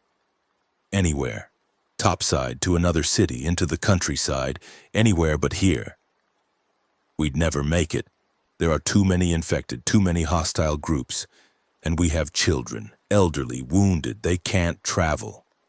Then they'll die down here. We all will. Connor, this isn't survival. This is just prolonging death. We need to find something better, or we need to accept that this is the end. What do you want me to do? Lead us out. Or let someone else lead. But don't keep us trapped down here pretending there's hope when there isn't." I thought about it for a long time. Thought about Bridget, who I'd never reached, who was probably dead in our Hoboken apartment. Thought about McCarthy, who'd wanted to seal us in. Thought about Jake Morrison, who'd believed in expansion and progress. Thought about the children who died trusting us to protect them. We stay, I said finally. We consolidate to Journal Square, we fortify absolutely, and we survive. That's the plan. For how long? As long as it takes. Father Graham looked at me with something like pity. You're becoming what McCarthy was. Someone who's given up everything except the need to keep people alive another day. Is that really what you want? It's what we need. Over the next week, we abandoned the remaining outposts and brought everyone back to Journal Square. We sealed every entrance except one, which we fortified heavily. We distributed the remaining supplies equally. We established strict routines and rules.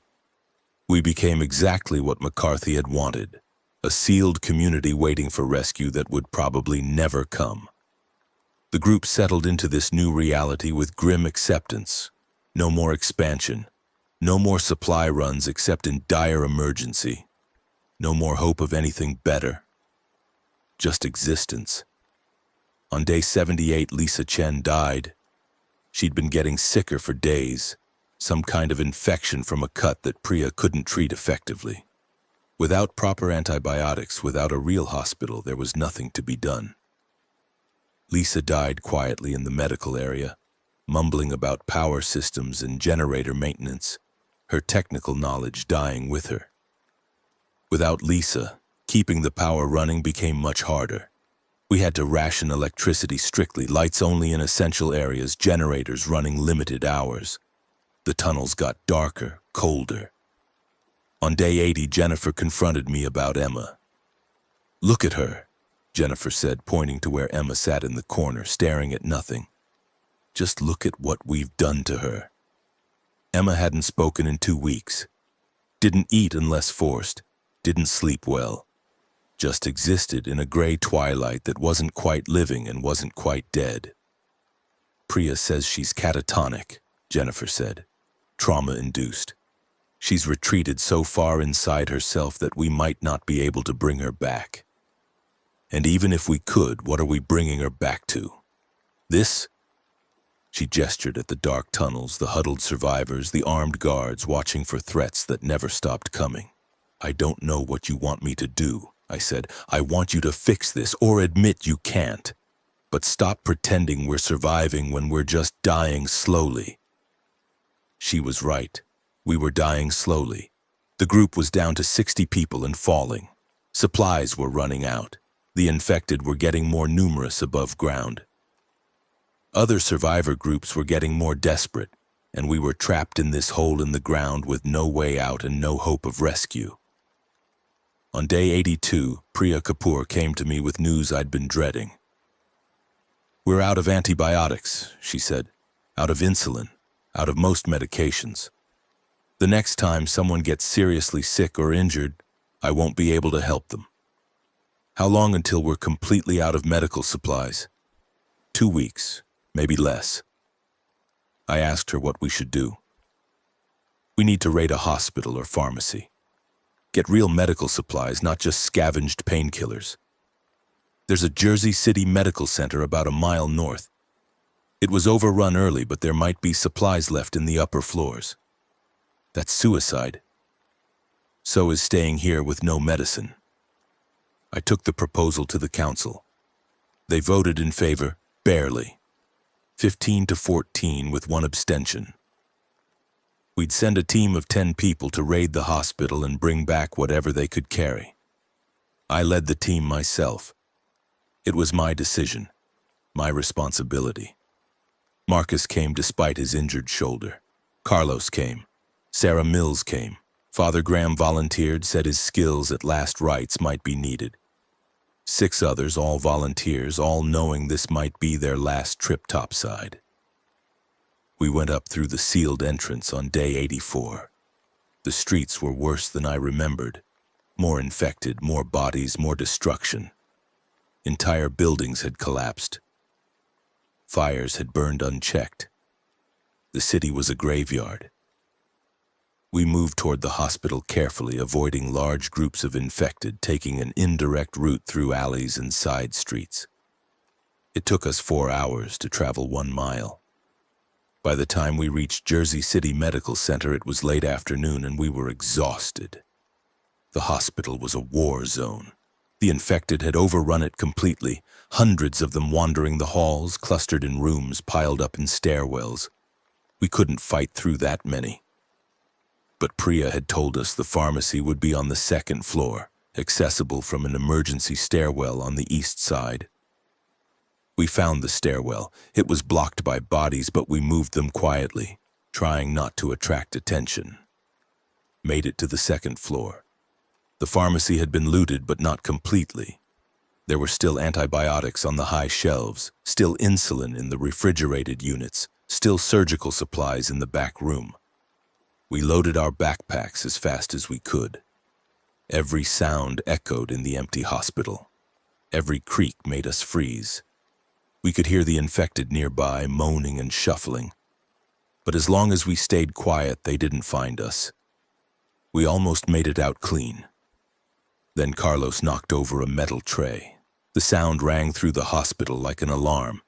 The infected came from every direction, from the halls, from the rooms, from the stairwells. Dozens of them, then hundreds pouring toward the noise. "Run!" Marcus shouted. We ran for the stairwell, made it down one flight before they caught up with us. The first one grabbed Sarah Mills and she screamed and I hit it with my steel bar, but more were coming. Too many to fight, and we were trapped in the stairwell with nowhere to go but up. Back to the second floor, through the pharmacy, looking for another exit, another stairwell, anything. The infected were everywhere now, surrounding us, cutting off every escape route. Father Graham found a door marked Roof Access. We went up, 4 flights of stairs with the infected right behind us, grabbing at our legs, our clothes. One of the volunteers, a woman named Michelle, tripped and went down, and they were on her before anyone could help. We kept running, burst through the door onto the roof. Morning sun blinding after the darkness of the hospital. Fresh air after weeks underground. And nowhere to go. The infected poured through the door behind us. We backed toward the edge of the roof, 6 stories up. No fire escape, no ladder, no way down. "We're trapped," Carlos said. Marcus looked over the edge. "There's a building next door. Roof is lower, maybe 1 story. If we can jump..." "That's a 15-foot gap," Sarah said. "You got a better idea?" We didn't. Marcus went first, backed up, ran, and jumped. He made it, landing hard on the adjacent roof, but alive. Carlos went next. Made it. Sarah, one of the volunteers. Then it was my turn. I backed up, hearing the infected closing in behind me, and I ran and I jumped, and for a moment I was flying, weightless, free of the tunnels and the death and the responsibility. I hit the adjacent roof and rolled. Pain in my ankle, but I was alive. Father Graham was next. He jumped and didn't make it. He fell short, hit the edge, scrabbled for a grip. I lunged forward and grabbed his hand, but he was too heavy, pulling me toward the edge. Behind him, the infected were at the roof edge, some of them toppling over, falling to the street below. "Let me go," Father Graham said. "No." "Connor, you can't hold me. Let me go." Marcus grabbed my other arm, helping, but Father Graham's weight was too much. His hand was slipping in mine. "Thank you for trying," Father Graham said. Then he smiled, said, "Tell them I didn't lose faith," and let go. He fell 6 stories and hit the pavement and didn't move again. We made it back to Journal Square with 5 people and the medical supplies we'd risked everything for. Michelle and Father Graham were dead. 3 others were injured, but we had antibiotics. We had insulin. We had supplies that might keep people alive for another few months. Priya took the supplies without comment. Sarah Mills retreated to the medical area and didn't come out for 2 days. Marcus's shoulder was bleeding again from the strain of holding on to me. Carlos had a broken wrist from his landing. And I had the memory of Father Graham falling, his smile as he let go, his last words about faith. I'd lost count of how many people had died under my leadership, lost count of how many decisions had led to death. Lost count of how many times I'd promised people they'd be okay and broken that promise.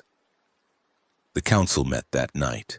There was talk of replacing me, of trying new leadership, of making different choices. But nobody wanted the job. Nobody wanted the responsibility of leading people to their deaths. So I stayed in charge, because someone had to, because that's what survival required. On day 87, Emma died. Jennifer found her in the morning. Emma had just stopped breathing, stopped existing, her body giving up on life that had become unbearable. Priya said it was her heart, that the trauma and stress had finally been too much. But I knew the truth. Emma had died on day 65 when the children were killed. Her body had just taken 3 weeks to figure it out. Jennifer didn't cry, didn't scream, just held Emma's small body and rocked back and forth, making a sound like a wounded animal. "You promised," she said when I came to check on her. "You promised she'd be okay." "I know. I'm sorry. Sorry isn't enough. Sorry doesn't bring her back. Sorry doesn't fix anything." We buried Emma next to the other children. Tyler, the last surviving child, stood at the grave and didn't say anything. He was 8 years old and he'd learned that adults couldn't protect anyone, that promises meant nothing, that death came for everyone eventually. After the burial, I went to the command post and looked at the maps, the supply inventories, the population counts. 60 people left. Food for 6 weeks. Medicine for 8 weeks if we rationed. Power for maybe another month before the generators failed. We were dying. Father Graham had been right. All we were doing was prolonging death. On day 89, the next wave of infected found us. They came through the tunnels this time, not from the street. A massive swarm, hundreds of them flooding through the path system from Manhattan. Someone had unsealed one of the blocked tunnels, or the infected had broken through a weak point. However it happened, they were coming. David Kim picked them up on the monitors first. "There are hundreds of them," he said, "in the tunnels, coming this way." "How long until they get here?" I asked. "An hour, maybe less." I called everyone to the main platform. 60 people, old, young, injured, healthy, fighters and civilians. Everyone we had left. "Infected are coming through the tunnels," I said. "Hundreds of them. Maybe thousands. They'll be here in under an hour. We can't fight that many. We can't hold them off." "So what do we do?" someone asked. I looked at the faces staring at me, waiting for leadership, waiting for me to save them one more time. Saw people who'd followed me through every decision, every disaster, every death. "We run," I said. "We take what we can carry and we go topside. We scatter, we hide, we survive however we can, but we can't stay here." "That's suicide," Marcus said. "The streets are full of infected and hostile groups. We'd never make it. Staying here is guaranteed death. Running gives us a chance." The council voted. This time it was unanimous. We'd evacuate. We had 40 minutes to prepare.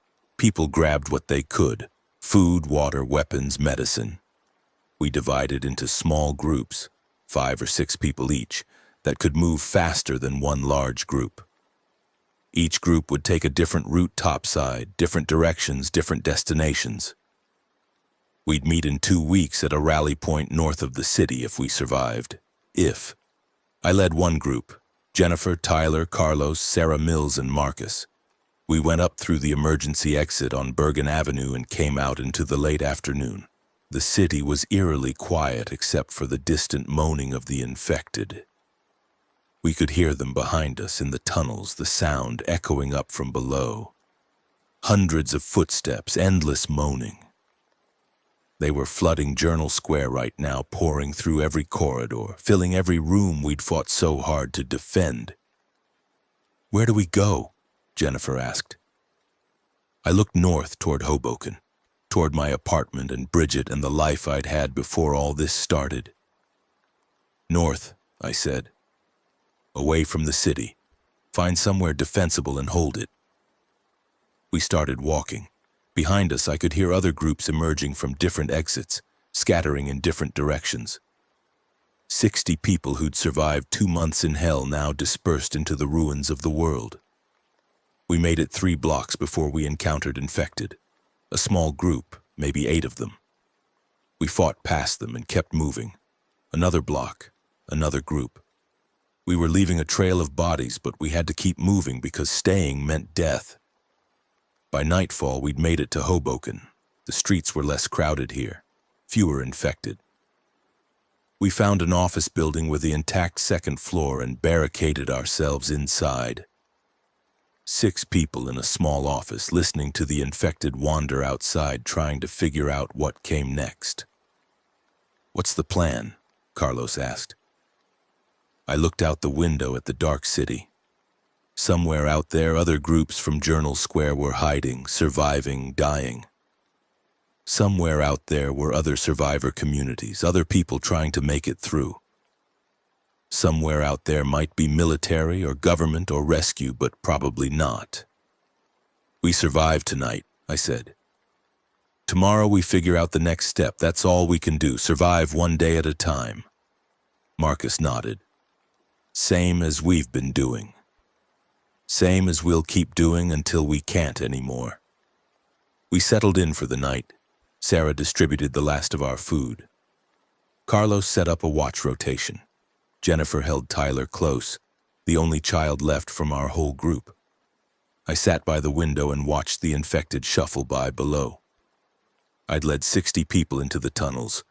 Now I was down to 5, plus however many from the other groups had made it. Everything we'd built at Journal Square was gone, overrun, lost to the darkness below. But we were alive. Bridget's apartment was maybe 6 blocks from here. In the morning I could check, could finally find out if she'd made it, could finally know. I thought about McCarthy, about Jake Morrison, about Father Graham, about Keisha and Emma and all the others who died.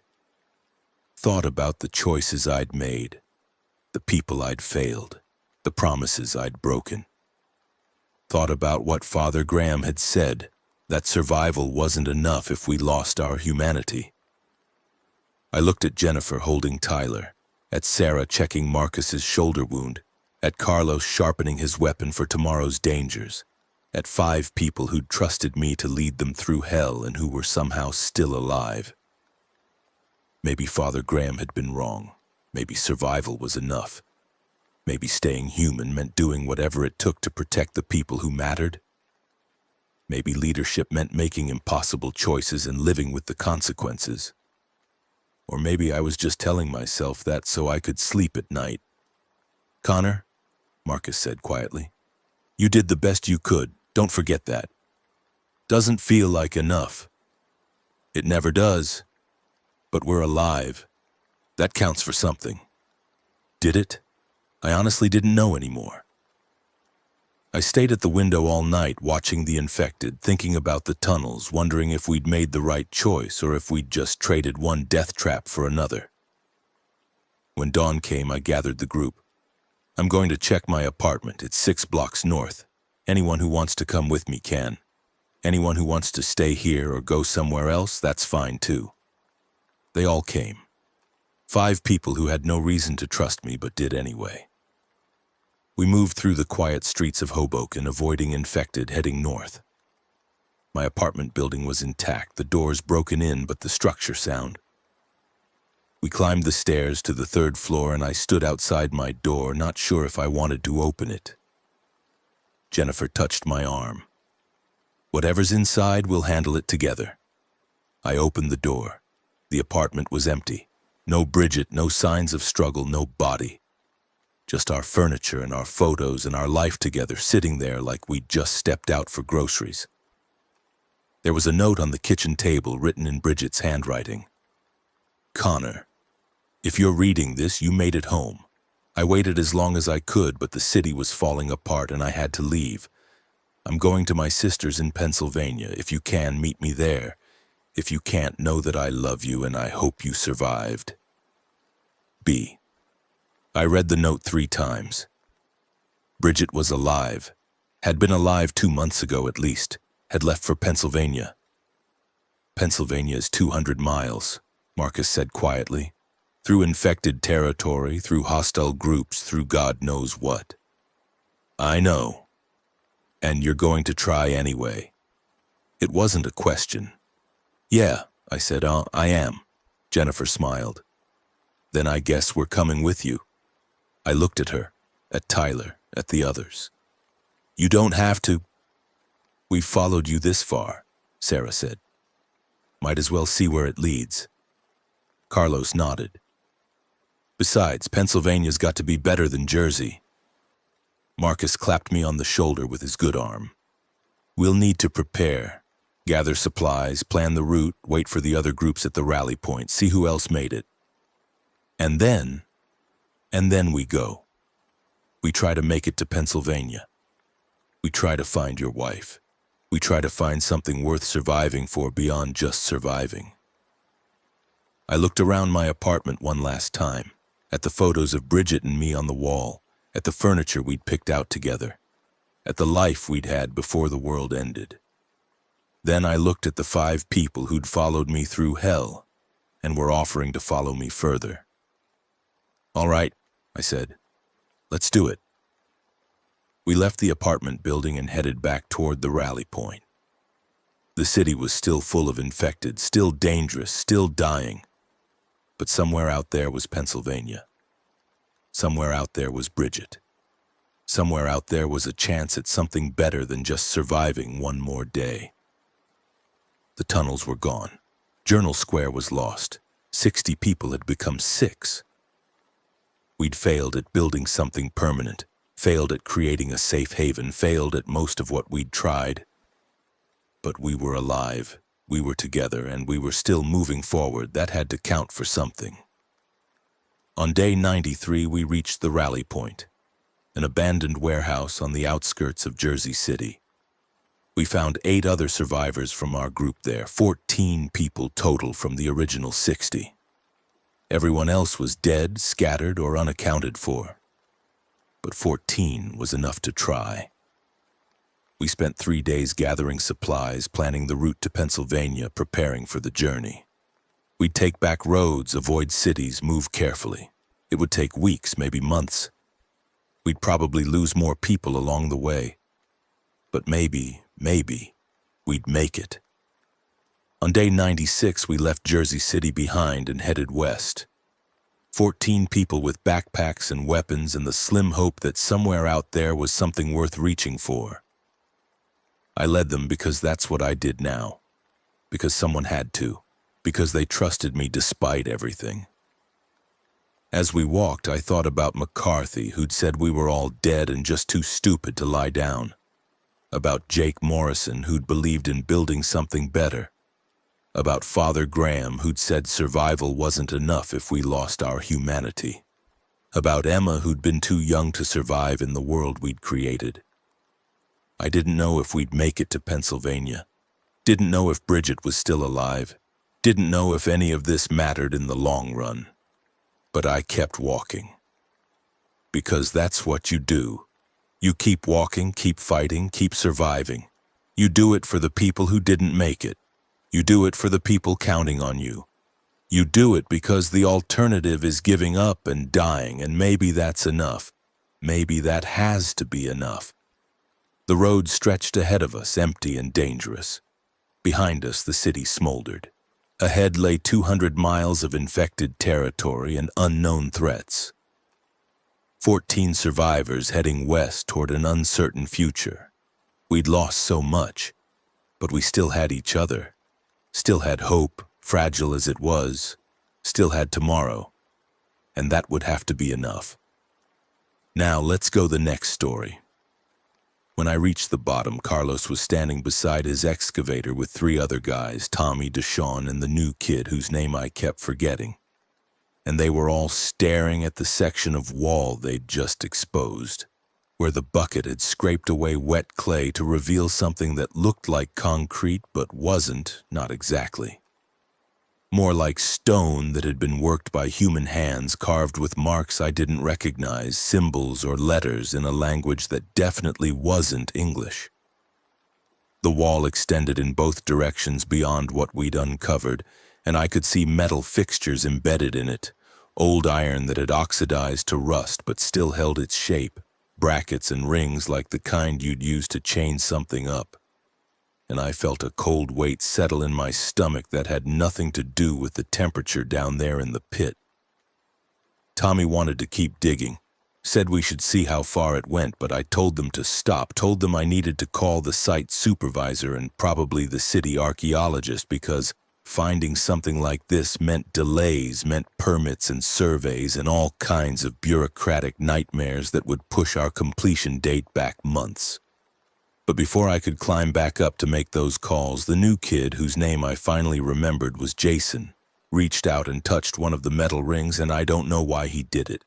Curiosity maybe, or just the impulse of youth, but the moment his fingers made contact with the corroded iron, something shifted in the wall.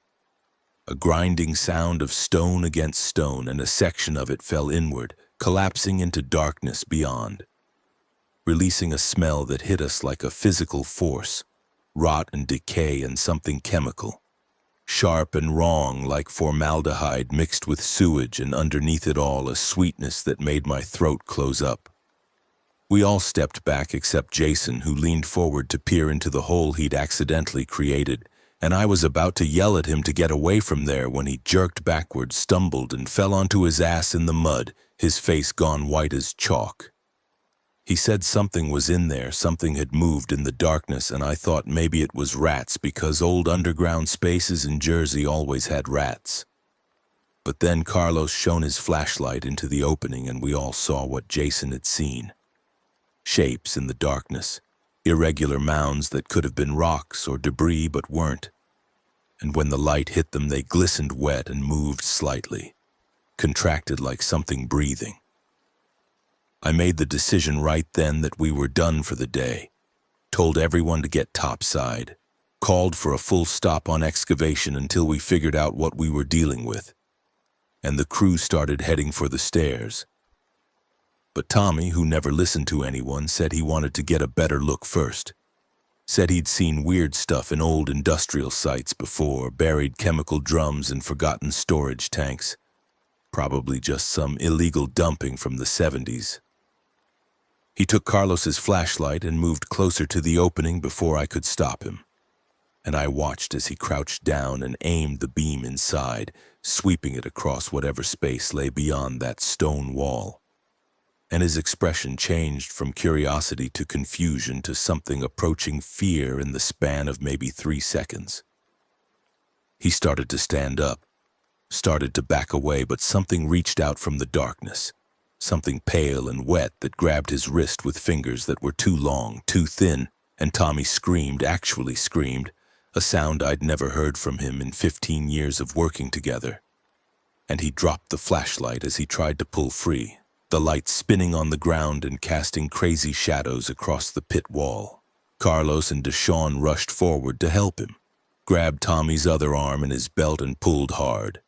And whatever had him let go suddenly, sending all 3 of them sprawling backward into the mud, and I could see marks on Tommy's wrist, deep impressions like he'd been grabbed by something with extraordinary strength, the skin already darkening with bruises.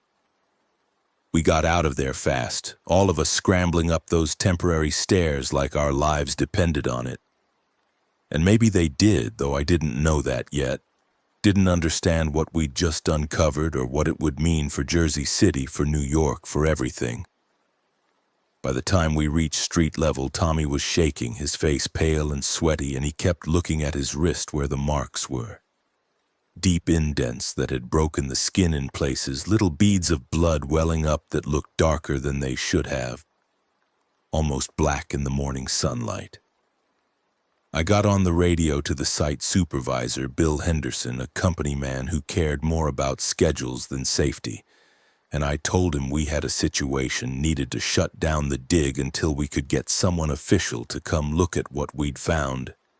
But Bill was at the main office in Newark and didn't want to hear about delays, told me to cover the opening, secure the site, and we'd deal with it tomorrow after he could arrange for a proper inspection.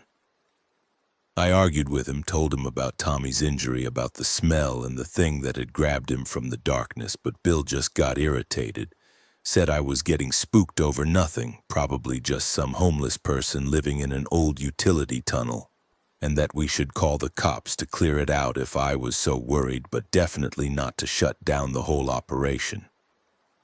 So I did what I was told, because that's what you do when you've been in this business as long as I have. You follow the chain of command even when your gut tells you something's wrong. And I had the crew seal up the opening with plywood and barrier tape, posted a security guard named Malcolm who worked nights anyway and didn't mind the extra shift, and told everyone to go home early, said we'd sort it all out tomorrow. Tommy refused to go to urgent care despite my insistence. Said he was fine, just shaken up. The bruises weren't that bad, and he'd put some antiseptic on it when he got home, and I watched him drive away in his pickup truck, wondering if I should have forced the issue, called an ambulance maybe, but he was a grown man, and I couldn't make him do anything he didn't want to do. The rest of the day felt off, wrong in ways I couldn't articulate, and I kept checking my phone for news, some vague anxiety making me scroll through headlines even though I didn't know what I was looking for. Around 2 in the afternoon, I noticed an unusual amount of helicopter traffic over Manhattan, news choppers mostly, circling around what looked like Midtown, and I could hear sirens across the river, more than usual even for New York.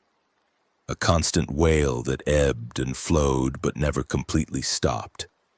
I called Marie to check in, make sure she was okay, and she said she was fine watching the news because there were reports of some kind of disturbance in Times Square, police activity, maybe a terrorist threat, the usual vague reporting that happens before anyone knows what's actually going on. I finished the paperwork at the site office, a trailer perched on the edge of the lot, and kept glancing out the window at the pit, at the plywood covering we'd nailed over the opening in the wall. And I had this irrational feeling that something would come out of there, would push through the wood and climb up into daylight, but nothing happened. The site remained quiet, just Malcolm in his security booth by the gate reading a paperback and drinking coffee from a thermos. By 5 o'clock, I was ready to head home, exhausted in a way that felt different from normal job site fatigue, a bone-deep weariness that came with stress and worry. And I was locking up the trailer when my phone rang. Carlos calling to tell me that Tommy wasn't answering his texts, wasn't picking up his phone, and Carlos had driven by Tommy's apartment in Union City and his truck was in the lot, but he wouldn't answer the door. I told Carlos I'd check on him. It was sort of on my way home anyway. And I drove across to Union City as the sun started its descent toward the western horizon, turning the Hudson orange and gold, the Manhattan skyline backlit and beautiful in that way it gets on clear autumn evenings. Tommy lived in a low-rise complex off Bergen Line Avenue, 3rd floor walk-up, and I found his apartment door closed but unlocked, which was unusual because Tommy was careful about security, had been robbed once before, and always made sure to lock everything. I pushed the door open and called his name, stepping into the dim apartment that smelled like old pizza and laundry that needed washing, typical bachelor stuff. And at first I didn't see him. The living room was empty, television off, but then I heard a sound from the bathroom, a wet, labored breathing that raised the hair on the back of my neck. I found Tommy on the bathroom floor, curled up beside the toilet, and he looked terrible. His skin gray and clammy, sweat soaking through his shirt, and the marks on his wrist had spread, dark veins radiating up his forearm like cracks in marble, black against his pale skin. He was conscious but barely, eyes rolled back showing mostly whites, and when I knelt beside him and asked what was wrong, what I could do, he just moaned, a sound that wasn't quite human, wet and guttural, and I pulled out my phone to call 911, but before I could dial, Tommy convulsed, his whole body seizing up, back arching off the tile floor, and I heard something crack inside him, multiple somethings, bones breaking or cartilage tearing, and his jaw distended, dropped open wider than should be possible. the tendons in his neck standing out like cables under tension. His teeth, his normal teeth that I'd seen for years when he smiled or complained or ate lunch, began to change, the canines elongating, pushing through the gums with tiny spurts of blood, growing longer and sharper until they looked like the fangs of some predatory animal. And his eyes, when they focused on me, were empty. No recognition, no humanity, just hunger. I scrambled backward, fell against the bathroom wall, and Tommy, or the thing that had been Tommy, tried to stand, got halfway up before collapsing again, his body not quite ready for whatever transformation was happening inside it. Muscles twitching and spasming, skin starting to take on a waxy, translucent quality that let me see the dark network of veins underneath. I ran, pure instinct overriding everything else, bolted out of that apartment and down the stairs 3 at a time, heart hammering so hard I thought it might burst, and I made it to my truck and locked the doors before I even thought about what I was doing, where I was going, what this meant. My hands shook so badly I could barely get the key in the ignition, and I sat there for maybe a full minute trying to process what I'd just witnessed, trying to make it make sense according to any rational framework, and failing completely. I called 911 then, told them there was a medical emergency at Tommy's address, a man having some kind of seizure or breakdown, and the dispatcher said they'd send someone. But there were multiple emergencies across the city. Response times might be delayed, and I could hear the stress in her voice, the barely controlled panic of someone dealing with more calls than the system was designed to handle. The drive home took twice as long as it should have because traffic was nightmare, everyone trying to leave Jersey City at the same time, heading west toward the suburbs or south toward the turnpike, and I kept the radio on, flipping between stations trying to get information, and what I heard didn't make sense. Reports of violent attacks in Manhattan, people biting other people, dozens injured, possibly dead, conflicting information about terrorism or gang violence or some new kind of drug causing psychotic breaks, and the news anchors sounded confused, scared, reading updates that contradicted what they'd said minutes before. By the time I reached my neighborhood in the Heights, the sun had set completely, and I could see lights across the river more than usual. Emergency vehicles with their strobes painting the buildings red and blue, and smoke rising from somewhere in Midtown, a dark column against the purple sky. Marie met me at the door, her face tight with worry, and she'd been watching the news for hours, she said. Watching it get worse, watching the reporters lose their composure as cell phone videos showed scenes of chaos in Times Square and Grand Central, in the subway stations, people attacking each other with their bare hands, biting and clawing, and the police trying to intervene and getting overwhelmed. I told her what happened at the site, what we'd uncovered, what I'd seen in Tommy's bathroom, and she listened without interrupting. Her hand gripping mine so hard it hurt, and when I finished, she said we needed to leave, needed to get out of the city, go stay with her sister in Pennsylvania until whatever this was blew over. But I hesitated because leaving felt like giving up, felt like admitting that the world had changed in some fundamental way that couldn't be fixed, and I still held on to the belief that this was temporary, manageable, something the authorities would contain. I told Marie we'd wait until morning, see what the news said, make a decision with more information, and she agreed reluctantly. And we spent the evening watching television, watching the situation deteriorate in real time, watching the mayor of New York hold a press conference where he urged calm, urged people to stay indoors, assured everyone that the NYPD and National Guard had the situation under control. And even as he spoke, you could see his uncertainty, could hear the tremor in his voice that betrayed his own fear. Around midnight, the power flickered, went out for maybe 10 seconds before the backup generators kicked in, and in that brief darkness I heard sounds from outside, distant screams, car alarms. The pop of gunfire that might have been fireworks but probably wasn't. And Marie pressed against me on the couch, both of us staring at the television where a reporter in a studio was trying to maintain professionalism while reading an update about the George Washington Bridge being closed, All bridges and tunnels into Manhattan shut down by order of Homeland Security, the entire island under quarantine. The reporter said the CDC was investigating possible bioterrorism, a coordinated attack using an unknown pathogen, and they urged everyone in the metro area to avoid contact with anyone showing symptoms of aggression, confusion, or unusual skin discoloration, to report such individuals to authorities immediately, and absolutely under no circumstances to approach or try to help them.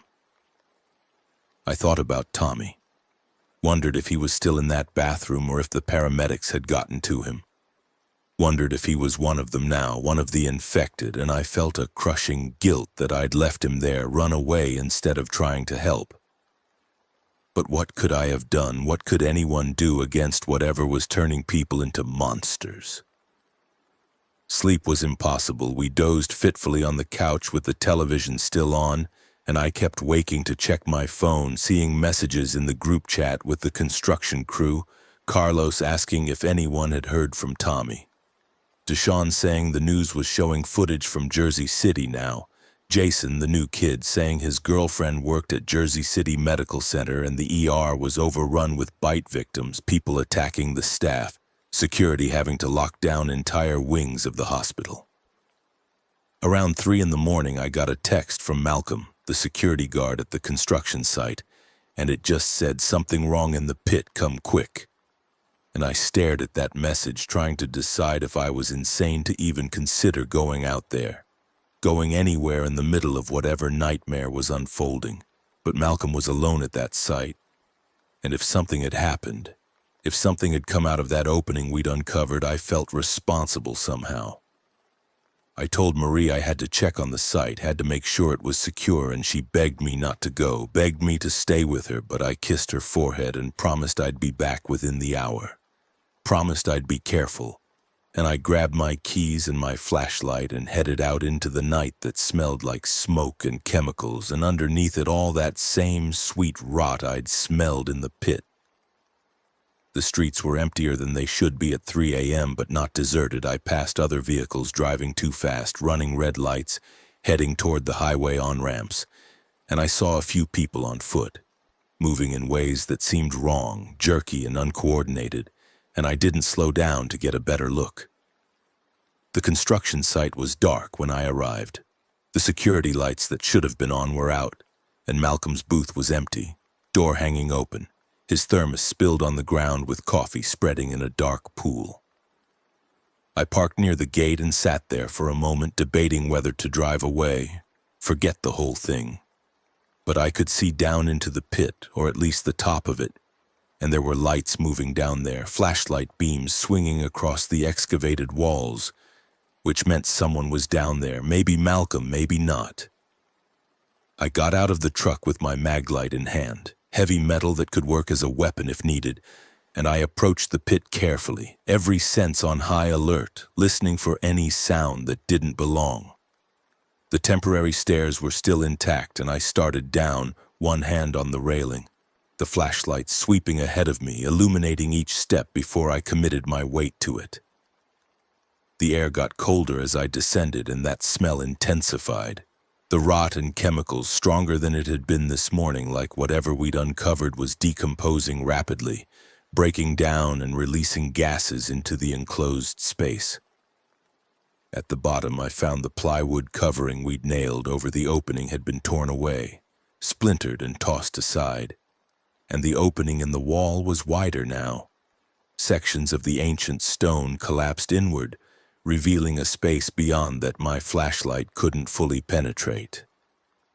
Malcolm's flashlight was on the ground near the opening, still lit, and beside it was one of his shoes, just one lying on its side in the mud, and I called his name, called it several times, my voice echoing in the pit, and for a long moment there was no response, just the hum of the city above, distant sirens, and then I heard movement from inside the opening, something shuffling, dragging, and a smell wafted out that made me gag, made my eyes water, and I knew with absolute certainty that I needed to leave, needed to get out of that pit immediately. But before I could turn, something emerged from the darkness, something that had been human once, maybe recently, I couldn't tell in the poor light. But its skin was that same grayish white as Tommy's had been, translucent and wet, and its eyes reflected my flashlight beam like an animal's eyes, bright and empty. It moved toward me with surprising speed, not running exactly, but lurching in long strides, arms outstretched, and I swung the mag light without thinking, caught it across the temple with a solid thunk that would have dropped a normal person. But this thing barely staggered, kept coming, and I swung again harder, and this time something cracked, bone or skull, and it went down, collapsing in the mud with a wet sound. I ran then, forgot about Malcolm, forgot about everything except getting to my truck, getting away from that pit and whatever it contained. And I was halfway up the stairs when I heard sounds behind me. Multiple sources, movement and breathing, and that wet, guttural moaning that wasn't quite human. And I knew without looking that more of them were coming out, climbing up from whatever space we'd accidentally unsealed. My lungs burned by the time I reached street level, and I sprinted to my truck, fumbled with the door handle, got inside and locked it just as the first of them reached the top of the pit, pulling itself over the edge with those two long arms, and in my headlights I could see its face, or what remained of its face. The jaw distended and teeth elongated just like Tommy's, skin hanging loose like it didn't quite fit anymore. I threw the truck into reverse and floored it, tires spinning on the gravel, and I heard a thump as I hit something. One of them, or maybe just construction debris. I didn't stop to check, just kept going. Got the truck pointed toward the exit and drove through the chain-link gate that Malcolm should have closed, must have left open when he fled or was dragged away. On Bergenline Avenue, I saw more of them, dozens of them wandering in the street, clustered around overturned vehicles and bodies that lay motionless on the pavement. And some of the bodies were moving, twitching, beginning their own transformations, and I realized with a sick certainty that this wasn't isolated, wasn't contained. Whatever had started in that pit had spread, was spreading, moving through Jersey City like a plague. I drove home through streets that were collapsing into chaos, past burning buildings and crashed cars and people fighting in desperate clusters, and I saw a cop car with its lights still flashing but the doors open and no cops inside, just smears of blood across the hood and windshield. My phone kept buzzing with messages, the group chat exploding with panic, Carlos saying he could see fires from his apartment. Deshaun saying the bridges were jammed with people trying to flee, Jason saying the hospital was lost, was full of them now, and he was barricading himself in a supply closet. I tried to call Marie, but the call wouldn't connect, tried 3 times before I got through, and she was crying, saying there were people outside our building, saying they were trying to get in, and I told her to lock every door, every window, don't let anyone in no matter what they said, and I was coming. I was almost there. The Heights neighborhood was in full panic mode when I arrived, residents streaming out of buildings with whatever they could carry, loading into cars or just running on foot toward the highway. And our building had its front entrance barricaded with furniture, residents working together to pile couches and tables against the glass doors while things on the outside pressed against them, pale faces smearing the glass with blood and other fluids. I abandoned my truck in the middle of the street and ran for the building, had to fight my way through the crowd, showing my ID to one of the neighbors who was coordinating the barricade, and he let me through, barely, pulling aside a chair just enough for me to squeeze past before shoving it back into place. Marie was on the 4th floor, our apartment, and I took the stairs because the elevator felt like a death trap, and I found her in the hallway with Mrs. Chen from next door and the Rodrigo family from 4C, all of them with whatever weapons they'd grabbed, kitchen knives and baseball bats and a golf club, and Marie collapsed against me when she saw me, sobbing into my chest, and I held her while trying to process what was happening, trying to formulate any kind of plan. Mr. Rodrigo said we couldn't stay here, said the building was compromised, it was only a matter of time before they got in, and we needed to move, find somewhere more secure, somewhere we could defend, and I thought about the construction site but discarded that immediately. Thought about the mall or a warehouse or something elevated, and Mrs. Chen suggested the parking garage on Summit Avenue. 6 stories of concrete with vehicle ramps that could be blocked, height advantage, multiple escape routes. We gathered what we could in the next 10 minutes, food from our apartments, water, first aid supplies, anything useful, and there were maybe 15 of us total. Residents from our floor and the one below, and we moved as a group down the back stairs to the ground-level emergency exit that opened onto the alley. Outside, the night was orange with fire glow, and the sounds of the city dying filled the air. Screams and explosions and the constant wail of car alarms. And we moved quickly but carefully, staying close together, watching every shadow, every doorway. The walk to Summit Avenue was only 4 blocks, but it felt like miles. We had to backtrack twice to avoid large groups of them, had to hide in a loading dock while a pack of maybe 20 shambled past. And I got my first good look at them in the streetlights. Saw how their skin had changed, gray and mottled. Saw how they moved with that distinctive jerking gait. Saw how they fed on a body in the gutter, tearing into flesh with those elongated teeth. And Mr. Rodrigo had to put his hand over his teenage daughter's mouth to muffle her scream. The parking garage was chaos when we arrived, people fighting to get in, cars trying to drive up the ramps while others tried to come down. And there was no organization, no plan, just panic. And I forced our group through the ground-level entrance and up the pedestrian stairs to the 3rd level, which seemed defensible. Good sight lines, not too high to jump if we needed to escape. We weren't alone. Other survivors had had the same idea, maybe 40 or 50 people spread across the level, some in vehicles, some on foot. And there was an older guy, military bearing, gray crew cut, who seemed to be taking charge, directing people to create barriers at the ramp entrances using vehicles and concrete barricades. And I approached him, introduced myself, said I had construction experience, knew about structural integrity and defensive positions. And he looked at me with hard eyes and said his name was Garrett, retired Marine Corps, and we needed all the help we could get. The next hours were a blur of activity. We worked to fortify the garage, pushing vehicles into strategic positions, gathering weapons from car trunks and emergency kits, setting up a medical area in a corner where a nurse named Patricia tried to treat minor injuries with limited supplies.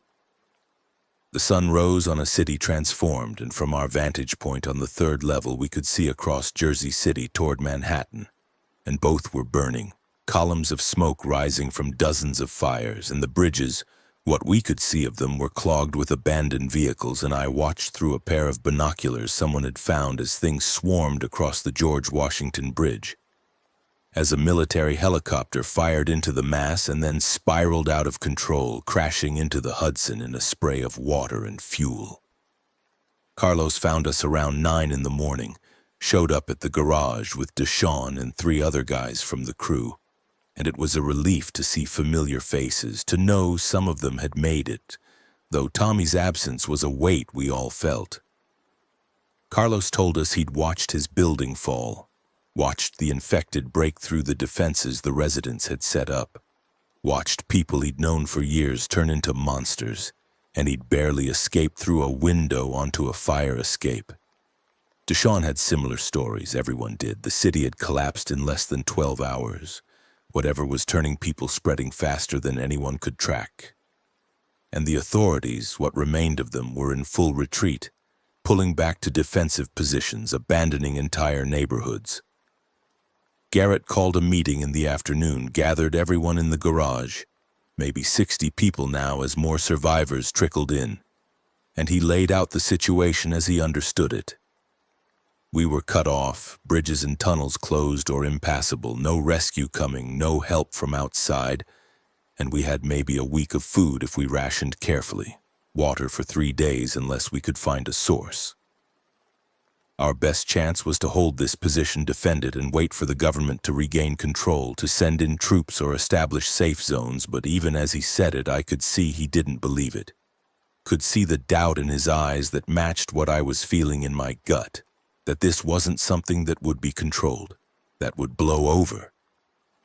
That night they came for us, not in small groups but in a wave, hundreds of them drawn by the lights and noise, and they swarmed up the ramps despite the barriers, climbing over vehicles and each other, and we fought them with everything we had, Garrett organizing us into defensive lines, firearms for those who had them, melee weapons for the rest, and I found myself standing shoulder to shoulder with Carlos and Deshawn, swinging a length of rebar at anything that got close, crushing skulls and breaking limbs, and the sounds were terrible. Wet impacts and screams and the moaning of the infected that never stopped, a constant drone that drilled into your brain. We held through the night, but at a cost, lost maybe 15 people, including Mrs. Chen, who got dragged over a barrier and disappeared into the mass below, and Mr. Rodrigo took a bite to the shoulder trying to save his daughter. And we all knew what that meant, what would happen to him. And Patricia, the nurse, said we had to isolate him, had to prepare for when he turned, but he begged us not to, begged his family to let him stay with them until the end. And I watched that daughter, couldn't have been more than 16, hold her father's hand as the infection took him, as his skin went gray and his eyes emptied. And I watched Garrett put a bullet in his brain before he could turn fully, before he could hurt anyone. By dawn, the garage was a slaughterhouse. Bodies everywhere, most of them infected, but some ours. And we were exhausted, injured, running low on ammunition. And Garrett said we couldn't stay here, couldn't defend this position against another assault like that. We needed to move, find somewhere more isolated, somewhere with natural barriers. Someone suggested the Pulaski Skyway. Said we could hold one of the sections, use the elevation, but I thought about being trapped on an elevated highway with nowhere to go and vetoed that immediately. Another person mentioned Liberty State Park, the waterfront, maybe steal a boat and get to one of the islands in the harbor. And that had possibilities, but also risks. Water was a barrier, but also a trap if we couldn't maintain the boat. Marie was hurt. I hadn't noticed in the chaos of the night, but she'd taken a deep gash across her forearm from broken glass, and Patricia cleaned it and stitched it with fishing line from someone's tackle box. And I held Marie's other hand while the needle went through her skin, and she didn't make a sound, just squeezed my hand hard enough to leave marks. I asked her if she regretted not leaving when she wanted to, not going to her sister's place in Pennsylvania, and she said no. Said at least we were together, at least if we died it would be together, and I told her we weren't going to die. Told her I'd get us through this, but I didn't know if I believed it. Garrett organized a supply run, needed volunteers to raid nearby stores for food, water, medical supplies, and I went because I knew the area, knew where the warehouses were, the distribution centers, and Carlos and Deshawn came too, along with a young cop named Miller who still had his service weapon and a few magazines of ammo. We left the garage through the pedestrian exit, moving fast and quiet through streets that had gone eerily silent. The panic of the night before replaced by an emptiness that was somehow worse. Broken bodies lying everywhere, some clearly dead, some that might still be dangerous, and we gave them all a wide berth. The warehouse district was 3 blocks away, and we made it there without incident. Found a food distribution center with its roll-up door smashed in, the interior ransacked but not empty. Still pallets of canned goods and bottled water. And we loaded up shopping carts as much as we could move quickly, and we were heading back when we encountered them. Not the infected, but other survivors, a group of maybe 10 men with weapons, and their leader, a guy with prison tattoos covering his neck and a shotgun in his hands, said this was their territory now, their supplies, and we needed to leave empty-handed or leave dead. His name was Dante, I learned later, used to run with one of the local gangs, and the collapse had given him and his crew an opportunity to seize power, to take what they wanted without consequence. And he looked at us with dead eyes, eyes that had seen violence and been changed by it. And I knew talking wouldn't work. Knew we were seconds away from a firefight we probably wouldn't win. But Miller, the young cop, stepped forward with his badge still clipped to his belt, and he tried to reason with them, tried to appeal to whatever humanity they might have left. And Dante laughed, actually laughed, and shot him in the chest, the boom of the shotgun echoing between the buildings, and Miller went down hard, blood spreading across his uniform shirt. We ran, abandoned the carts, just ran. Carlos grabbing Miller under the arms and dragging him while Deshawn and I provided cover with the pistol Miller had dropped, firing blindly behind us as Dante's crew gave chase. And we made it maybe half a block before Carlos said Miller was dead, was gone, and we had to leave him, had to keep moving. We lost them in the maze of residential streets, ducked into a building and climbed to the roof and waited there for an hour, listening to them search below, listening to Dante shouting that he'd find us, that he'd remember our faces, and when they finally gave up and moved on, we made our way back to the garage with nothing to show for the attempt except another dead companion and the knowledge that the living were becoming as dangerous as the infected.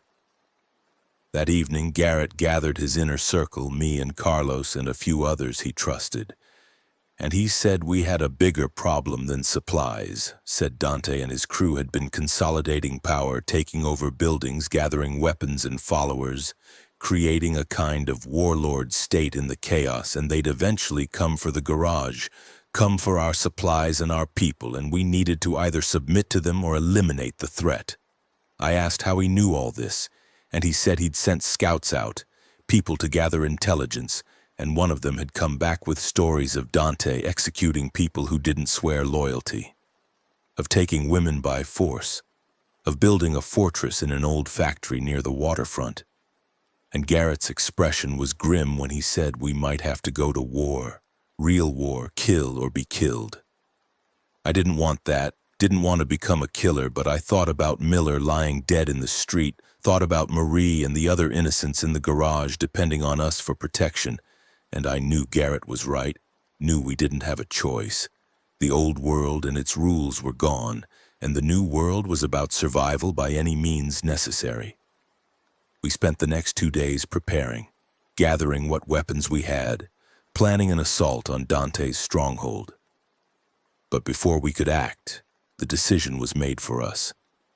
They came at dawn, Dante and maybe 40 men heavily armed, and they didn't try to sneak in or negotiate, just opened fire on the garage from the street, bullets punching through car windows and ricocheting off concrete. And we returned fire from our elevated position, and it was war, actual urban warfare, and people on both sides died. But we had the high ground, had defensive positions, and after maybe 20 minutes of continuous gunfire, Dante's crew pulled back, left their dead in the street and retreated. But we knew they'd come back, knew this was just the opening move. And Garrett said we had to take the fight to them, had to hit them before they could regroup. And I volunteered to lead the assault because I'd seen Dante's face, knew what he was, knew he wouldn't stop until we were all dead or under his control.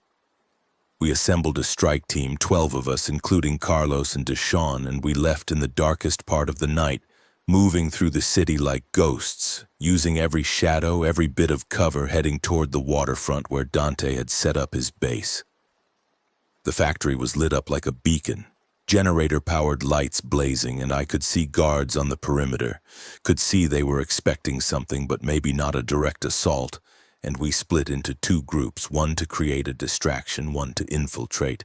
And I was in the infiltration team, moving along the waterfront until we found a drainage pipe that led under the factory floor. A tight squeeze but passable, and we crawled through filth and darkness until we emerged in a sub-basement that smelled like chemicals and rot. We moved up through the building methodically, silently, taking out guards with knives and improvised weapons, no guns because the noise would alert everyone. And I killed a man that night, strangled him from behind until he stopped struggling. Felt his life drain away under my hands, and something inside me broke or maybe hardened. I couldn't tell which. We found Dante on the 3rd floor in what used to be an office, sitting behind a desk like a king holding court. And he had 2 women with him. captives based on the bruises and the terror in their eyes, and when he saw us, he smiled, actually smiled, and reached for the shotgun leaning against the desk. But I was faster. Had a pistol we'd taken from one of his guards, and I shot him in the shoulder, knocked him back in his chair, and then I was on him. We were fighting on the floor, and he was strong, prison strong, had a knife from somewhere, and he sliced across my ribs, a burning line of pain that made me gasp. But I got the knife away from him, turned it around, and I buried it in his throat, pushed it in until it hit spine, and I watched his eyes go wide and then empty as blood poured out of him, soaking into the carpet, and I felt nothing, no triumph, no relief, just a cold emptiness that scared me more than anything else had. His crew scattered when word spread that Dante was dead, most of them fleeing into the night, and we freed the captives, gathered what supplies we could carry, and returned to the garage as heroes, or that's how Garrett presented it. But I felt like a murderer, felt the weight of what I'd done settling on my shoulders like a physical burden.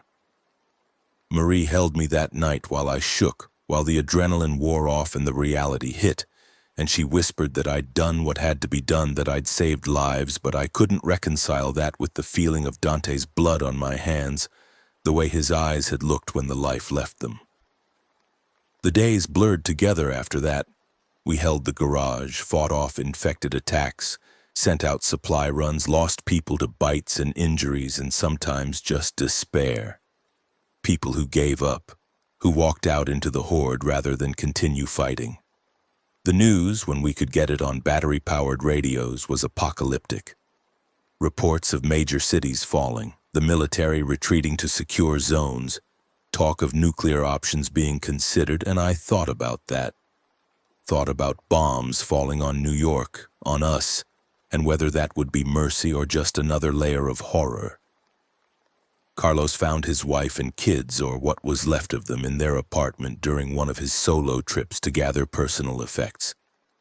And he came back changed, hollowed out, and he stopped talking much, just went through the motions of survival.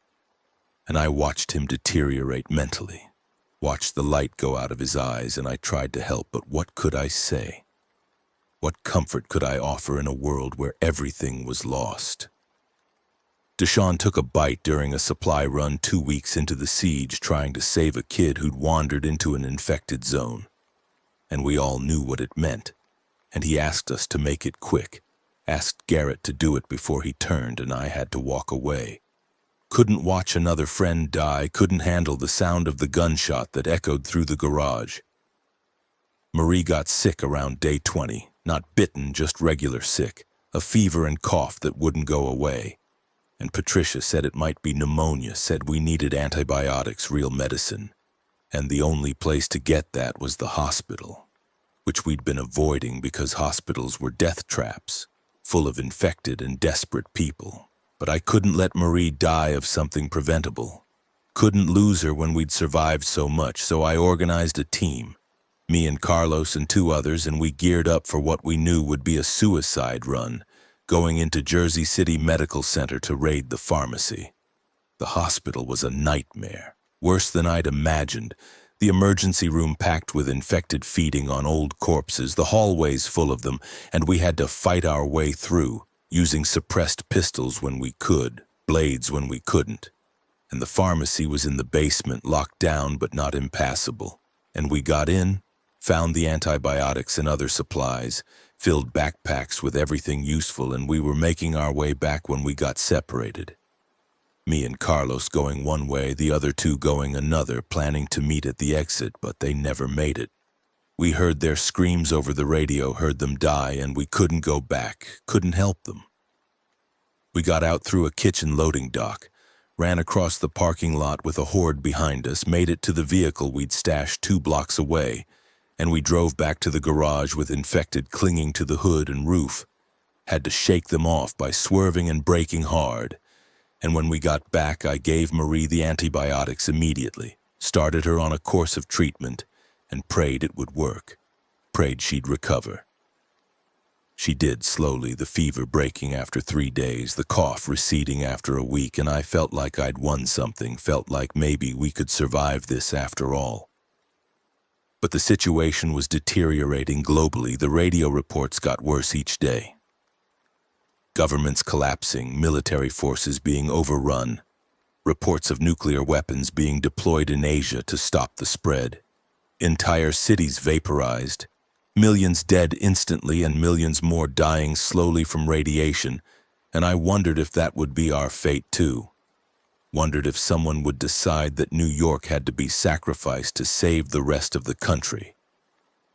Garrett thought it was possible, said he'd heard chatter on his military radio frequencies that suggested the Joint Chiefs were considering it, that the president, whoever was left in the line of succession, might authorize strategic strikes on major metropolitan areas to create fire breaks, zones where nothing could survive. And then it happened. Not a surprise exactly, we'd been expecting it in some form, but the reality was still shocking when it came. The announcement on the emergency broadcast system, all civilians to evacuate New York City and the surrounding areas immediately. A cordon was being established, and in 72 hours, extreme measures would be taken to contain the outbreak, and everyone understood what that meant. They were going to nuke the city, going to turn it into radioactive glass. Panic swept through the garage, people arguing about whether to try to escape, whether we could make it through the infected hordes to the designated evacuation zones, whether it was even worth trying. Garrett organized a convoy, every vehicle we had that still ran, fuel siphoned from abandoned cars, and we planned a route west, away from the city, toward the evacuation points the broadcast had mentioned. Military checkpoints in Pennsylvania where they were supposedly screening refugees and providing transport to safe zones. We loaded up everything we could carry, everyone who could walk or be carried, maybe 40 people total. The survivors from the garage who'd made it this far. And we set out in the morning, a caravan of hope through streets filled with death. The drive was hellish. Infected everywhere, blocking roads, swarming vehicles that stalled or crashed, and we lost cars one by one, people trapped inside as the hordes overwhelmed them, and I could hear their screams on the radio until someone turned it off because we couldn't help them, couldn't stop, could only keep moving. We made it to Route 3 heading toward the Lincoln Tunnel, but the tunnel was a graveyard, packed solid with vehicles and bodies, and we had to backtrack, try another route, and hours were burning away. Hours we couldn't afford to lose. By nightfall, we'd barely made it to the outskirts of Newark, and the convoy had been reduced to 5 vehicles, fewer than 20 people, and Marie was crying, saying we weren't going to make it, saying maybe we should just stop, just wait for the end together, but I told her no. Told her we had to try, had to keep fighting until the very last moment. We pushed through the night, drove through Newark as fires consumed entire blocks, drove through suburbs that had become battlegrounds, and by morning we were on Route 280, heading west, and I could see the Watchung Mountains in the distance, and beyond them maybe safety. But we ran out of fuel 15 miles from the evacuation checkpoint, all the vehicles dying one by one, sputtering to stops on the highway, and we had no choice but to abandon them, to walk the rest of the way, carrying what we could. Helping the injured and exhausted and infected were everywhere, drawn to the sound of the convoy following us, and we had to fight running battles. Had to leave people behind when they fell, when they couldn't keep up, and I was carrying Marie part of the time. Her ankle twisted from a fall, and Carlos was beside me, silent and grim. And Garrett was at the rear, providing cover fire with the last of his ammunition. We saw the checkpoint around noon. Military vehicles and barbed wire and soldiers in hazmat suits, and we ran toward it, the last stretch, maybe a quarter mile. And the infected were right behind us, a wave of them, and the soldiers were yelling at us to hurry. We're laying down, covering fire, and I could see the finish line, could see safety, and then I heard the sound, low and building, a rumble that came from the east, from the direction of New York. And I turned and saw the flash, brilliant white, brighter than the sun, and the shock wave hit seconds later, knocked us all flat, and the sky turned orange, and then black as a mushroom cloud rose over where Manhattan used to be. The checkpoint was chaos, soldiers trying to maintain order as thousands of refugees pushed against the barriers, trying to get in before the radiation reached us, and Garrett flashed his military ID, got us through with maybe a dozen others from our group, and we were loaded onto trucks that pulled away immediately, heading west toward temporary camps the government had set up. And I looked back through the canvas cover, looked back at the pillar of fire and smoke rising from New York. And I thought about everyone who'd been there, everyone who died in that instant, vaporized or crushed or burned. And I thought about the infected too. Millions of them also dead now. Their threat eliminated, but at the cost of everything. The camp was in central Pennsylvania, rows of tents and trailers surrounded by fences and guard towers. And we were processed like refugees from a war zone, which I guess we were. Screened for bites and infections, given basic supplies and assigned spaces, and I sat with Marie in our tent that first night, both of us silent, both processing the reality that we'd survived, but the world hadn't. New York was gone, Jersey City was gone, everything we'd known had been erased in atomic fire. The camp authorities told us the outbreak was spreading despite the nuclear strikes. Told us they'd bombed Los Angeles too, and Chicago was being evacuated for similar treatment. And the infected were evolving somehow, getting faster, getting smarter, and the containment strategy wasn't working. The virus was too adaptable, too aggressive, and humanity was losing the war. Losing badly. Garrett disappeared a week into the camp. I assumed he'd been recruited back into service. The military pulling every experienced soldier they could find. And Carlos lasted another month before he walked out into the woods one night and didn't come back. And I knew he'd chosen his own end. Chosen to stop fighting. Marie and I stayed in the camp for 3 months, watching it slowly deteriorate as supplies ran short, as infected breaches became more frequent, as the government presence decreased and then vanished entirely, leaving us to fend for ourselves, and I knew it was only a matter of time before this place fell too, before the infected overran it like they'd overrun everything else. We left before that happened. Took what we could carry and headed into the wilderness, into the mountains, hoping to find some isolated spot where we could survive, where the infected might not reach.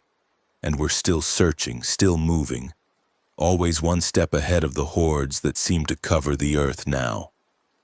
I think about that pit sometimes, about what we uncovered that morning in Jersey City, about whether that was really where it started or if it was already spreading, already in motion, and we just happened to break into one of the nodes, one of the places where it had been hiding. The official story, what little we heard before communications broke down completely, was that it came from a laboratory, Area 51 or someplace similar, a biological weapon research program that went wrong. A virus designed to enhance soldiers or cure disease that instead turned people into monsters, and terrorists had stolen it, had released it deliberately in major cities, but I don't know if any of that's true, if there even were terrorists, or if it was just an accident, a mistake that cost us everything. What I do know is that the world ended, not all at once, but in stages, cities falling one after another, governments collapsing, the military making last stands that always failed, and nuclear fire raining down on our own cities in desperate attempts to stop the spread, and it didn't work. Nothing worked. The infected just kept coming, kept multiplying, and now they own the world. They're the dominant species, and we're the ones being hunted, the ones trying to survive in the cracks and margins of what used to be civilization. Marie is getting weaker, I can see it. The months of running and hiding and barely eating are taking their toll. And I don't know how much longer we can keep this up, how much longer until we make a mistake, until we're too slow or too tired, and the infected catch us. Sometimes I think about that bulldozer I left at the construction site, about how I used it to move earth and build foundations for buildings that will never be completed. And I wonder if it's still there, if it survived the blast, or if it's just radioactive slag now. melted into the crater where Jersey City used to be. I think about Tommy sometimes, about how he was the first of us to turn, the first victim of whatever we unleashed from that pit, and I wonder if he's still out there somewhere, still infected, still hunting. Or if the nuke got him too, if he was among the millions vaporized in that instant. I think about Malcolm, the security guard, who I left behind in the pit, who was probably already turning when I ran. And I carry the guilt of that, carry the guilt of every person I failed to save, every friend I watched die. The story doesn't have a happy ending because there are no happy endings anymore, just survival or death. And survival itself is a kind of slow death, watching everything you knew and loved disappear, watching humanity fade into memory. We found a cabin in the mountains last week, abandoned but intact, stocked with canned goods and firewood, and we're staying here for now. Barricading the doors and trying to rest, trying to recover some strength, but we both know it's temporary. Know the infected will find us eventually, they always do. They can smell us or sense us somehow, and they never stop, never rest, never give up.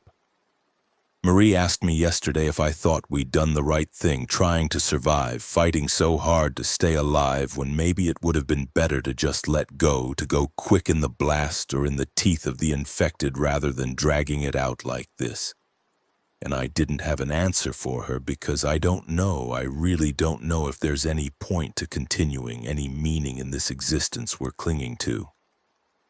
But we keep going anyway because that's what we do, that's what humans do. We survive, we persist, even when it's hopeless, even when every rational calculation says we should give up, and maybe that's noble or maybe it's just stupid, but it's all we have left. This stubborn refusal to quit, this determination to see another sunrise, even if it might be our last. I'm writing this by candlelight while Marie sleeps, documenting what happened, what I saw, what I lived through, and I don't know why. Maybe because I need to believe that someday someone will find this, will read it, will know that we existed, that we fought, that we mattered. The virus won, that's the truth. The zombies won. They took the world from us and we couldn't stop them. Not with all our weapons and technology and intelligence, we were no match for a microscopic organism that turned us into monsters, that used our own bodies against us. And now the cities are graveyards. The countryside is a hunting ground, and the few survivors left are scattered and alone, trying to outlast the inevitable. I heard on the last working radio we found that the government, what's left of it, has retreated to bunkers and islands, has written off the mainland, has accepted that North America is lost, and they're trying to hold on to whatever remote locations they can defend. But I think they're just delaying the inevitable, buying time until the infected figure out how to swim or stow away on boats, and then those refugees will fall too. Sometimes I dream about the pit, about descending into darkness, about what we found down there, and in my dreams the walls are covered with warnings, with symbols that I can now read, that say this place is cursed, this place contains something that should never be disturbed. But we ignored the warnings. We broke through the barriers, and we released hell into the world.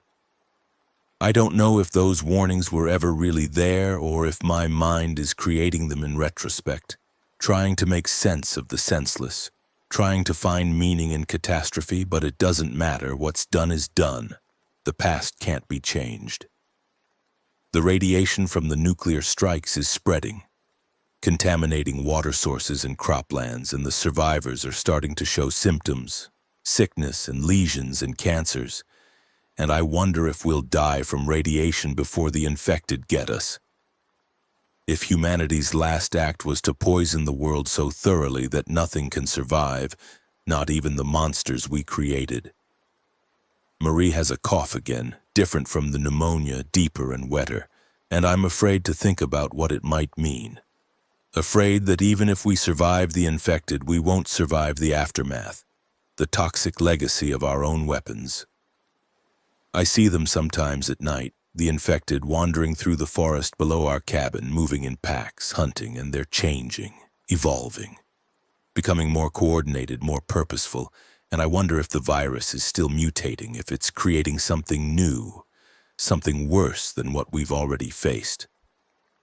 There are rumors among the survivors we've encountered, stories of infected that can run as fast as normal humans, that can climb and jump, that retain some rudimentary intelligence, enough to use tools, to open doors, to set traps. And I don't know if those stories are true or just fear-talking, but I believe them. I believe anything is possible now.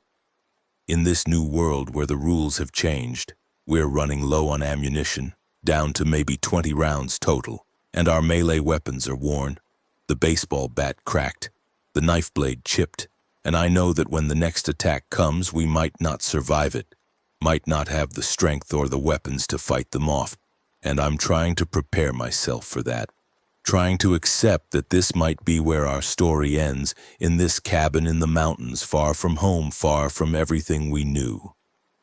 Marie says she's ready, says she's tired of running, tired of being afraid, and if the end comes, she wants it to be quick. Wants me to promise that I won't let her turn, that I'll do what needs to be done, and I made her that promise even though the thought of it tears me apart inside. I killed Dante with a knife to the throat, watched him bleed out on a factory floor, and I thought that was the hardest thing I'd ever have to do, but I was wrong if it comes to it, if Marie gets bitten or if she's dying and asks me to end it. That will be the hardest thing. That will be the moment that breaks me completely. But I'll do it because I love her, because I won't let her become one of them. Won't let her exist in that twisted half-life where humanity is gone and only hunger remains. And I know she'd do the same for me. We've talked about it, planned for it, and we have a code, a signal. So we'll know when it's time. The world ended not with a bang, but with a series of bangs. Nuclear explosions that tried to stop the spread and failed. And now we live in the aftermath, in the quiet that came after the screaming stopped.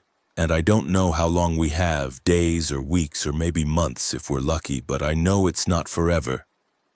Know that the infected will win eventually. They have the numbers and the time, and we have neither. I think about my truck sometimes, about driving to work that Tuesday morning with nothing on my mind but meeting deadlines and making bonuses, about how normal everything seemed, how stable and predictable, and I would give anything to go back to that, to undo what we did in that pit, to leave whatever was buried there stay buried, but time doesn't work that way. We can't undo our mistakes, we can only live with the consequences. The construction site is gone now, vaporized in the blast. The pit filled in with rubble and melted steel, and whatever we uncovered is buried again. Buried under the ruins of the city, under radioactive debris that will remain toxic for centuries, and maybe that's fitting, maybe that's justice. That the place where it started should be the place where it ended, consumed in atomic fire. I wonder sometimes if there were other pits, other sealed locations around the world where this virus or organism or whatever it is was stored. And if they all failed at once, or if ours was the first, the catalyst that triggered a chain reaction of releases and outbreaks, but I'll never know. The answers are lost with everyone who had them. Marie is awake now. I can hear her moving in the other room, and soon we'll have to make decisions about what to do next. Whether to stay here or move on, whether to try to find other survivors or avoid them, whether to keep fighting or just accept the inevitable, and I don't know what the right choice is anymore. Don't know if there even is a right choice in a world where everything is wrong. The sun is rising.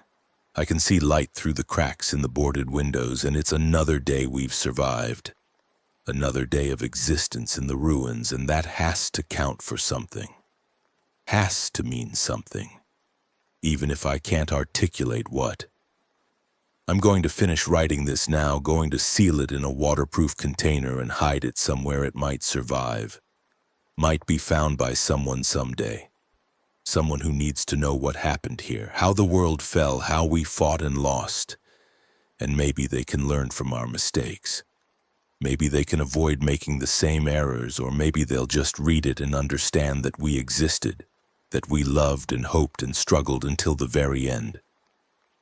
This is Rocco Bianco, construction foreman from Jersey City. survivor of the outbreak, witness to the fall. And I'm signing off now, going to face whatever comes next with the woman I love beside me. And if this is the end, at least we'll face it together, at least we won't die alone. The infected are gathering below. I can hear them, their moaning carried on the morning wind, and they've found us somehow, tracked us to this cabin, and I know what that means. No, this is the stand we've been avoiding, the fight we can't run from, and I'm loading the last of the ammunition into our guns, checking the barricades, preparing for what's coming, and Marie is with me, scared but determined, and we're going to fight, going to make them work for it, going to sell our lives as dearly as we can. If anyone finds this, if anyone reads it, know that we didn't give up, didn't surrender, we fought until the very end, fought for every breath, every heartbeat, every moment of humanity in a world gone mad, and we died as we lived, together, defiant, refusing to become what they wanted us to become. And maybe that's victory enough, maybe that's all we can hope for in the end. They're at the door now. I can hear them throwing themselves against it, the wood starting to splinter, and I've got maybe minutes before they break through, and I'm holding Marie's hand, and we're both crying, both terrified but also strangely calm because we knew it would end like this. We've known since that first night when the city fell, and at least the waiting is over. At least the uncertainty is gone, and we're going to face it on our terms. Standing tall, looking death in its rotted face and spitting defiance. The door is breaking, splinters flying, pale hands reaching through the gaps, and I'm raising my gun, taking aim, and Marie is beside me doing the same, and our last bullets are going to count, are going to buy us a few more seconds, a few more heartbeats, and then it'll be hand to hand, knives and bats and desperation, and I don't know how long we'll last, but I know we'll fight, know we'll rage against the dying of the light. And if this is the end of humanity, if we're the last spark before the darkness, then let it be said we burned bright, burned fierce, burned until there was nothing left but ash and memory. The infected are pouring through now, the door has failed, and I'm firing headshot after headshot, and Marie is firing too, and they keep coming, keep climbing over their fallen, and I'm down to my last magazine, last few rounds, and then it's the knife, the bat, fists and teeth, and I'm fighting like an animal. Like the monsters we're trying to stop, and I can feel their hands on me, their teeth seeking flesh, and I'm screaming. We're both screaming, and there's blood everywhere, mine and theirs and Marie's, and I see her go down, see her disappear under a pile of them, and I'm trying to reach her, trying to pull them off, but there are too many, always too many, and I feel teeth sink into my shoulder, feel the virus entering my bloodstream, and I know it's over, know I'm infected now, know what comes next. But I'm not dead yet, not transformed yet, and I have seconds maybe, precious seconds, and I use them to fight my way to Marie, to find her in the pile of bodies, and she's bleeding, bitten multiple times, but still alive, still conscious, and our eyes meet, and I see the understanding there, see the love and the fear and the acceptance. And I remember my promise, remember what I swore I'd do. And my hand finds the knife, finds the handle slick with blood, and I whisper that I love her. Whisper that I'm sorry, and I do it. I do what needs to be done, what she asked me to do, and her eyes close, and she's gone, she's free. She won't turn, won't become one of them, and I've kept my promise, and now it's my turn. I can feel the virus working in me, feel my cells changing, my muscles cramping, my jaw aching, and I know I have maybe a minute before I'm gone. Before Rocco Bianco ceases to exist and something else takes his place, something hungry and mindless, and I won't let that happen, won't let myself become a monster, so I raise the knife one last time, press it against my own throat, and I think about Marie, about the life we had, about the world that was, and I push, I cut, I end it on my terms. And as the darkness closes in, I feel something like peace, like relief. Because I'm human until the very end, I choose my own death. I refuse to be their puppet, their tool, their weapon, and with my last thought I curse the virus, curse the infected, curse whoever created this nightmare, and I hope, I pray that somewhere, somehow, humanity survives, that we're not the last, that our species finds a way through this, but I'll never know, because I'm dying now, bleeding out on the floor of a cabin in the mountains, surrounded by monsters beside the woman I loved, and the world is fading, going dark, and I'm not afraid anymore. I'm just tired, so tired and ready to rest, ready to sleep, ready to let go of this brutal existence and find whatever peace awaits on the other side, if there is an other side, if there's anything at all beyond this moment, this final heartbeat, this last breath, and then nothing. Nothing at all. Just silence and darkness and the end of everything I was or ever could have been. And the infected feast on my corpse, and the virus spreads, and the world continues its descent into hell. And somewhere in the ruins a radio crackles with a final broadcast, a voice saying that all hope is lost, that the infection is global, that humanity has fallen, that the zombies have won, and anyone hearing this message should make peace with their God. Make peace with themselves, because the end has come. The long night has arrived, and there will be no dawn. No salvation, no miracle cure, just darkness and death and the shambling hordes that will walk the earth until time itself runs out, until the sun goes cold and the stars fade and the universe forgets that we ever existed at all.